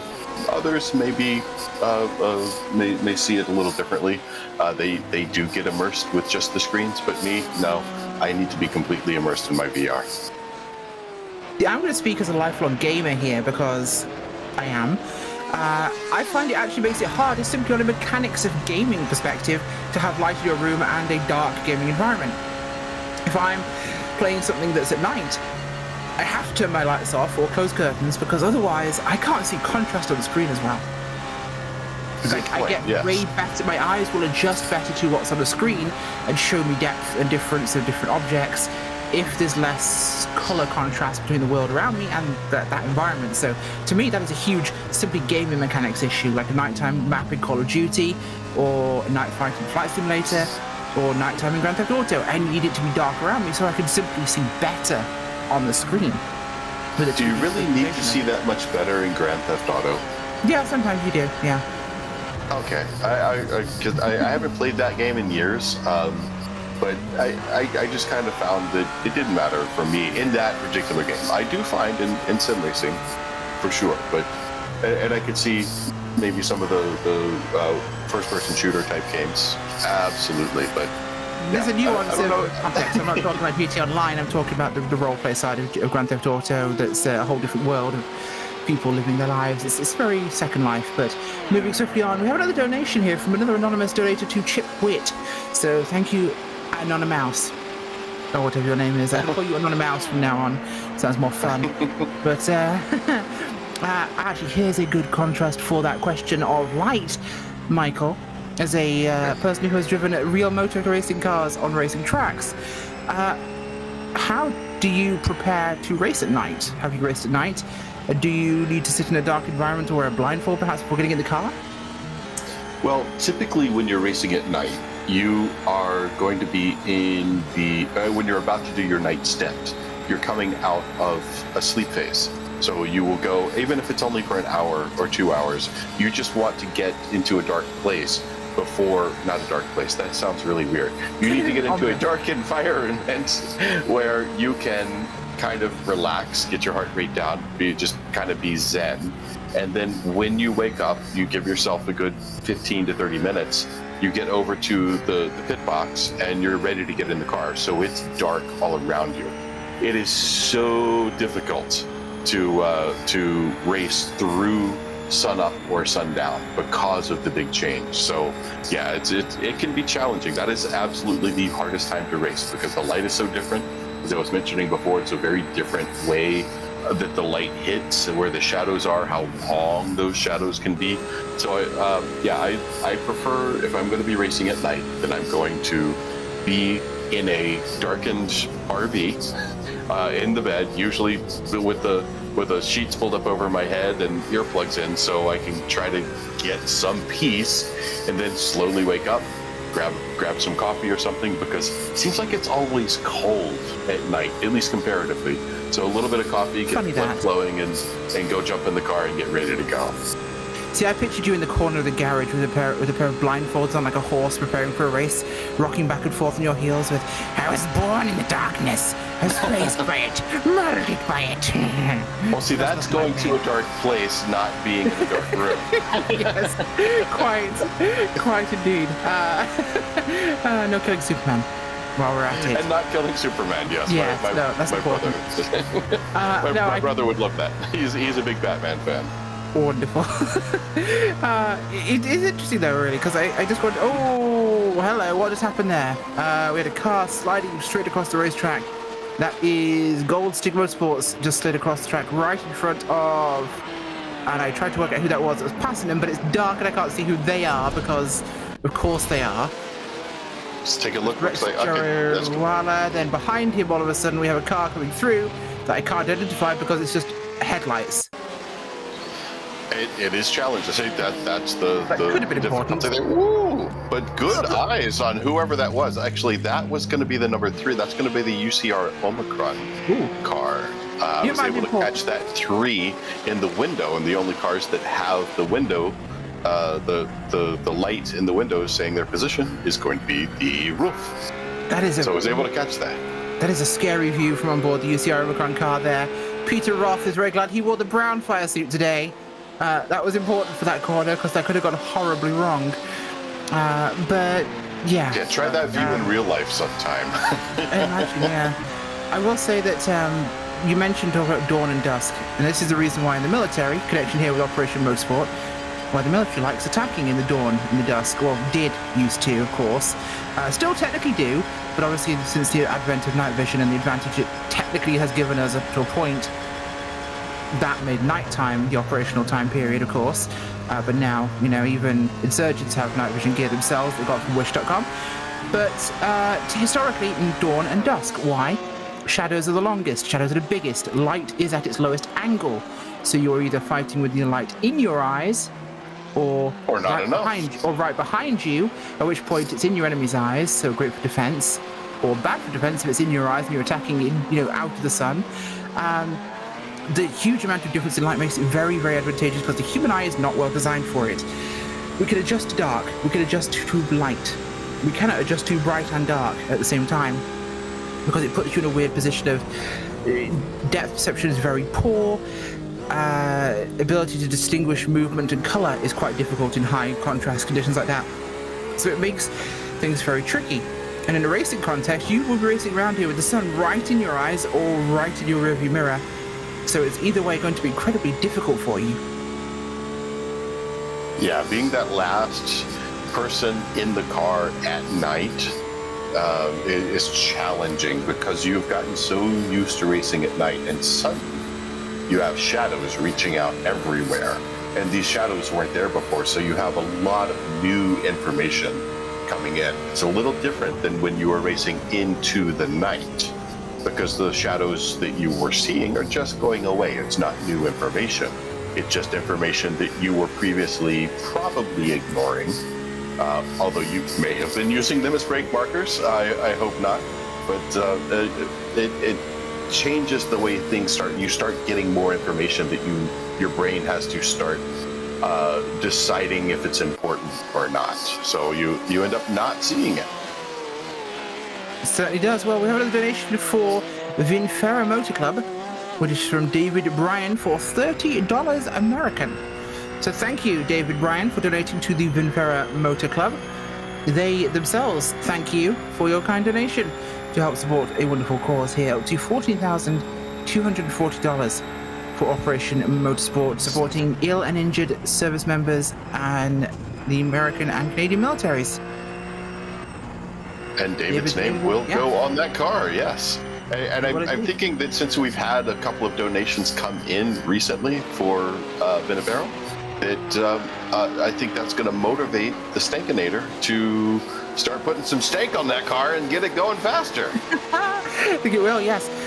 If you donate to the Vinferra Motor Club, apparently they're announcing that your names will go in their car for the iRacing Virtual Lemons Enduro Series races. On their livery, your name will be there, so if you have a wonderfully awkward name, please donate, but no jokes or memes. Unfortunately, don't rename yourself I Break for Weebs. That might not go well on the car. We shall avoid that one. But if you have a name as a human being, I'm sure most of you do, donate and your name will be on their vehicle. Speaking of which, the Stank is on pit road. The Stank is on pit road. Is the Stank going to stay in the car, though? Stankinator should stay, I think, looking at the number of laps. But I think, so Robert Neville was first in that car, then Cameron Argonaut. Oh, you know what this is? This is a drive-through penalty. Too many incident points. Putting too much stank on the car, I guess. So Stankinator serving that penalty, getting back out on track. The wonderful thing about things like drive-through incidents and crashes is they get you on camera. So I know that very well myself. The first year I was back in pro racing in the United States, I was driving a car at Lime Rock. The sponsor was not going to do the next year, and then I got hit from behind and went sliding sideways and taking out. So Lime Rock, it has the 6, 5, 4, 3, 2, 1 going down to turn 1. And I took out 6, 5, 4, 3, and 2 as the camera just followed me right along, and you saw their logo big and bold right there as the guys came on the radio. Are you okay? Does the car still run? I'm like, yeah, looks like we're gonna be good. I think we're fine. And they actually ended up upping for the entire next season. Well, wonderful. Maybe your slide made the difference, but I did just like how we switched, by the way, from the third-person omniscient to the third-person limited when we referred to the Stank. Don't question me, I'm right. Different contexts and versions of third-person narrative are right in my head. Shane McNeely here, second place for Too Fast, One Furious. I'm struggling with that team's name. Too Fast. So which two are fast and which one is furious? That's not what I'm struggling with, but we'll not discuss this on air. Okay. Better left for offline, yes. Oh, yeah. But yes, Fast and Furious, wonderful car films. That must be the total reason why they're called that. Absolutely. But there could be 3 drivers, and one of them is angry. And we have... actually, who is in that car? We had them drive so far. We have Shane McNeely and Matthew Siddle. But of the entries, Too Fast, One Furious. McNeely, Siddle, and Whitehill. So it could be any one of them that is the terrifying one. Speaking of which, they're on pit road now. We have, of course, Shay from the Northwest, Siddle from Texas, and Nick Whitehall from the Virginias as they hit pit road. We currently have no idea whether any of them is the angry one, but I'm sure we will find out. Yeah, and it looks like we've got a meatball, on Too Fast, One Furious. That's not good. That is not bad. Good. And if you look at the right rear of that car, that's supposed to be straight up and down. It's not supposed to be bent that way. I think we're going to look at probably, if they've got a fast repair, they could take that. It would be worth it for that, because I think that repair is going to be a bit longer. That's a good idea. Then I would take it, because take your regular stop now, because I think they're in the ballpark for a regular stop, to be fair. So I suspect they've taken that fresh car and tyres and fuel, and they'll be back out here running, because that was very quick for if they had to repair it. A meatball, that's minutes on pit road. They can't afford that being on the lead lap here. Yeah, being on the lead lap, being in P2, you want to stay there. That Operation Motorsport Blue with Jason McSparren behind them. Love seeing that meatball and hoping they can take advantage of it, but I don't think they're going to be able to now that the Too Fast, One Furious of Shea McNeely, who is either fast or furious, is out there on the track once again. But Jason McSparren here watching closely to see coming through Maison Blanche. That's a fun corner. Honestly, that is weirdly one of my favorite corners at this track. You really bring the car down and it's such an interesting setup. You get to feel the rotation of the car. Everywhere else is these really fast sweepers or left-right chicane, right-left chicane. It's not as fun. That one, I really like Maison Blanche. It is a very good corner and section of this track, to be honest, as we try and keep our eyes on how this one's going. I don't think they're going to be catching satellite anytime soon. Prescott's still putting in a fantastic run of this one, nearly equal now to Jesse Lyon, by the way, on laps run in that car. We should be seeing them on pit road relatively soon, but that will time differently, I think, after that unplanned stop we saw for the other guys. So these guys will be continuing around still yet again. Car around there on the final chicane. That was Sean Murphy. Yeah. So he had Robbie Prescott, I believe, rolling up behind. And Robbie was doing the right thing, staying back, not trying to push too hard, but still got a little bit of I think the pressure of the big car coming up behind happens to the best of us. I've been there where I'm coming in and I'm in the lower class car, and you just kind of get in your own head like, oh, I got to get out of their way. No, you've got a race to run too. You are perfectly allowed to take that spot on the racetrack. Yeah, they certainly are. So we'll have to see how that one does round out in the end for them. But at the moment, it is going to be a race of timing.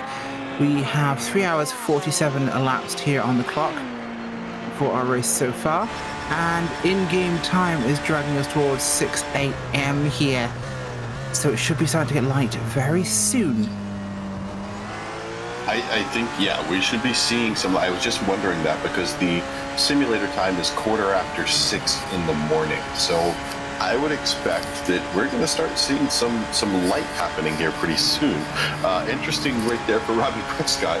I think that was a flash of the lights of, hey, dude, why did you make a double move? That was, if you're being passed, you want to make sure that you are predictable and online.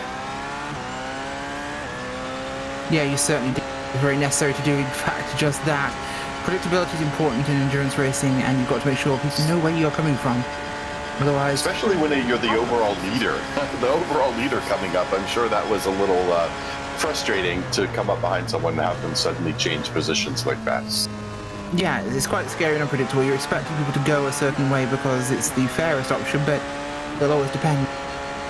So we are less than an hour from sunrise in sim time. Now we are running at 4 times real time.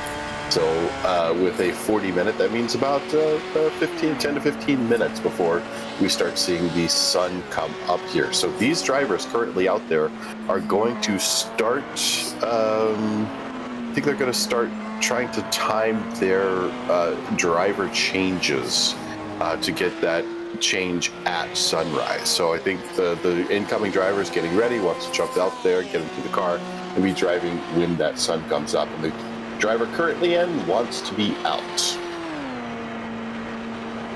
So we can start to see the sky getting lighter here actually on camera. If we get a long view here at some point, you can look behind there, you can just see it there over the horizon.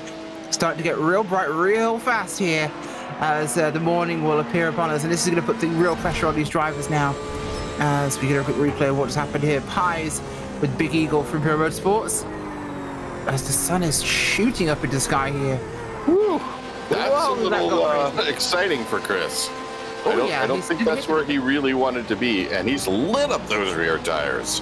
That's not going to help. He's probably going to have to take tires at that next pit stop. He is intact though, which is important, I think. So could have been worse. No damage. Yeah, still got a good lead over P2 Jochen Baker in the Salute car. Looks like about a little over 2 minutes, and that's been pretty solid 2:10, 2:15 for quite a while. I think those two raced very well. Joachim's another one of those that you see out in a lot of races, very popular in PCA Sim Racing. You see Joachim every single event, and always doing quite a good job out there. Absolutely are. We'll have to see that one proceed, but as it stands, plenty to go forward for these drivers. Lots of time to change and things to occur for us, because it is not looking like this will stay in the same order as it always has. So we'll have to see how it does play out. Yeah, Jacob Schum looks like probably want to find a way to extend that sixth gear or change that rear end. I don't think you can do it on that car, though. I'm pretty sure the transmission is locked there. So up into fifth, watch going into sixth gear, it'll run all the way up, and you'll see those blue lights flashing, flashing, flashing. You don't have a seventh gear to switch to, so probably going to be stuck there. Maybe it was a little bit of draft. Nope, see? Stuck there. Got a couple 100 meters to go, and you can't accelerate anymore. It'd be nice to be able to have a little bit more a speed to work with at that point. Interesting way to look at things. Look at Jacob Schum from Zoom Schum right now. Making sure he gets his running in towards the lower end of this RSR class, the 56 machine. The sun's starting to really come up there in the distance. A welcome relief to actually see things on the track, I think, for a lot of these guys. You'll start to see them push a little bit harder here. Maybe some adjustment period, but a lot more comfort in where they're positioning the cars in terms of how they choose to run. Yeah, notice in the distance, you can, like we were talking before, you can see it even more now. You see that little bit of orangish red. The sun is getting ready to come up. It is now 6:35 in the virtual sim time. So it's getting to that point where those shadows are going to start showing up. They're not there yet, but they will happen soon. So these drivers are probably thinking about that driver change opportunity coming up. I think they certainly are. And some interesting fun facts, by the way, that Vinifera Motor Club, the team who's been offering to put your name on their car if you donate to support them, refers to Vitis Vinifera. Set up because it is Latin and meaning common grapevine. And so we know wine leads to moonshine, moonshine running led to racing, which means that wine is the circle of life in motorsports. But you know what? I can go with that. That is actually a viable, tenuous link, but we can go with it. There are plenty of wineries and vineyards who have been on race cars. I've passed several of them. Not just the wineries, but yeah, the race cars, I should say. I usually do visit those wineries, though, because it's a really good way.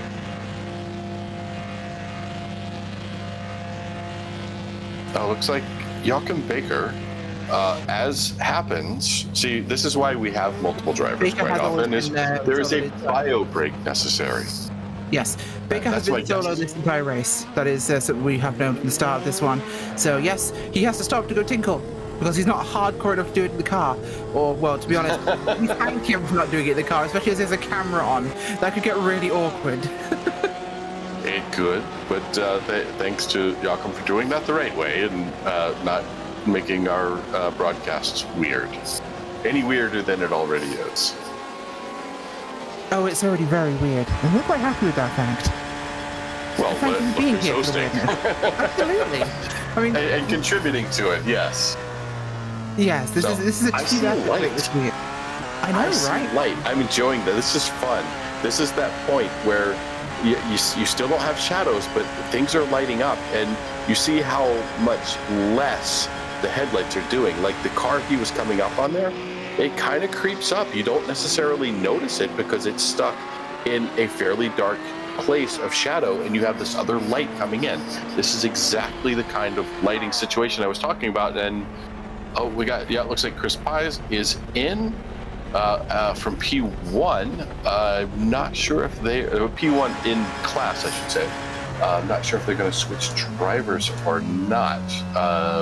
Looks like Rafael Amarim was in the car earlier for a short-ish stint, about 29 laps.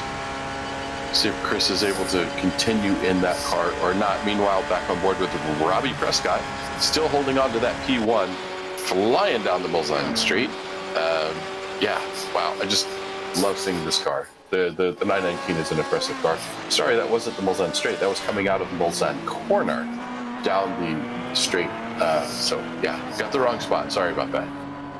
It happens, especially as we're starting to get familiar again with the track, as this is the first time this race I've seen it in daylight. Just want to put that out there.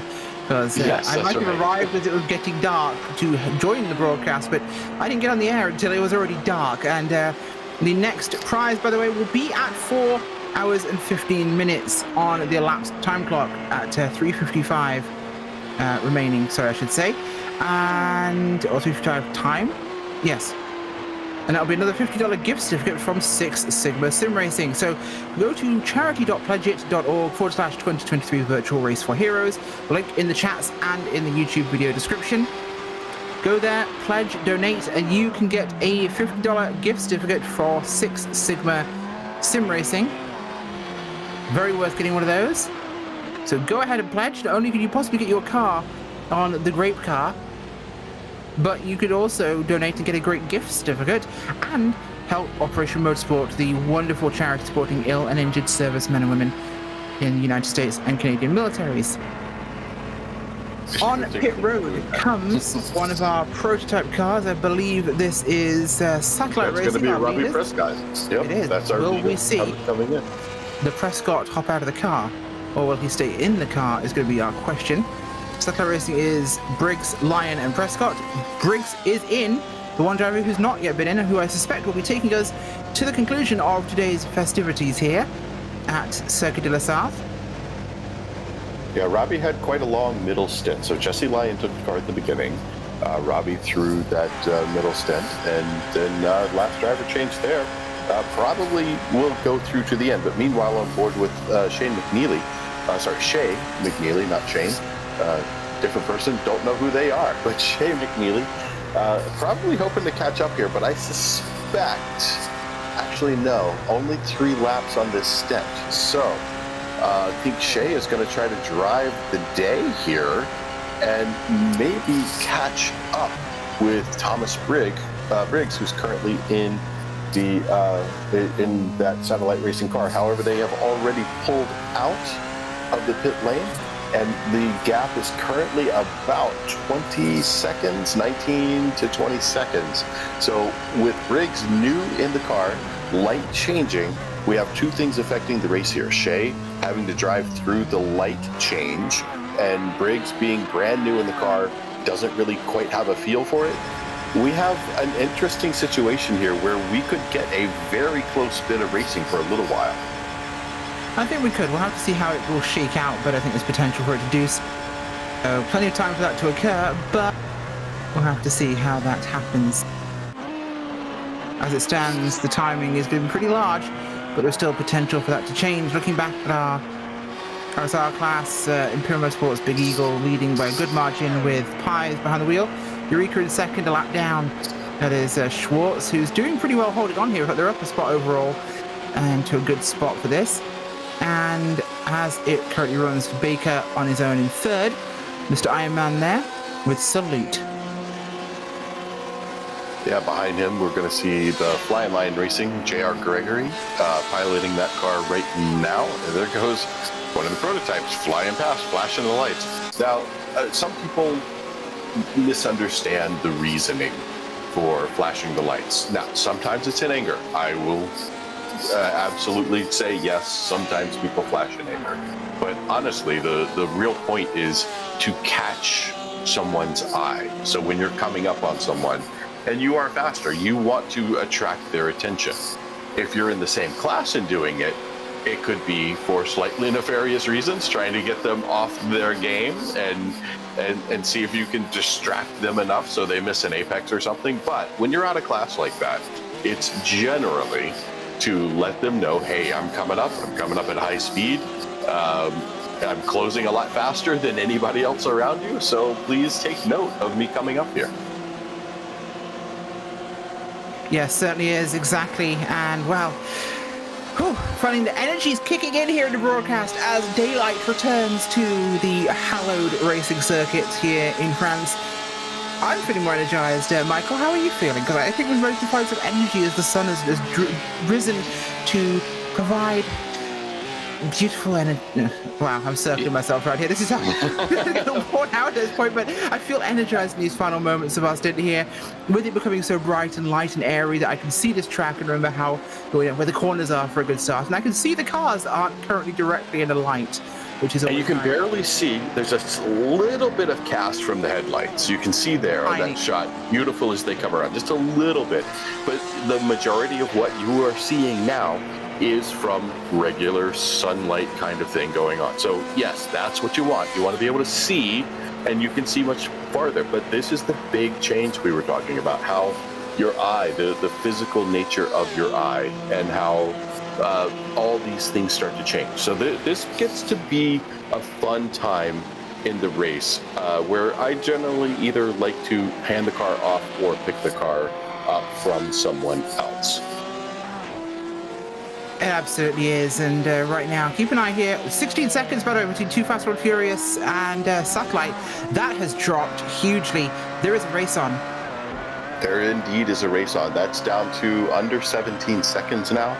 It's about 16 3/4. So it looks like there's going to be a race to the end. This is going to get exciting here. Two prototypes being that close together at the end.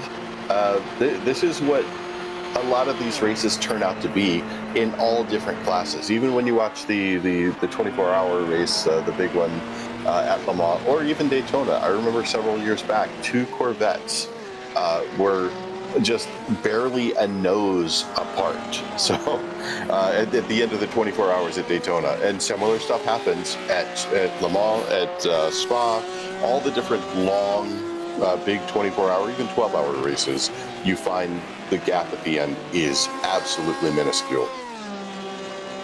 Well, everyone finds the energy when the sun comes back up again and starts to really put it into high gear. Maintenance mode at night drifts away, and as the last embers of dawn start to fade here, these guys kick this into the final high gear. 2 hours are going to be to go soon in about 10 minutes time, which means it is absolutely get it on and go for these drivers. If you are in a position to fight, now is when you start to kick it in and begin that battle here on the racetrack. Too Fast, One Furious, they're in a position. UCR Omicron, they are in a position. Those are both cars that are in fighting opportunities with Satellite Racing PCA for the prototypes, and in the roof class, UCR Omicron and Last 10 are in a potential battle. Not quite, but it is technically there. Notice how much, so this is Chris Braun in the car again, or still, I should say. Notice how much of that track is being used, and even areas beyond the track, or that are still maybe not picking up a penalty point there, but really hoofing it, trying to use all that track. I bet Nick is in his ear, coaching him through this while he's driving. There's no doubt in my mind. Oh, 100%. You use everything you can. Although bear in mind, people are starting to pick up penalty points. We saw a drive-through earlier for over 24 incidents will pick you up penalties starting there. Some guys are already hitting those caps. Yep, we saw one drive-through earlier. That was, I believe that was Tyler Stank, right? I think Tyler had a drive-through. For Stank, yes. Yeah, so the Stankinator had his drive-through. But yeah, it happens. I know it well. I've done it a few times myself. But right now, taking a look, this is Chris Braun. Chris Braun taking a nice little, seemingly casual, but look how much of that track is being taken up. That is the right way to drive this. And you get into this flow, you get into this movement. It's kind of like a dance. And I wonder if working on helicopters helps him. He's in U.S. Army Reserve. He actually works on helicopters, so I don't know if there's much dancing with a helicopter. If that's going to help him much. There's a lot if you're flying them. The only experience I can share there is that flying a helicopter is like operating a Lotus 79, which most iRacers have had the opportunity to do. Now, if you ever get the chance to drive a Lotus 79 around Bathurst with a H-pattern shifter, you will know a fraction of what flying a helicopter feels like. Because the helicopter, you have to use your left hand for your collective, which is your up-down. You have to use your right hand for your cyclic, which is your stick that controls, the wiggle, the forward, back, left, right. Your feet control the pedals, which is your tail Or rotor, yaw. so your yaw, but you have to adjust all of these controls every time you adjust one. So if I pitch forward, I have to adjust my collective, and I have to adjust my pedals because I adjusted my collective. All the while, your finger, your thumb on your collective cyclic is also adjusting rotor trim, is adjusting your throttle, depending on the helicopter itself as well. You're doing 40 things at once with every single limb. It's like being a drummer with double kick. Not that different from being a race car driver. Exactly. I coach people into the point of where they understand steering with your feet. I was sitting at a major racetrack with a very, very well-known driver who's won Daytona more than any other driver. You probably didn't know who that is, but we were sitting around talking and just happened to mention that it's funny how many people think the steering wheel is for turning the car. No, great because it's brakes, it's application of the throttle. The steering wheel gets it started, but the majority of it happens with your feet. So that's why I'm saying I suspect it's not that unlike flying a helicopter, where everything has to work in this beautiful choral cacophony. Yeah.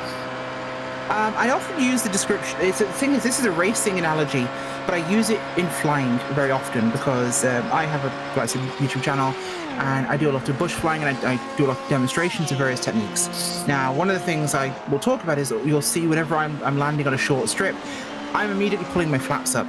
Okay, and there's a reason for this, and I'll explain how it relates to cars. But the flap generates lift, right? Opposite of downforce. Now, that is weight, correct? It's the application of weight on a wheel. If your wheel is touching ground, how much lift you have will reduce the amount of weight on that wheel, and the amount of lack of lift, more weight on the wheel. Just like more downforce equals more weight on a wheel. I'll get back to that. Now, you look at how you corner.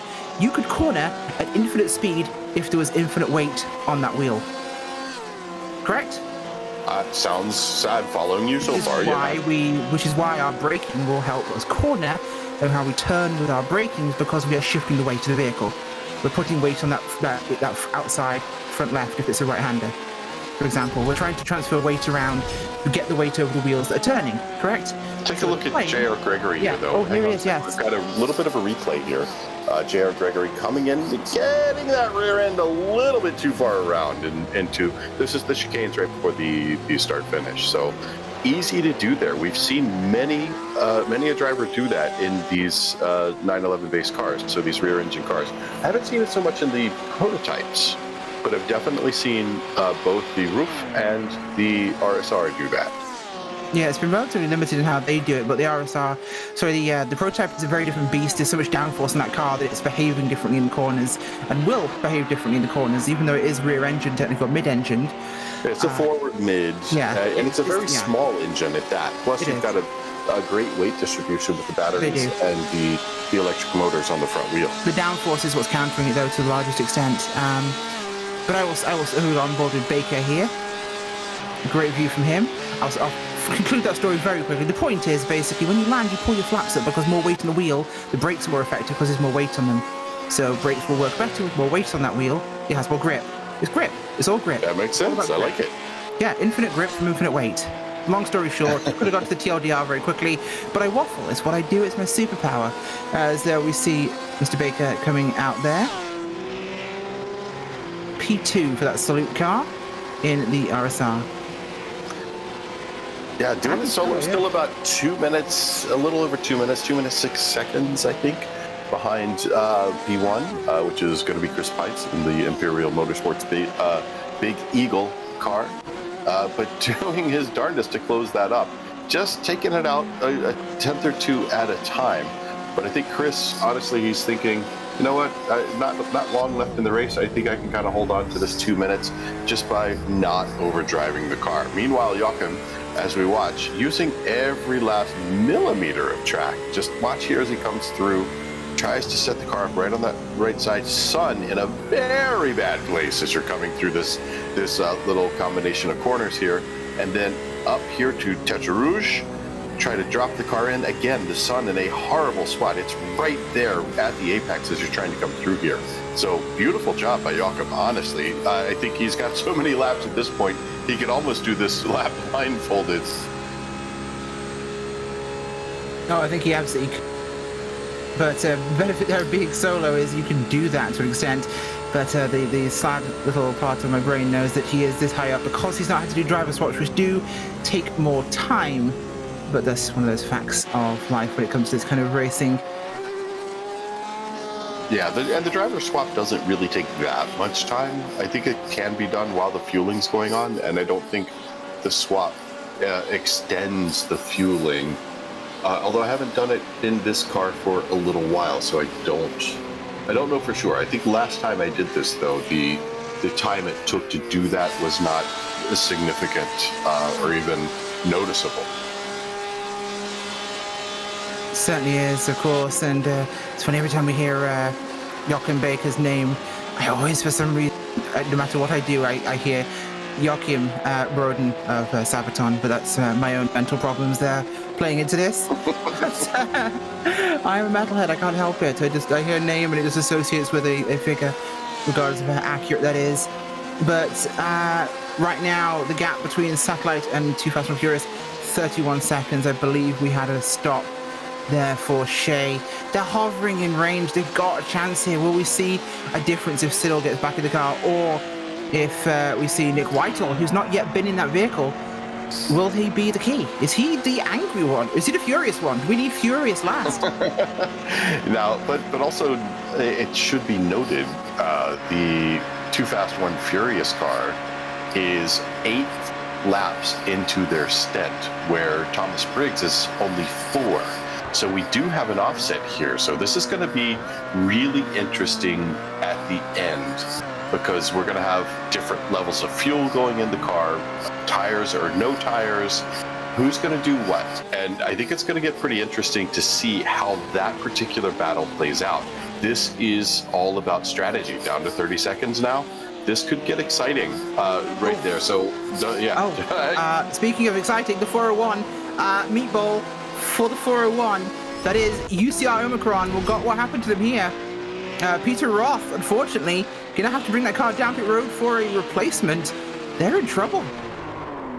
Oh yeah, the rear end comes around there. That's tough. Right at Arnage. Oh, sorry, or I think it was already damaged before that corner. It had to be, because that's not meatball worthy.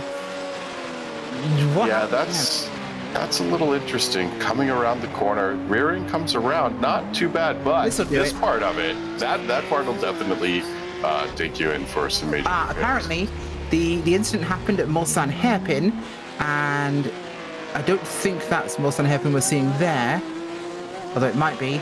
I could be blind. It's hard to tell from those lower angles. Yeah, that might be them trying to get back to pit road after the incident, but the back end was certainly very loose after whatever happened to them. Yeah, but right now, working his way down, I think he's going to be able to get into the pit lane. Be careful under braking, though, with that damage on the front end, on the nose, but especially with how wiggly it is getting into here. See, very, very ginger going through the S of the entry to the pit lane. And now one more S to negotiate as he goes through there. Meanwhile, we're back on board with Thomas Briggs in P1, holding on to that position. Opened it up to about 31 seconds now over Shea McNeely in the Too Fast, One Furious car. I think the race we were talking about is something Thomas Briggs is not particularly interested in. Near contact moment between Shea McNeely and one of the RSR cars. That is the 02 machine, I think. The Blue Thunder, Avery Albano. Yeah, Blue Thunder, Albano, and there was contact briefly with the back rear corner. We got a wiggle out of the Too Fast and Furious machine as it tried to overcorrect out of that. So that was a near problem there. Yeah, it looks like Albano is going to bookend that car. He started it, and he's going to finish it. He's been in for about 5 laps now. So maybe just kind of trying to get back into the groove. Hasn't quite gotten there, and probably a little bit of miscommunication going on. But after an incident like that, that miscommunication will go away very quickly. Oh, tries to sneak up the inside. Looks like timing was just off. I'm not going to put that one on Albano. I think that No, could it have wasn't. been No, it was. McNeely trying to get through. Because McNeely, remember, is trying to close this gap. It's out to 34 seconds now. So McNeely really wants to get in here and make hay while the sun shines now that the sun's coming up. Arguably, that was definitely just a poor timing, bad location moment. It was neither car's fault, really, but thankfully wreck avoided. And speaking of wreck avoided, we'll be bringing back DJ Clark and Joe Peak in just a moment's time. We'll be sending it to our final break for tonight. And myself, Rachel Whiteford, and Michael Johnson will be signing off from this middle stint of tonight's broadcasting. We have had a good time with you. Hopefully you've enjoyed us as we took you through the night. We'll see you very soon.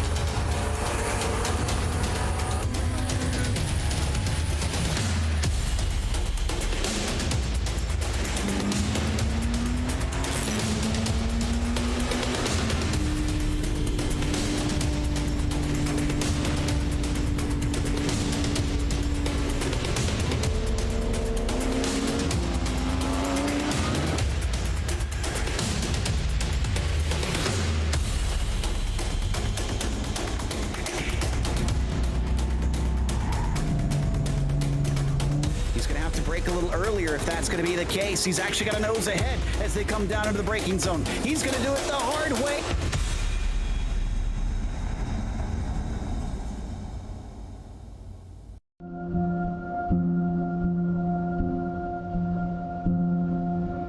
Soldiers, sailors, airmen and women enlist in the armed forces for many reasons, including a sense of duty, patriotism, the adventure, travel, and adrenaline.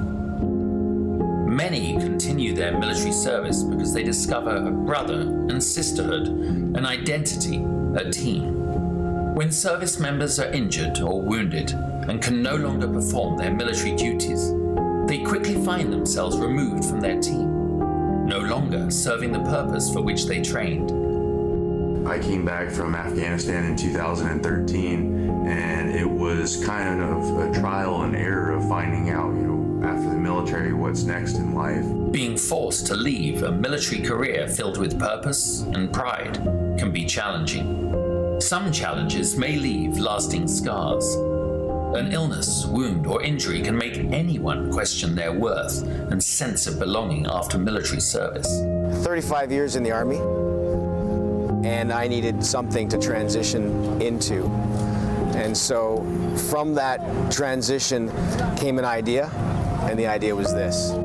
Even though a military career may be coming to an end, or already ended, recovery can occur in the most unexpected places with unforeseen opportunities.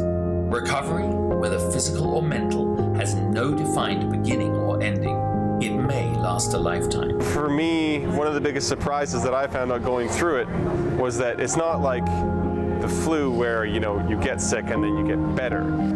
You're never cured. And that's so frustrating. It's so hard to tell someone that.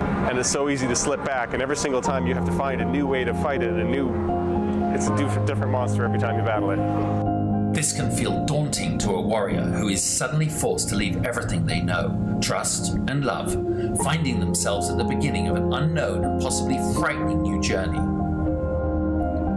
Welcome to the world of motorsports. We're in the right place at the right time in our lives to be able to take these guys that are wounded and put them in front of people that can actually show them that there is a camaraderie, there's a brotherhood within the motorsports industry, that there is potential for career opportunities for them if they have the skill set. Motorsports offers an opportunity to regain that sense of identity within a safe, fast-paced team environment, providing a renewed sense of purpose. It has many facets, all created by teams working together for success on the track.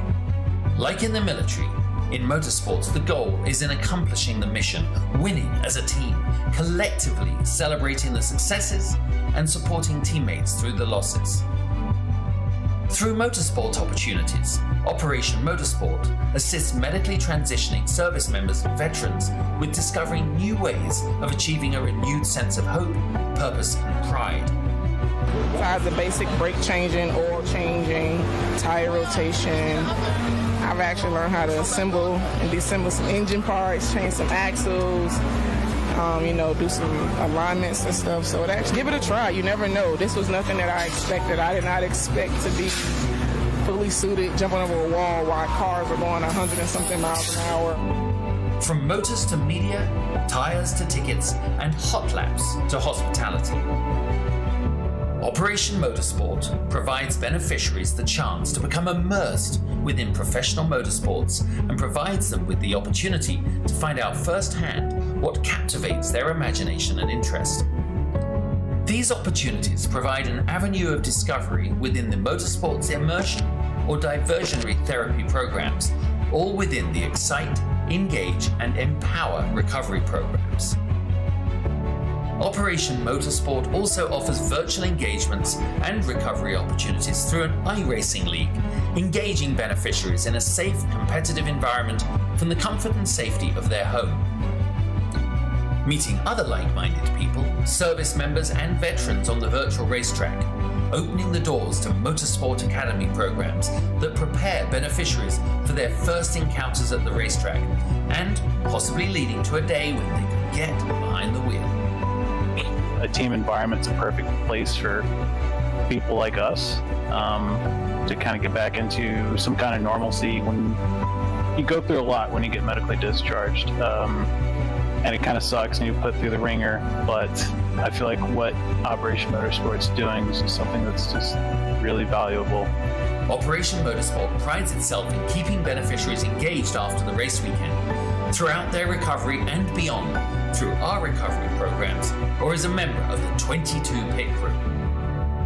No matter the background or story, Operation Motorsport is always there to listen, provide a safe and comfortable space, and a trusted circle of confidence that is open and honest about what difficulties may lie ahead for those transitioning out of a military career.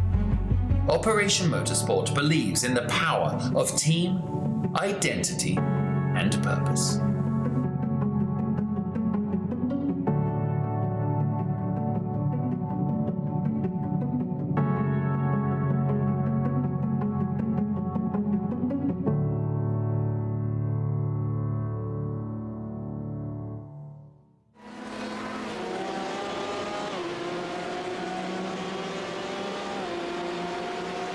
Welcome back to Le Mans. We're here for the 2023 Virtual Race for Heroes.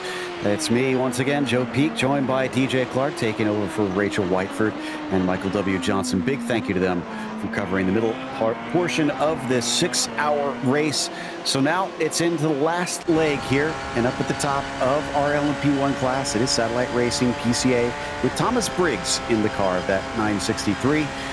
Leading overall. Imperial Motorsports Big Eagle has Chris Pye is currently in it. He took over for Rafael Amorim earlier on.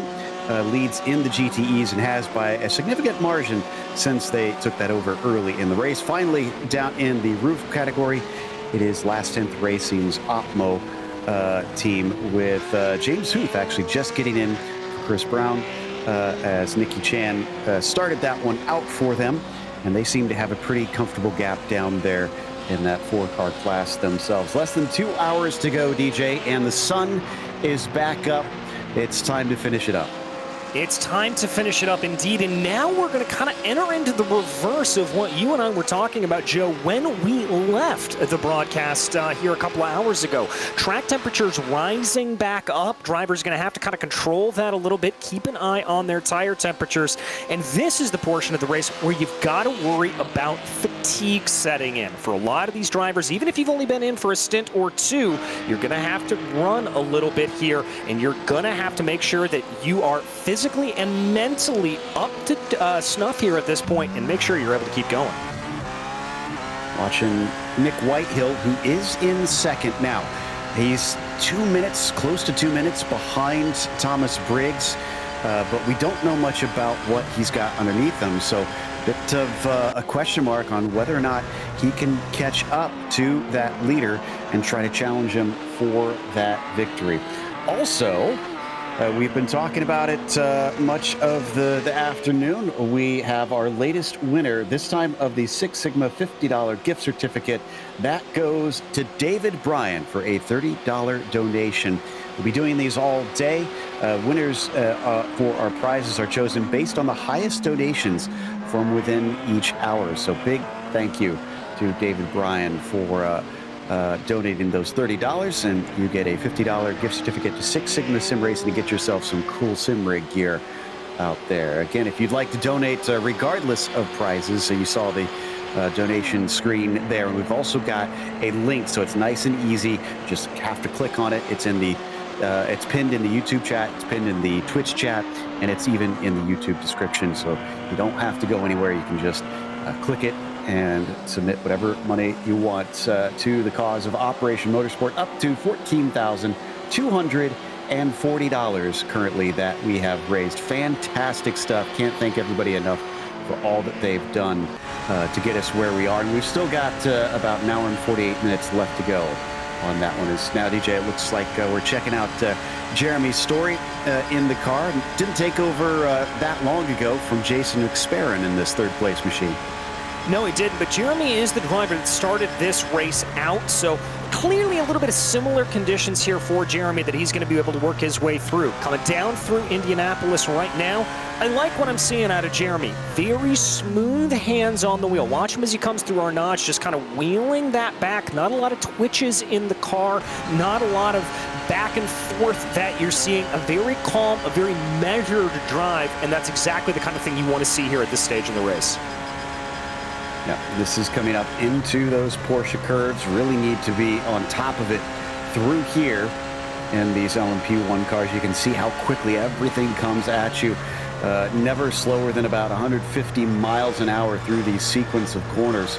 So you blast through here, and then he brings it finally out of it through Maison Blanche and down towards the Ford chicane, where he finally has to get on the brakes pretty decently to get it woed up in time. He's about a lap behind Too Fast, One Furious right now. So it's going to take some problems for the cars in front for him to have a hope of probably catching up to them. But as we've seen in these endurance races, you never know what's coming. Yeah, you really don't. I mean, we saw a couple laps ago, actually, while we were on break, a couple of little, I don't want to call them spins necessarily, but just lockups, missing of the apex there, coming down out of that GTE class. And so for those drivers, you know, just one of those little mistakes we saw early on in the race. You don't necessarily mean to have a coming together with another driver, but you make a little mistake, and if you're driving behind, you can get caught up. And when that sort of thing happens, you never know what can happen next. Absolutely. We're watching Jacob Schum. He is one of our few solo efforts. I believe we have 4 of them left. Started with 5. Sadly, we've lost Scott Kessel, our only DNF so far. Got involved in an incident and was not able to bring it back out. But Schum running 8th in class, 12th overall. Not too shabby there up to this stage. And, you know, we were just talking about those prizes that we're handing out. We have our biggest one of our biggest ones here coming up. So this is for the Moza HGP shifter. Now, this is for those who want an H-pattern shifter, obviously. Full metal construction, intelligent downshift throttle blip system on it, 7+ reverse H-pattern. You don't see this as often. Usually it's just 5. And they have a 15-bit high-precision angle sensor on the thing, so this is pretty high-tech. Replaceable shifter, if you want to fancy it up, if you maybe want that, you know, classic 8-ball on there. And then, of course, this is worth $150. This is courtesy of 8V Simulator. That is apevie.com if you want to check them out. And again, if you want to win this, you have to be the highest donator in the next 35 minutes. That's probably actually more like 33 minutes at this point. So donate to the cause. If you're the biggest donator over the next half hour roughly, then you will win that shifter. And I'm pretty certain there are a lot of sim racers who are salivating right now, DJ. Yeah, I'm one of them. I got to tell you, that is a pretty fantastic gift there to be giving out, and massive, massive credit to the PCA for being able to wrangle that. Really, really cool to be able to have that there and to go on sale. And if you don't know anything really about sim racing hardware, that is some very cool stuff right there that is being given away. Very, very helpful to a sim racing driver. A really, really great tool. Obviously, one of the great things about iRacing is you can run really with kind of any wheel that you have, but if you have one of those H-pattern shifters like that, it just adds that immersion and realism. Absolutely. I'm trying to think if I've ever seen one with a seventh gear on it, though. So that's a first to me, and $150 value. So that is, that's worth a pretty penny there. Definitely try and get your donations in soon so that you can get on top of that. Here we are back with Jeremy's story once again. Paddle shifters, of course, on these LMP1s, so with this being more modern machinery. And he crosses the line to complete lap 77 now. For those curious, it's just past 9 a.m. virtual standard time. And it is an increased rate of the sun. So it's 4 times faster than normal for the time. So that's why we have gone through the night so quickly, and we are now back into the morning. But the sun continues to rise, the track continues to heat up, and that will change the conditions. So everybody's got to be on their feet. This is the one that is in second in the GTE category. Joachim Baker and his number 33 Porsche down into Indianapolis. It's going to be a very tall order to catch up to Chris Pies with about 2 minutes and 14 seconds ahead of him. And I know I said that, you know, we were wondering if Whitehill could catch Briggs, and that's about the same distance. Well, it's a very different thing trying to catch Chris Pies.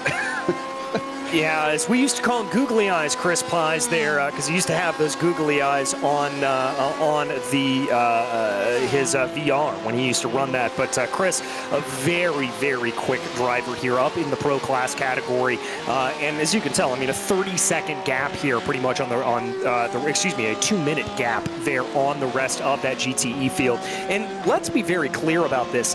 This GTE car is not easy to drive by any stretch of the imagination. It is a very, very fiddly beast, and the fact that they are able to wrangle it around this circuit so well, very, very impressive. Yeah, we haven't really touched on the fact that these are some of the most advanced GT cars that we've seen in some time. I won't say the fastest, but definitely technologically, there was so much that they put on those things that it became impressive.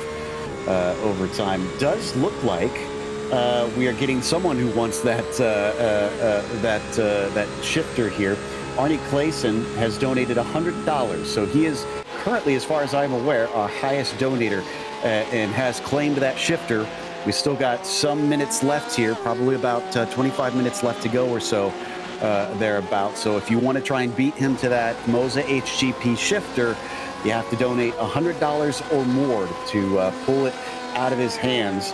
Our goal here is we want to see this reach at least 15K. So anybody willing to donate, let's see, $660 to claim that thing? Well, let's see if anybody will here at this point. Great prizes available. Great stuff to be had there as they go. Watching the 944. Nick Whitehill, Too Fast, One Furious, making his way out of the chicanes right now. That energy deployment, again, on these Porsche LMP1s. One of the things that these drivers really have to sort of keep in mind as they go along and keep all of these LMP1 drivers on their toes here.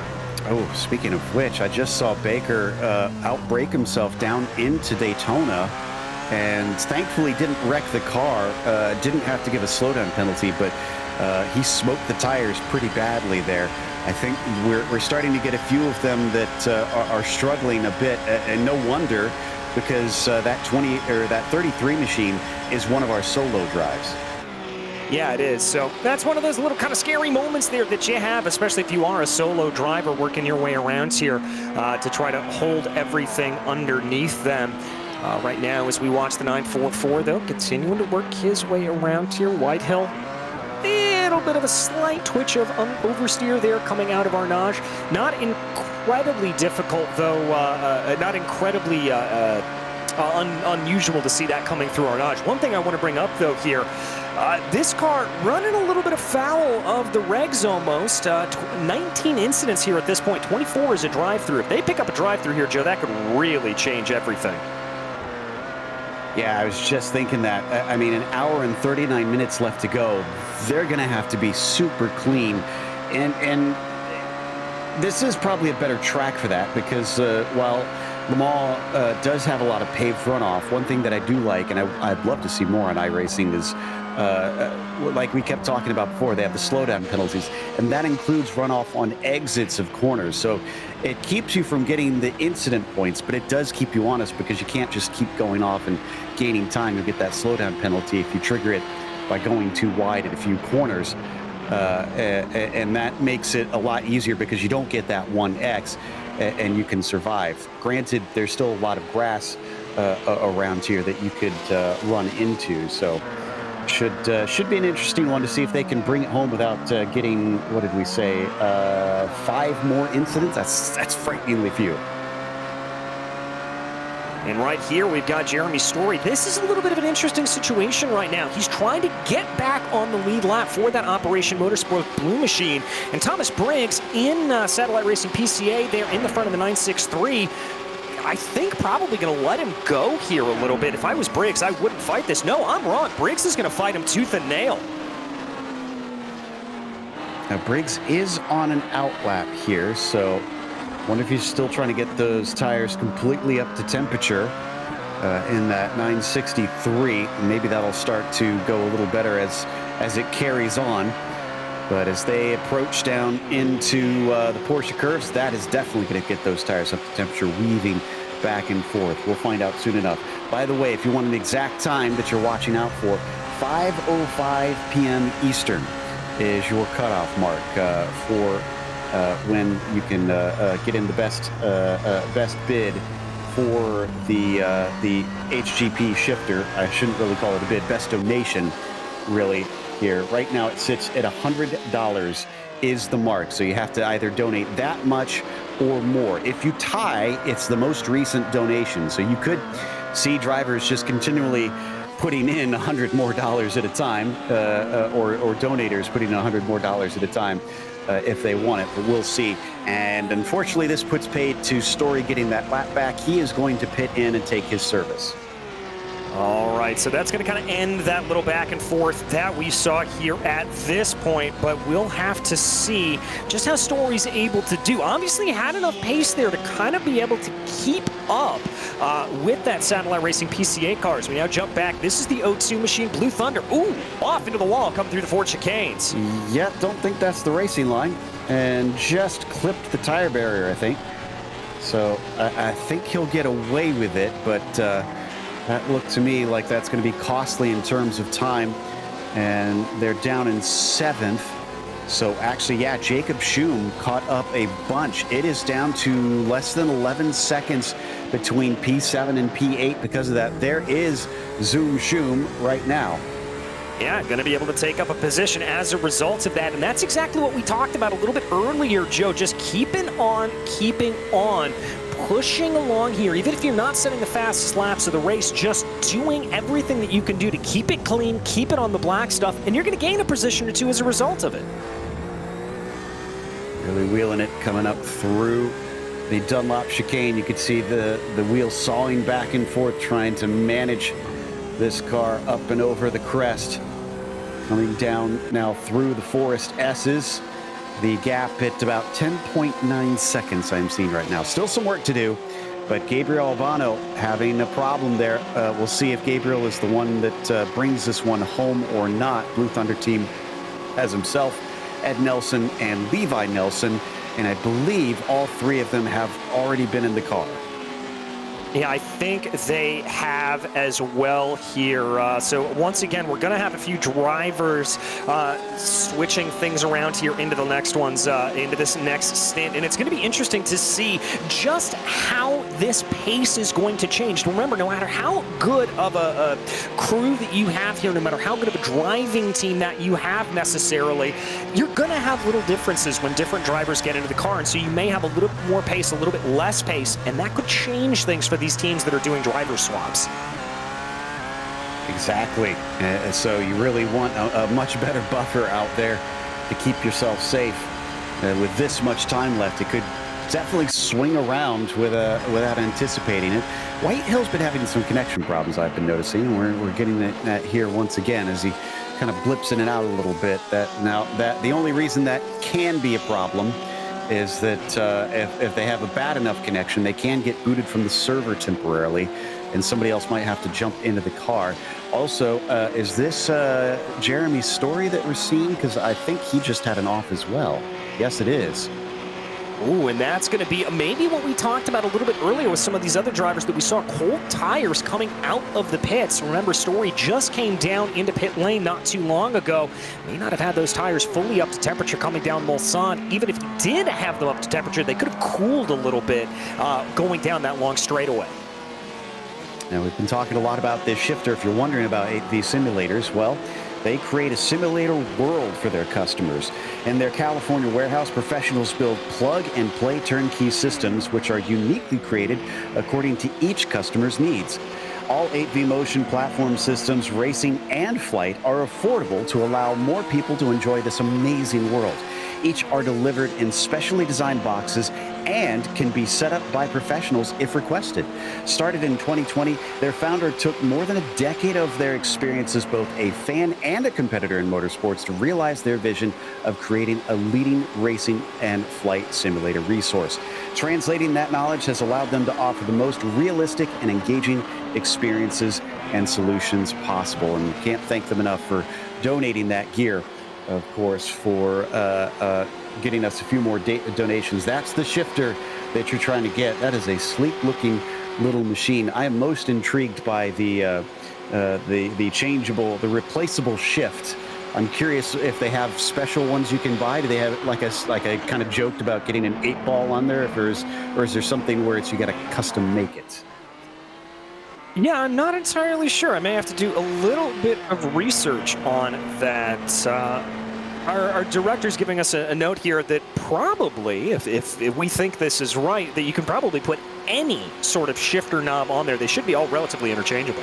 I say put like a skull on there, maybe. There you go. Yeah.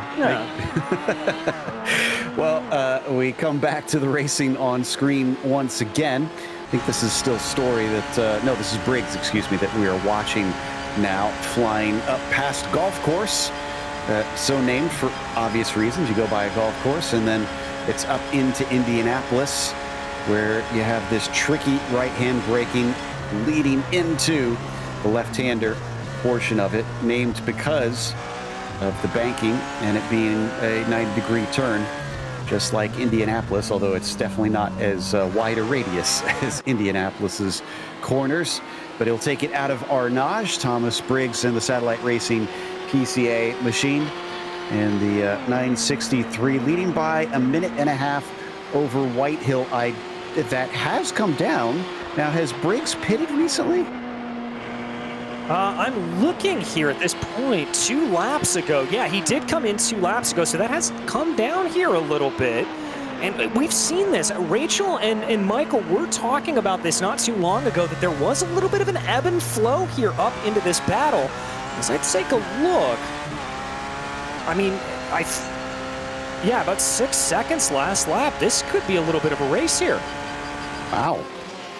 Oh, excuse me. Actually, no, that's lost 6 seconds. So White Hill was slower that last lap. Briggs responding, but yeah, the 963 did have a pit stop that brought them a little bit closer. See if Nick can pick that one up. Looking to see, we don't have a good idea of his laps because it looks like he has had a few off tracks in there that have deleted some of the lap time. So it's not really giving us the best picture right now on what he can do. But we'll try and fill you in as it develops, as they plunge downhill. And that is quite a downhill, I can tell you, through the Forest S's for Thomas Briggs, and James Huth doing a little bit of the same just ahead of Thomas Briggs as Huth comes down along the Mulsanne Straight. Now, Huth is an interesting character because in our time working this series, we've gotten info from the drivers, we've gotten to talk to them a lot. Huth is often named as sort of a driver's driver. Many of them kind of look up to and admire him both for his speed and his skill, both here in the virtual world and in the real world of racing. So putting him into this 111 is definitely very measured. I'm pretty certain they put him out there. He's swinging back and forth, letting us know that he's listening in. So James, thanks for coming in, competing out here today in that 111. And he is going to try and, I assume, try and take this one home, because I believe he is the last of the 3 to take part. Yeah, I think he is as well, so he's going to be trying to bring that all out here.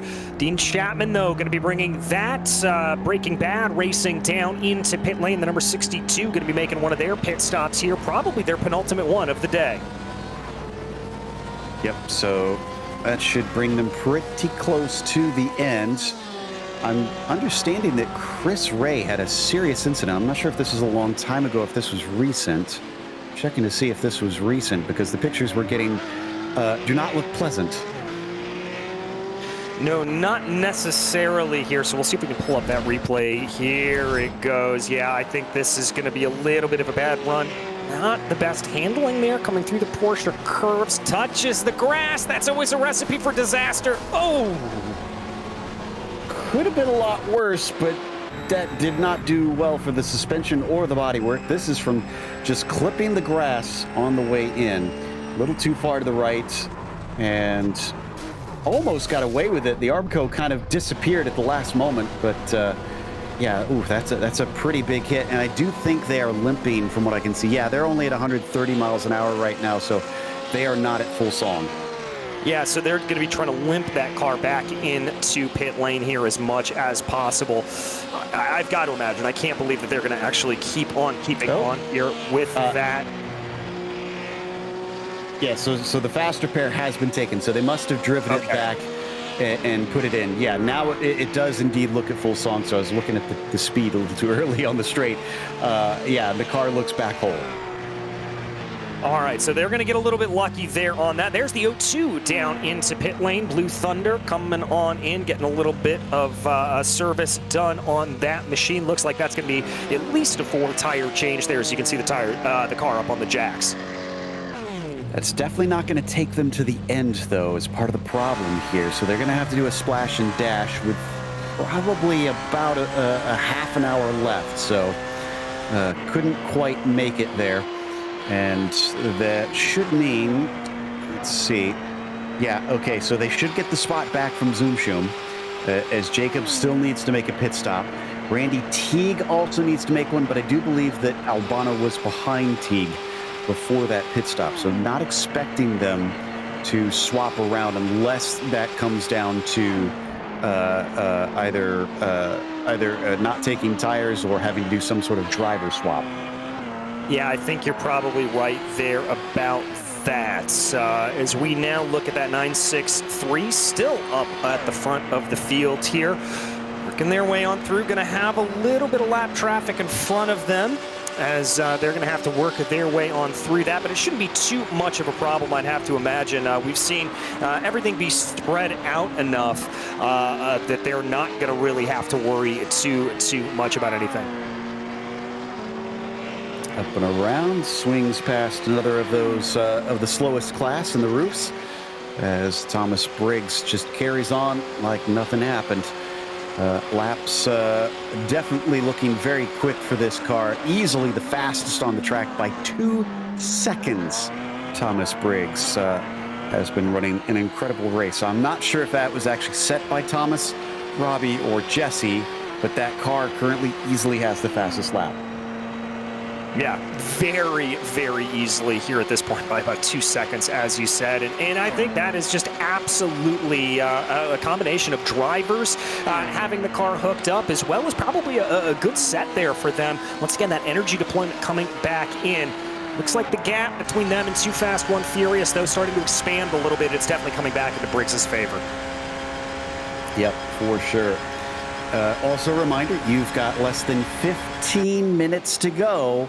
If you want that HGP shifter, it goes to the highest donator until 5:05. Right now, that donation is still at $100. So if you donate $100 or more, it is now your shifter.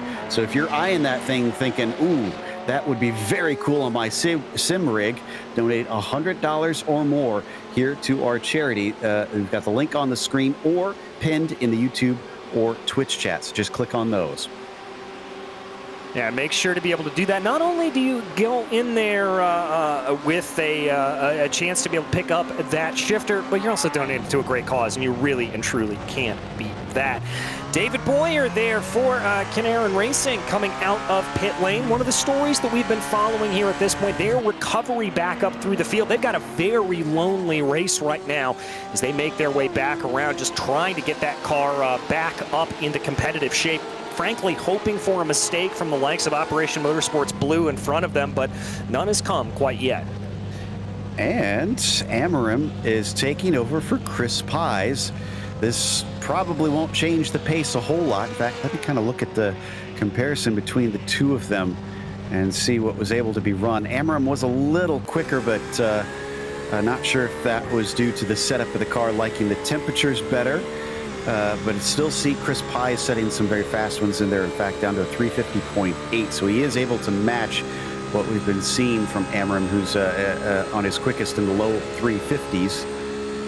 So should still be pretty difficult for Siborowski to try and run them down in that 775. In fact, here he is on screen right now, has shared that car with Dave Schwartz. It's been a back and forth between this pair for the entire race so far, just sharing duties out on track.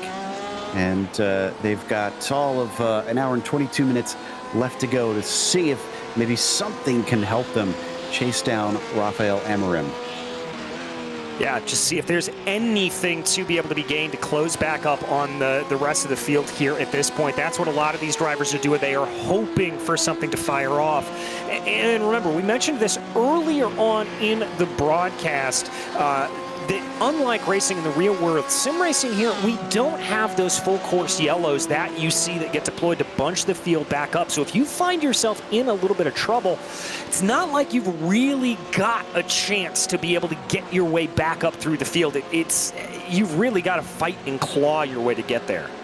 I'm noticing a trend on our solo racers. Jared Gregory for Flying Lion is one of those, just had an off at the second chicane on Mulsanne.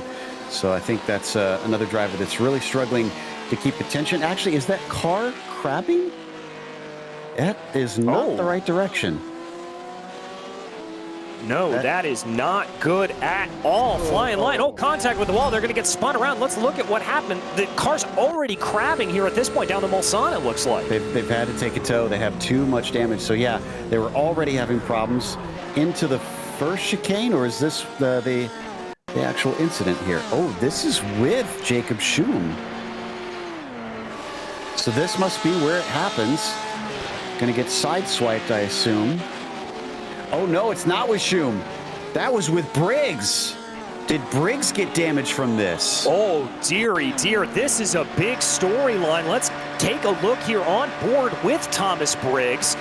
Goes down into the corner. There may be a little bit of left front damage on that that LMP1. They're coming into pit lane. Uh-oh, this changes everything. And it's only been 5 laps since their last stop. So this is off sequence for the 963. No meatball flag for them, but they're gonna get some repairs done. Rex Jarawala also serving a penalty. They have a black flag. So if you see them just ahead of Briggs, there he is right there. That's why they are in pit lane. All right, so that's why they're coming in. Now, the question here is going to be, let's keep an eye on the car. You should be able to see if there's a little bit of a pop on the car. There it is, right there. So they did take a spare car. Makes sense here because they still have 1 left. They get 2 at the start of this race. They're going to take their service while they're doing this. But here's where it gets interesting. Stewards are looking at that incident, and I would be kind of shocked if it wasn't some sort of penalty with the way they barged in there. Yeah, I wouldn't be surprised as well. It was a little bit of a late braking maneuver going down into the corner. I can understand going through the one GTE car at that moment, but going for two, there really was no way for them to tell that LMP1 was going to dive up the inside like that. Got a couple more donations. Neither of these have beat the 100 mark. But big thank you to Rosego for the $20 donation, and also to Mark Frost for the $25 donation. Mark also enjoys the Too Fast, One Furious name. So we do too. In fact, there's a number of names that I've been enjoying here for this race. Meanwhile, Whitehill is down to 1 minute to go, and we can confirm now black flag for our leader. Now, will this be enough that the 944 can actually catch them up? Will it cost them a minute's worth? All right, it's a drive-through penalty here at this point. I think pit lane delta is roughly about 40 seconds or so here at Le Mans. I may be wrong about that, so correct me if I am wrong. But this could be a big game changer. I don't think it's going to put Too Fast, One Furious necessarily into position to take the lead, but it's going to put him in position to be competitive. Well, the plot thickens. This gives us a little bit of a race back for the overall lead. Satellite Racing have looked bulletproof up until now, but I know it's a point that I've harped on, but you really can't stress it enough in endurance racing. You never know what is going to happen, and you have to plan for the inevitable. It's a good thing that they did build up as big of a buffer as they did. Yeah, very much so. And remember, we talked about that. We talked about the ability for them to just slowly but surely build that gap in case something were to happen to them. Well, folks, you're looking at exactly why you want to have that gap, why you need to have that gap in an endurance race, because just a mere little bit of a mistake like that makes the difference between everything. Absolutely. And Arnie Clayson still holds the rights to that HGP shifter. You've got 7 minutes left if you want it. We've got a link pinned in both Twitch and YouTube chat. Head on over there, donate $100 or more to snatch that away from Arnie Clayson.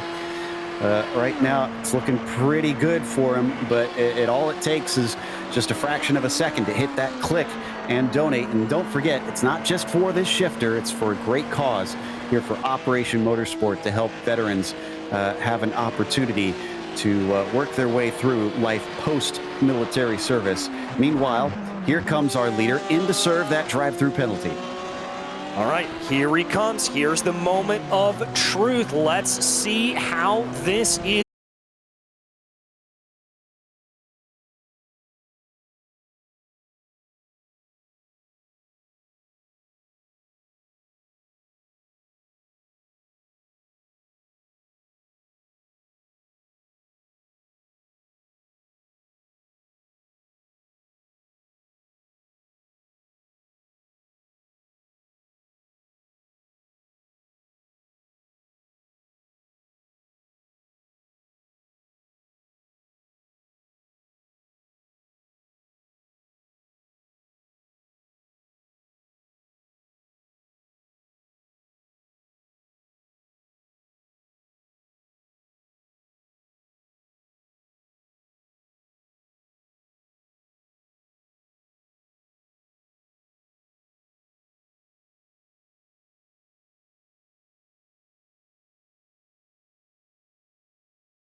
Welcome back to Le Mans. Apologies for a small technical hiccup, but we are here for the final hour of this race, the 2023 Virtual Race for Heroes. Right now, up at the top, it is still Satellite Racing PCA with Thomas Briggs in the 963 leading, and the LMP1s. Imperial Motorsports Big Eagle has Rafael Amaran back in the car, leading the GTE class in the number 77. And then Last 10th Racing has the number 111 with James Huth in the car, leading in the roofs. Of course, we are still taking donations for the cause here, up to $14,385. We're raising towards the $25,000 goal for Operation Motorsports. And as part of that, we've been actually giving away some prizes to some of our donators. Our winners for these prizes are chosen based on the highest donations within each hour. And this latest one was a highly coveted one, the Moza HGP shifter. And that was won by Tyler Reed. So congratulations, Tyler. A 7-speed shifter, H-pattern shifter. So that's going to be very cool on his sim rig setup when that one comes flying in. And an update there, sorry, of $15,150 that we have currently. So it has gone up since we last saw. Even continues to rise. Thank you so much to everybody who has been donating. I'm Joe Peak here with DJ Clark with 1 hour to go. DJ, it looks like Richard Clement is our latest to take a pit stop. Yeah, it looks like he's going to be diving on in there. That is 8th place in the GTE category for Operation Motorsports 2. They've got a few of those rough cars up in front of them, but they'll be able to make that play here in just a short amount of time, I have to imagine. We'll have to see what they are able to do. We keep watching our leader here, though, Thomas Briggs, as they work their way back around, able to build that gap back up. We really should mention this, back up to 1 minute and 58 seconds between Too Fast and One Furious. Really impressive stuff.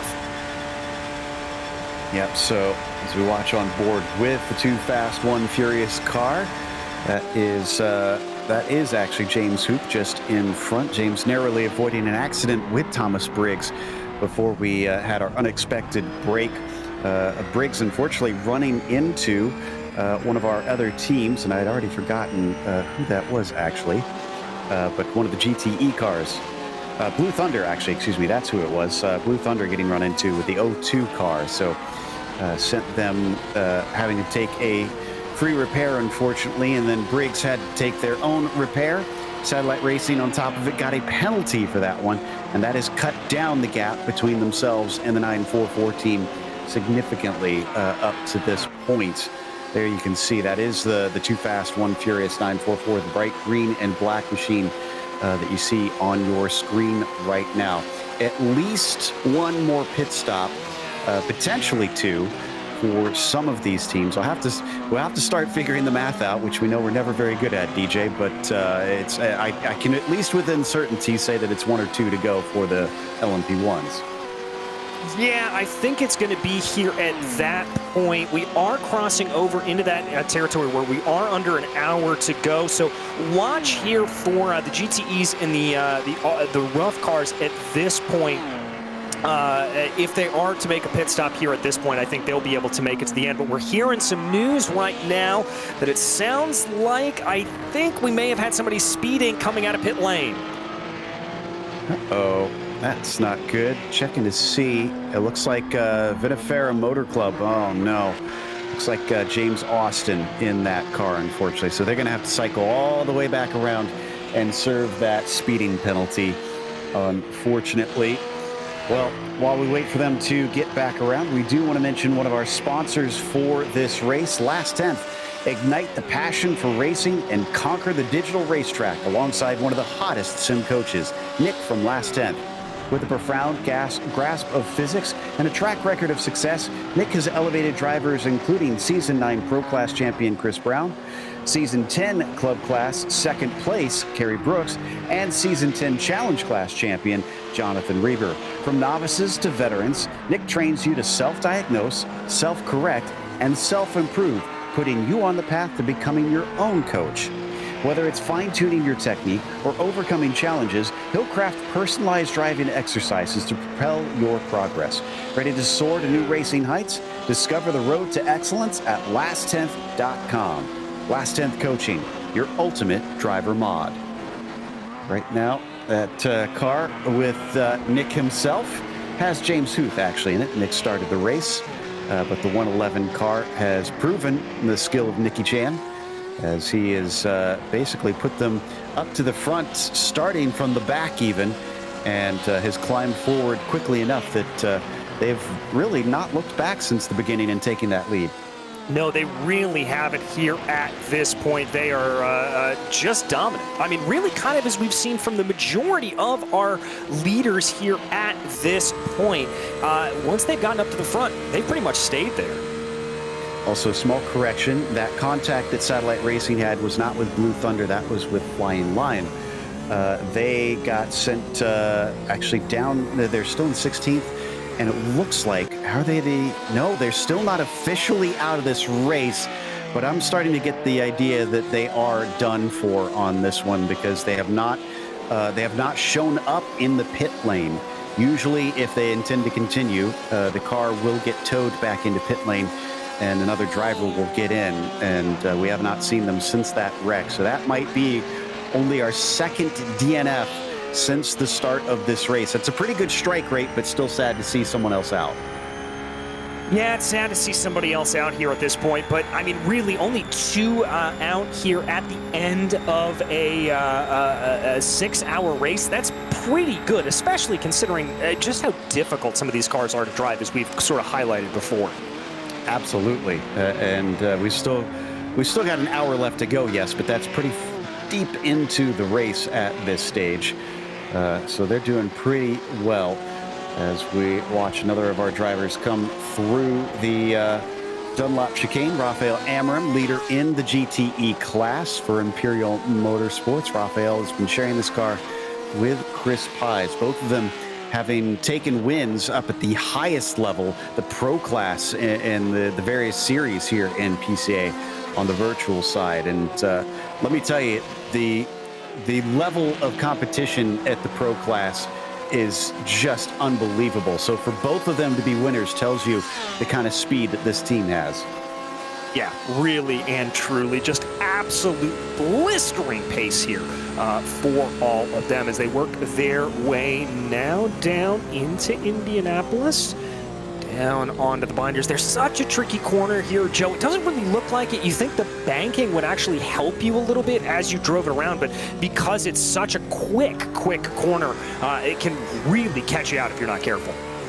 Yeah, I mean, those that aren't familiar with oval racing and dealing with banking like that, you might not realize that the banking actually upsets a car that's not set up for that. It's if you have a car that's made to work its way around a certain type of banking, yeah, it'll feel perfect. But if you've got a road car per se, which are usually symmetrically set up, it can be horribly disturbed by trying to head through the banking unless you know the line through. Meanwhile, Baker is second here in the GTEs, has about 2 minutes to make up to try and catch the leader. They've also got only about 18 seconds back to Eureka, so that could still be a battle, but we'll have to keep an eye on it. Yeah, we'll have to keep an eye on it there indeed as they continue to circulate around, though. This is the part of the race where it just kind of gets interesting, Joe, where everything starts to sort of simmer a little bit. We start to think about how everything's going to play out, who's going to be running closer, and we start to look at those gaps. It may seem like everything's spread out, but trust me, look into the details here. This is where it gets fun. Absolutely. And I was trying to do some of that math here on the drivers who still need pit stops, and it does look like there are 2 left for Satellite and 2 Fast 1 Furious. So they're pretty much on the same strategy. They're pitting on the same lap. So if you find the 963 on that map, which is over on your left-hand side, the 944 is currently on the top right. So there's your 2 that are racing one another from opposite sides of the track right now, and the 944 needs quite a bit to catch up to them. Being on the same strategy does not help things, because that will not cut it down. There is Nick Whitehill right now in the car, having taken over for Shea McNeely not too long ago, about a couple stints ago. Also, we're talking about all the various prizes that we're handing out. Next one is going to be another PCA Sim Racing cap. If you missed it before, because we already handed out one of these for the shocking number of $1,000 for that one. We'll see if this one reaches that, but it's made by Nike. We've got 3 colors for them, so depending on what you like, they're in blue, black, or gray, and they're about $32 in value. So there you can see the blue one on the screen now. Very classy looking ball caps. Well, if you'd like one, don't forget to send in a pledge to donate. And the highest donator for the next 15 minutes will get one of those PCA Sim Racing caps. So there you go. Put in a pledge, win yourself a cap as we continue to watch Nick Whitehill, coming down through the Porsche curves now. Coming down through the Porsche curves here at this point. And I can tell you, Joe, I've actually seen a couple of those hats in person in my travels around the country this summer, and they are very, very smart-looking caps. So definitely try to get your hands on them if you can. Nick here, though, for Too Fast, One Furious. Just continuing to circulate here. I know it's the normal racing line to kind of make that little bit of a jink off to the right-hand side of the track as you get ready to come down into the Ford chicanes, but it throws me every time. Every time I think they're coming into pit lane. Same here. Yeah, I've learned to just wait until they've actually passed that entry portion to really tell whether or not they're going to be coming in. This is Rodney Cap, who's actually just ahead of Whitehill. Now watch here. Watch the acceleration difference between these two. Watch the right-hand side.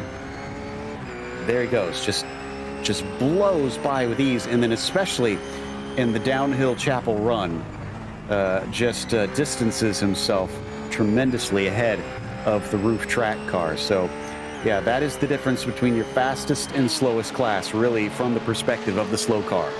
Well, and you know, it's kind of easiest to recognize, if you will, the outright speed that they have on the straightaways. But I'll tell you, when you watch these things coming down through any of the sweeping, very fast curves on this track, that's what absolutely blows me away on these LMP1s, or indeed any of these prototypes that we talk about. Just the outright speed that they have through the corners. It's remarkable. Really unbelievable what they were able to achieve with this car, for sure, as he swings off to the right-hand side, trying to line up for the second chicane. But McSparren, who is down in third, is trying to set up for the braking into Indianapolis here. We keep talking about that and the banking and whatnot for this corner. Looks like he is approaching a little bit of lap traffic here. Hopefully he'll get this after. But he can go very deep on the brakes. There you go. That shows you just how deep as he continues to gain time on this car ahead. That's Antonio De Silva for Not Fast or Furious. And it looks like he'll be able to get him coming out of Arnage now. Yeah, very easily on past. And he flies on through. So there's the view from De Silva, seeing him now disappear into the trees. Yeah, he's going to disappear off into the distance there as they come down through the corner. And we should also really make note here just how difficult these Porsche curves are in the GTE machinery. As we mentioned, not a lot of downforce. So you've really got to be feathering the throttle, feathering the brakes as you come down. Was that a little bit of a slow run there for Volker Krebs? Entirely sure. But he's currently sitting in 5th right now, at least in class. That's in Schadenfreude Fodder. That he is running, as he is coming up into the Porsche curves right now. He shared this car with Chip Witt, Jeff Williams, and Robert Cottle, but Volker's the latest to get back in, and he started this race, so beginning an end stint for Volker Krebs. Yeah, and sometimes you'll really see that from a lot of these teams and a lot of these drivers, that they'll want to put the driver that starts the race in at the end of the race for, frankly, pretty obvious reasons. That you want the driver right off the get-go that has the best chance of getting you out into the lead, pushing yourself out forward, and you're going to want that same driver in the car in the end of the race to really be your anchor, to be the one that is going to bring it on home and to give you the best position to be fighting forward. Back up to Thomas Briggs now in the 963. And looks like, yes, I can confirm now, Thomas Briggs was the one that set the fastest lap of the race. That was back on lap 75 with a 3:10.671. So very fast. In fact, more than 2 seconds faster than the next nearest fastest lap from another car. So really just laying a stonker down there as he comes through the back and forth. A little bit off the apex, though, there coming up through karting, and then gets it back into the curbing down through Corvette. So he hasn't completely lost control, but maybe feeling a little bit tired, that team, as we check out one of our drivers in pit lane. Unfortunately blocked by the hockey stick, as I found out it's come to be known by. And it's Charlie Boyer, who's running in last in the LMP1s. He's been swapping back and forth with David Boyer. In fact, I think it's every 2 stints, it looks like they've been trying to swap in, except this last one, which was just a single stint. And now Charlie is back in the car, and he's already emerging. Yeah, already back in here at this point, so clearly those last driver swaps taking place here as they go. The last drivers coming on in, coming on out as they try to sort themselves out. Looks like here that Whitehill's going to have a little bit of traffic to have to deal with. Probably going to be catching it before they get to Mulsanne. At least that's what he's going to be hoping here at this point. We're down to 17 cars left on the track right now, so even fewer. Traffic hasn't been that great of an issue, but we have seen it play a part in at least one of the races. Whoosh, there he goes, as Amram gets a little view of that green machine flashing past him down towards Indianapolis. He's also starting to approach Antonio De Silva, though, is Nick Whitehill up in front of him, so he could get held up slightly coming into the corner. There it is right now. There it is. They're going to come over to Silva, gets out of the way there, tries to really be consistent over to the right-hand side of the track, give him as much space as possible, and that worked out pretty well, to be honest. Yep, I don't think anybody got hurt too badly by that one, so we should be hunky-dory on that one. 45 minutes left on the clock. Now it's really coming down to it. It's currently 1 p.m. virtual standard time out there, so 3 more hours, with it being 4 hours per hour that we've got going. Every 15 minutes clocking off another 10 degrees out there as we watch him head his way out of the Porsche curves and towards Maison Blanche. They go through right now. Everything working their way around. Again, 45 minutes. That's such a tantalizing thing on the clock for a lot of these drivers, as they see right now the light at the end of the tunnel. And what you've got to do is you've got to put that clock out of your mind. You've got to just focus on driving and not think about the time. Always easier said than done. Trying to stay focused on what you're doing directly ahead of yourself. Jacob Schum up to 6th in class now. Man, just incredible effort. And actually not that far behind the Schadenfreude fodder car with Volker Krebs up there. Well, actually going to be ahead of them here soon, because it looks like the 79 is pitting in. And yeah, Schum is staying out. All right, so a little bit of differing strategy here. I can also tell you that Satellite, our leader, is coming in right now. That's going to be a little bit tight here, Joe. 45 minutes left to go in this race. I think Satellite's going to have to owe us a pit stop. Yeah, I'm pretty certain on that one.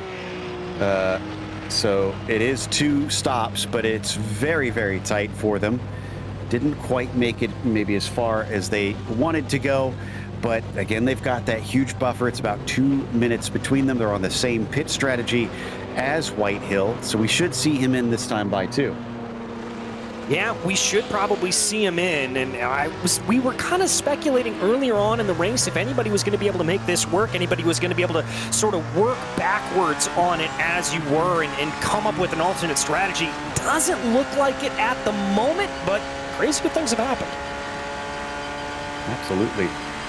As we head on down the Mulsanne here in the bright sunny skies of France, looking for the brake marker into Mulsanne corner. You can see how it just jinks off to the side and then you got to try and line the car up for what is a relatively sharp turn, considering the speeds that you were running at before. And then you fly up the hill a little bit and towards Indianapolis. Once again, through quite a few trees. It's a very heavily wooded area, this one.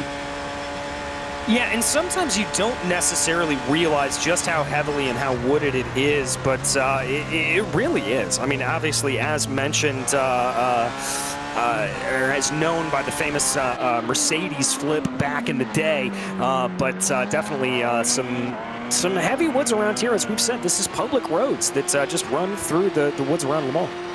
Yeah, and it really is countryside. I can tell you, having, we rode the bus to try and get to a few of the viewing spots around the circuit, and it's a long ride for one thing. And the other thing is, as you're riding around it, you never see the circuit.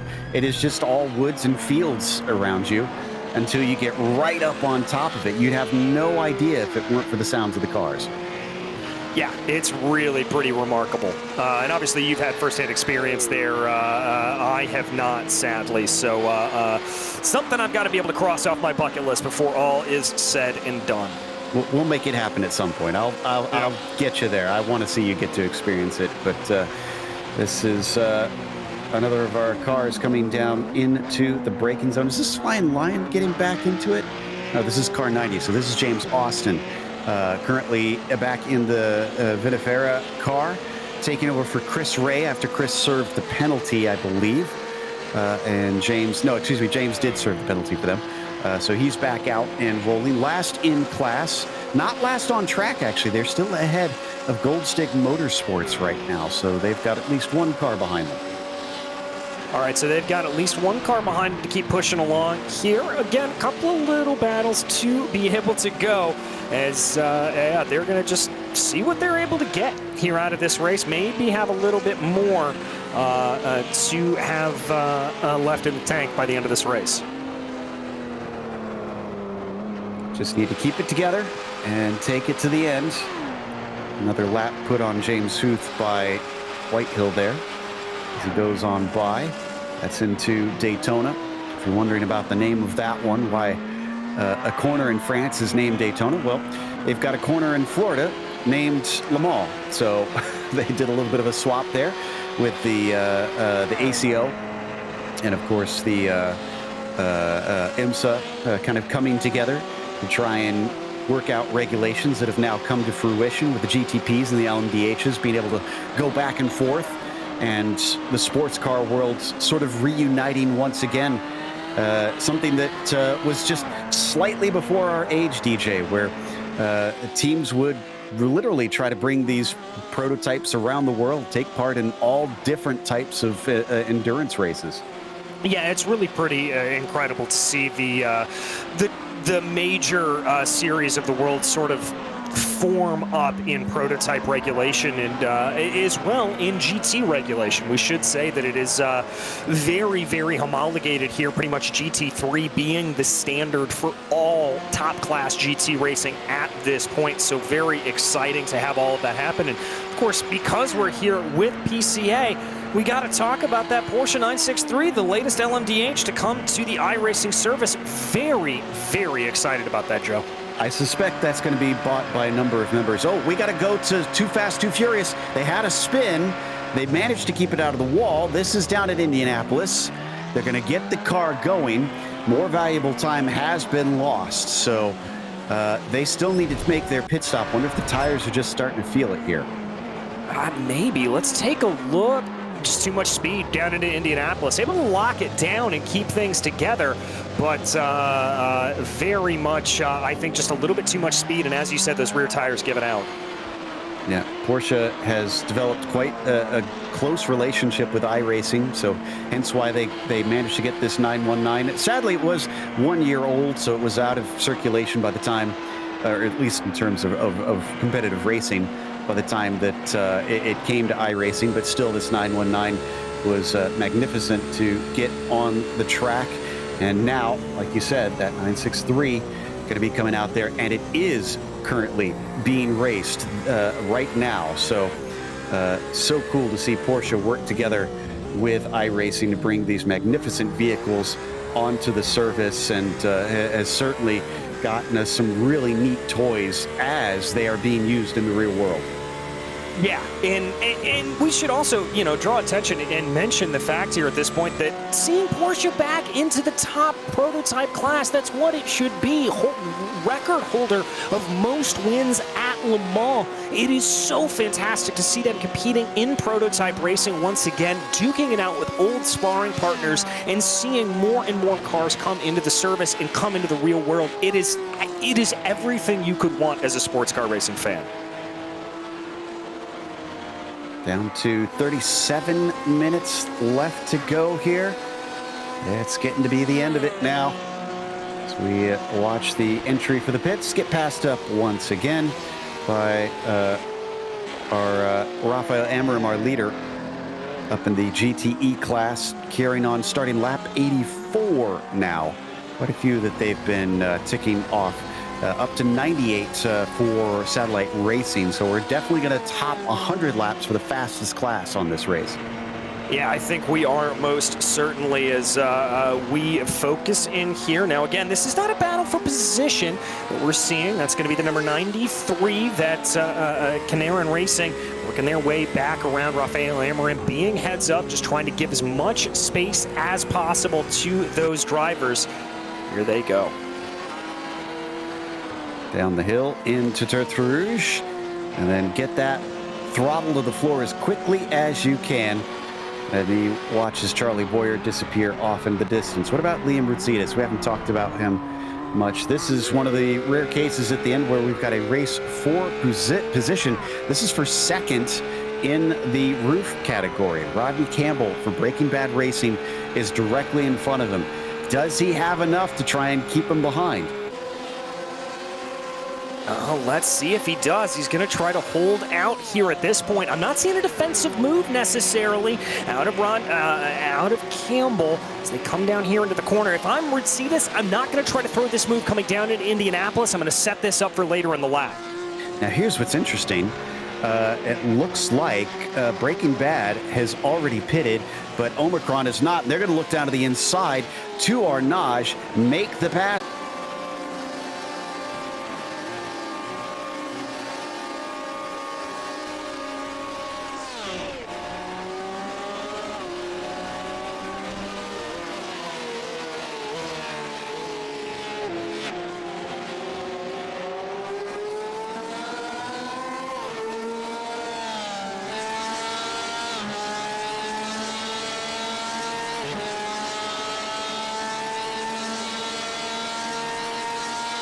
Welcome back to Le Mans. It wouldn't be an endurance race without a few problems along the way, but we are bearing through it, and we've got a battle to reward us for 5th place here. Schadenfreude Fodder with Volker Krebs is trying to hold off Jacob Schum for that P5 in GTE. We haven't had a battle like this in some time.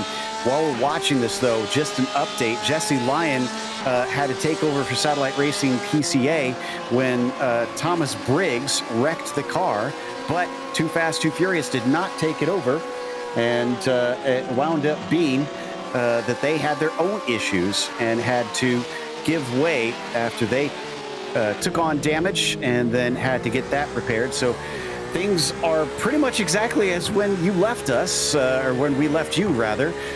But it certainly was not without its fair share of incidents. Let's see if this battle goes any better, DJ.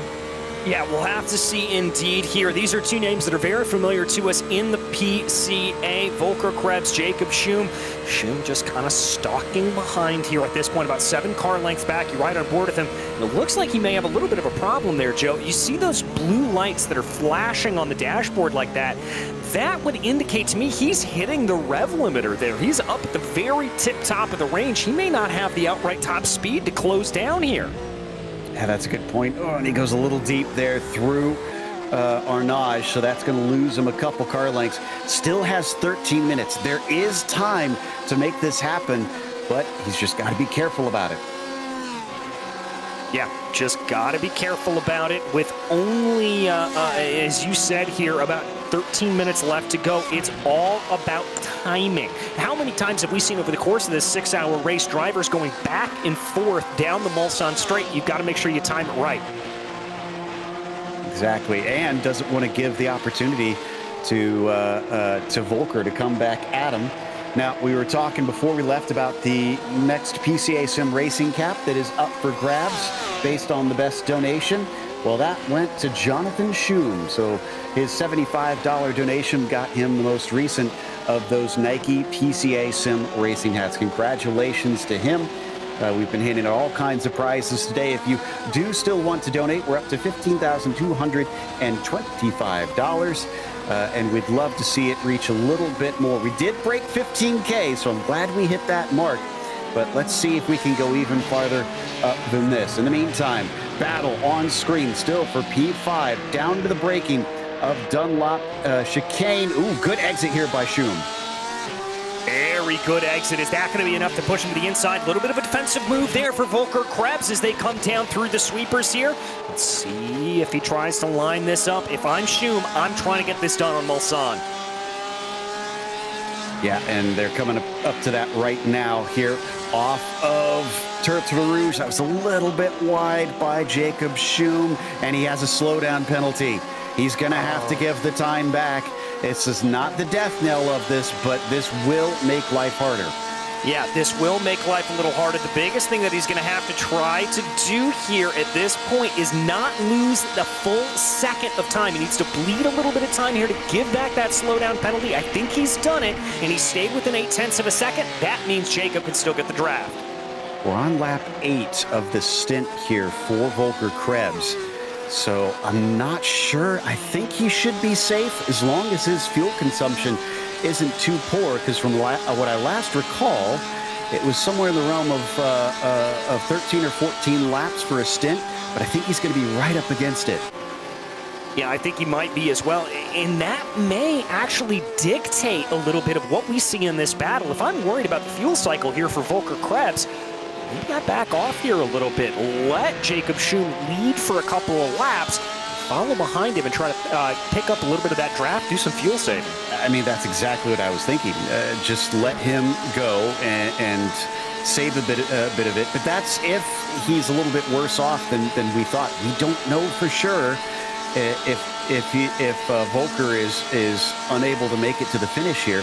10 minutes left to go. That's only going to be 3 laps or so. Oh boy, it was close coming down to the braking of the Mulsanne hairpin that time. They're going to get company. Nick Whitehill is coming up behind him. Yeah, here comes Whitehill up behind him here at this moment, waiting to see if any is there. All right, he's going to get by. That's not going to be too much of a problem there for them, so that will be problem solved. Schum still has a job to do, though. Still needs to try and overtake. Checking to see where Jesse Lyon is right now. I think he's on the Mulsanne.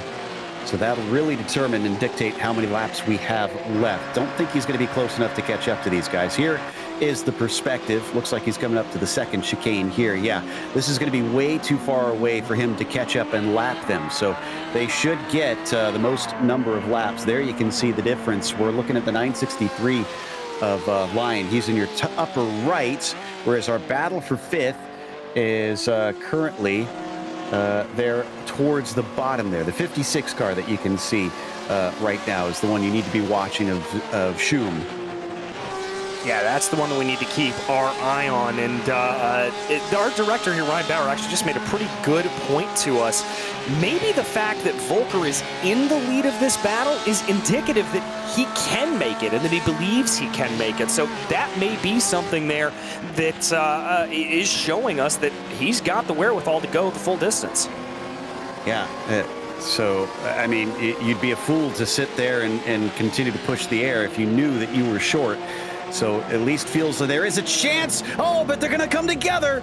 Gets into the side of Volker Krebs. He waits patiently as Schum is going to allow him to get in front. I don't know if him letting the 79 continue on in the position will prevent a penalty, but because there was car contact, I'm pretty sure it will at least get looked at.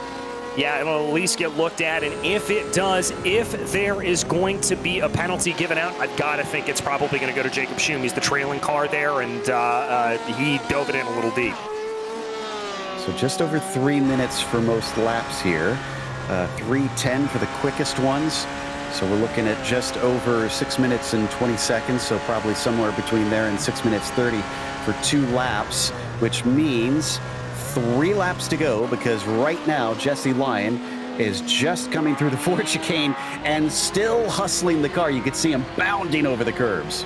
Yeah, he is not letting up here whatsoever, and I kind of love that hustle here from Jesse. He's got a 2-minute, 15-second lead on the rest of the field, and he doesn't want to let it up. Go, Jesse, go. Not leaving anything to chance. I mean, we saw what happened before. Obviously, the audience didn't get to see it, but he had that moment where he got caught in the wall, had a damage, and lost a lot of time. And we have confirmation that the 56 has a black flag. I believe that'll be a drive-through penalty, and that absolutely puts an end to this fight. Yep, it most certainly does here at this point. That is going to put an end to it here. Jacob's going to have to go back into pit lane, and that is, well, there's not really enough time for him to catch back up. James Austin here in 4th for Vinifera Racing. They've got themselves at least still Gold Stick behind them, but they're last in class right now. Rex Jarawala, the only one behind James Austin. Going to try and finish this up in that roof class as they overtake that car, carrying on. Schum chasing on Krebs. I guess the one hope that Schum has is that if he keeps the pressure on, there's no guarantee that Volker has seen that there's that black flag. If he can get a mistake out of that 79 car, then they could take themselves out of the equation, and Schum can carry on with the position. Yeah, I suppose that could be a situation here that could arise. We'll have to see. I mean, for Schum here at this point, you might as well just keep running the pace you've got and hold here behind Krebs. I doubt we're going to see an overtake. As a matter of fact, I think an overtake here would be a little bit uncalled for, as it were, but might as well hold up to a fast driver, get the benefit of that tow. Should come out ahead of Blue Thunder. And he's probably just banking on that here at this point. It's, 43 seconds. I think, it should be safe. It might be a little close. It depends on how quickly they get in and out. This is up through Arnage, so they're getting close to that, closer to that pit entry. 5 minutes left to go. I may have estimated wrong, and I think, there in the background, that is our overall leader that is starting to get closer, so he might actually catch them. Yeah, I think he might as well. As I look there, it's only 6 seconds for Jesse to catch back up to him. So if that happens, that's perfectly in Volker's strategy, and that will definitely help him. Yeah, one less lap for him to go through. Well, and there's the other thing, too, that, again, we don't know if Volker is tight on fuel. If he does have to pit in, then that does bring Schum back into it. And there it is. One less lap for both of them. Great heads up there from Jesse. That could have been a monstrous accident. Yeah, that could have been really, really nasty there at that point. So that could have been a big, big problem. But Jesse able to navigate it, as there we see Schum diving off down into pit lane. And Tyler has decided to put some stank on our number, as we've got 15,250 now. Thank you to Tyler Stank for donating $25 for this one. Again, we still have 4 minutes left that you can donate to Operation Motorsport. We have a link pinned in the Twitch and YouTube chat if you want that, if you want to try and donate for now. We're trying to raise $25,000. Obviously, I don't think we're going to make that in 4 minutes, but you never know. Maybe there's a very generous person out there up to this stage. Crossing the line, Jesse Lyon just got the 2 to go signal, and just has to make it around one more time to get the 1 to go signal. Yep, here he goes, and trust me, this is a very, very scary moment here for them, for a driver. I talked about this a little bit earlier, is you kind of have to just focus in, ignore that clock, and just say, I'm running a lap like it's normal. We've talked about it early on. We've mentioned it every once in a while. We do have some drivers who are doing all 6 hours solo, which is probably a little bit more difficult than you'd realize. We've got Gold Stick Motorsports being one of them, Rex Jarawala, who is out there. Unfortunately, one of the last cars on the track right now. Jochen Baker in the number 33 Salute car is the other one. He's actually running second, doing fantastic. That's impressive that he's running as high as he is. That's in the GTE category. And then Zoom down. Jacob Schum is currently running 6th and was fighting for a top 5, but unfortunately not meant to be, it looks like. Yeah, not really meant to be on that one, so it's going to be a little unfortunate there for them. But Schum able to get back, as we said, about a 20-second gap between himself and Blue Thunder, so that'll be plenty of room here at this point. Back to Jesse Lyon now. Comes into Indianapolis. Now, Nick Whitehill is still on the lead lap, so this Jesse Lyon is not out of the woods here, both metaphorically and literally. If he has an accident, that could hand the win over to Too Fast, One Furious. So the 963 has got to be safe on this last lap to bring it home. Here is James Huth, who is leading in the last 10th Racing Opmo car down in the roof category. In fact, he is now taking what should be the white flag, because I think he's going to get caught up by Lyon as well. Yeah, I think he will be before everything's said and done. Yeah, Lyon coming around down through the Corvette curves right now, about ready to head through the Ford chicane. So that is going to be Lyon coming around, should be able to lap James Huth before this is done. So that'll be good news for James, one last lap that he's got to worry about. Also worth noting on our solo efforts was J.R. Gregory and Scott Kessel. Sadly, though, they're not going to see the finish of the race. They were our only 2 DNFs of all 6 hours of racing. Lyon takes the white flag. One more lap to go for him. One more lap for your leader here at this point. Jesse Lyon has absolutely done a fantastic job. We have really and truly got to give him and really all of this satellite racing team massive credit. They have been the car to beat here since the drop of the green flag. Yeah, he was joined by Robbie Prescott and Thomas Briggs. Fantastic work there. And 2.5 minute gap over Nick Whitehill, who shared it with Matthew Siddall and Shea McNeely. But they had an opportunity to try and snatch that win at the very end. And unfortunately, their wreck, and they mentioned something I forgot. They had a penalty earlier on as well, and that cost them, unfortunately. But to be fair, Satellite Racing also had a penalty at one point and had to give up some of their time. So that evens out on that front. Meanwhile, blasting past our leader there, James Huth. That's going to allow the 111 team to not have to do an extra lap as we go through the second chicane along the Mulsanne. Satellite Racing, so far so good. So far, so good for Satellite. They're going to work their way along here at this point. Still some of the trickiest parts of the track to be able to get through, but they're doing a good job so far. Knock on wood if you're a fan of that 963. Absolutely. To tell you the distance, though, coming through Mulsanne Corner, Whitehill is still getting to the Porsche curves. He hasn't even taken the white flag yet.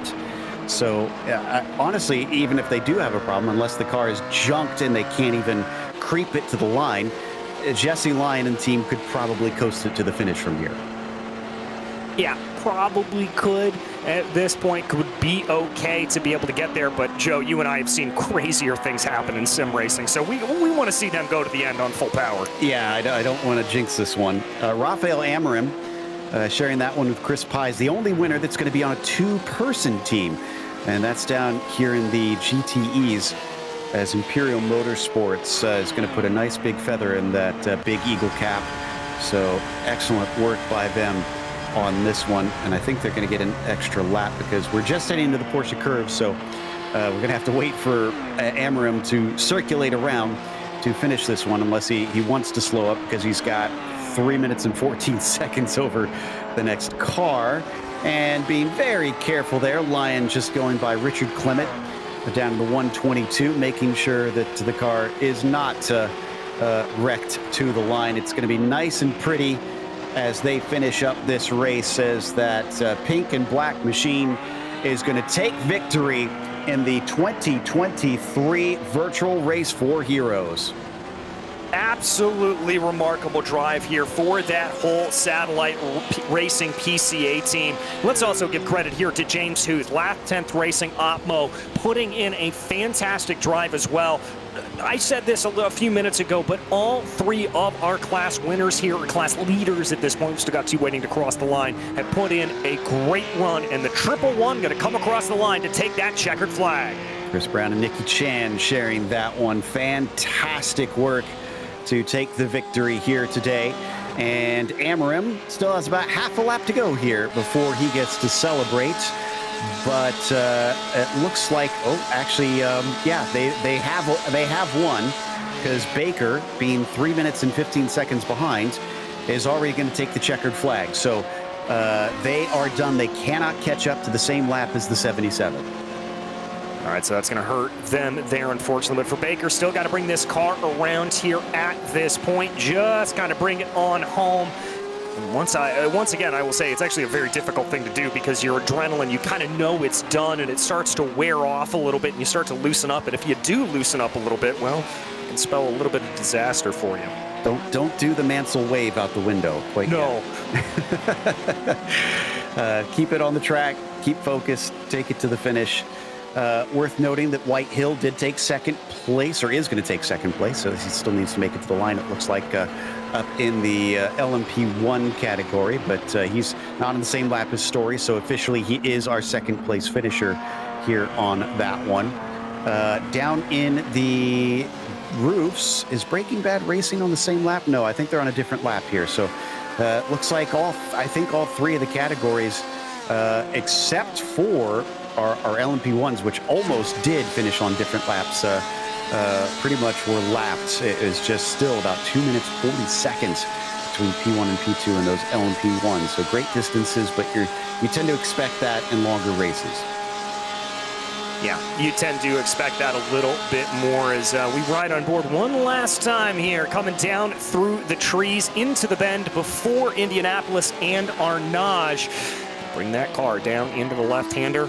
Beautifully handled in that GTE. A little bit of a potential send-off here for the GTE, obviously, as it has been completely phased out in real-world racing for the most part. Completely replaced by that GT3 platform that we've talked about. And obviously, the two current homologations of GT3, both the 991 and the 992, both available on iRacing to run. Absolutely. So down through the Porsche curves, through its namesake here, the 77, gonna wrap it up. And all they have to do is celebrate from here.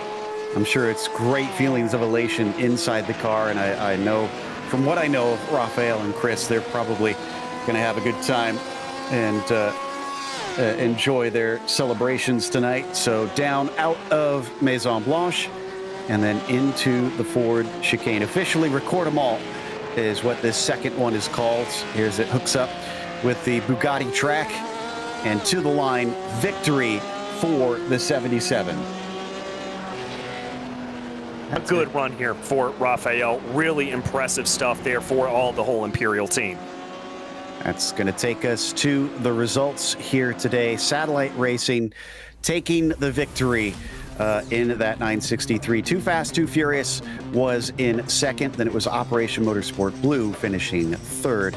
After that, Keenerin in the number 93 was last of that LMP1 field. Imperial Motorsports takes the win down in the biggest class for the GTEs, as Salute finished in second. Behind them, podium is rounded out by Eureka. Not Fast or Furious was decently fast, I'd say.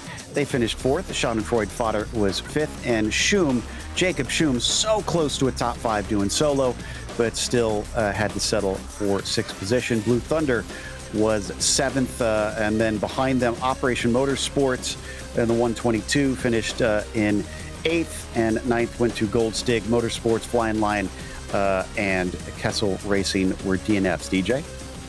Yeah, as we look down through the rest of the field there, you can see pretty much where everybody was.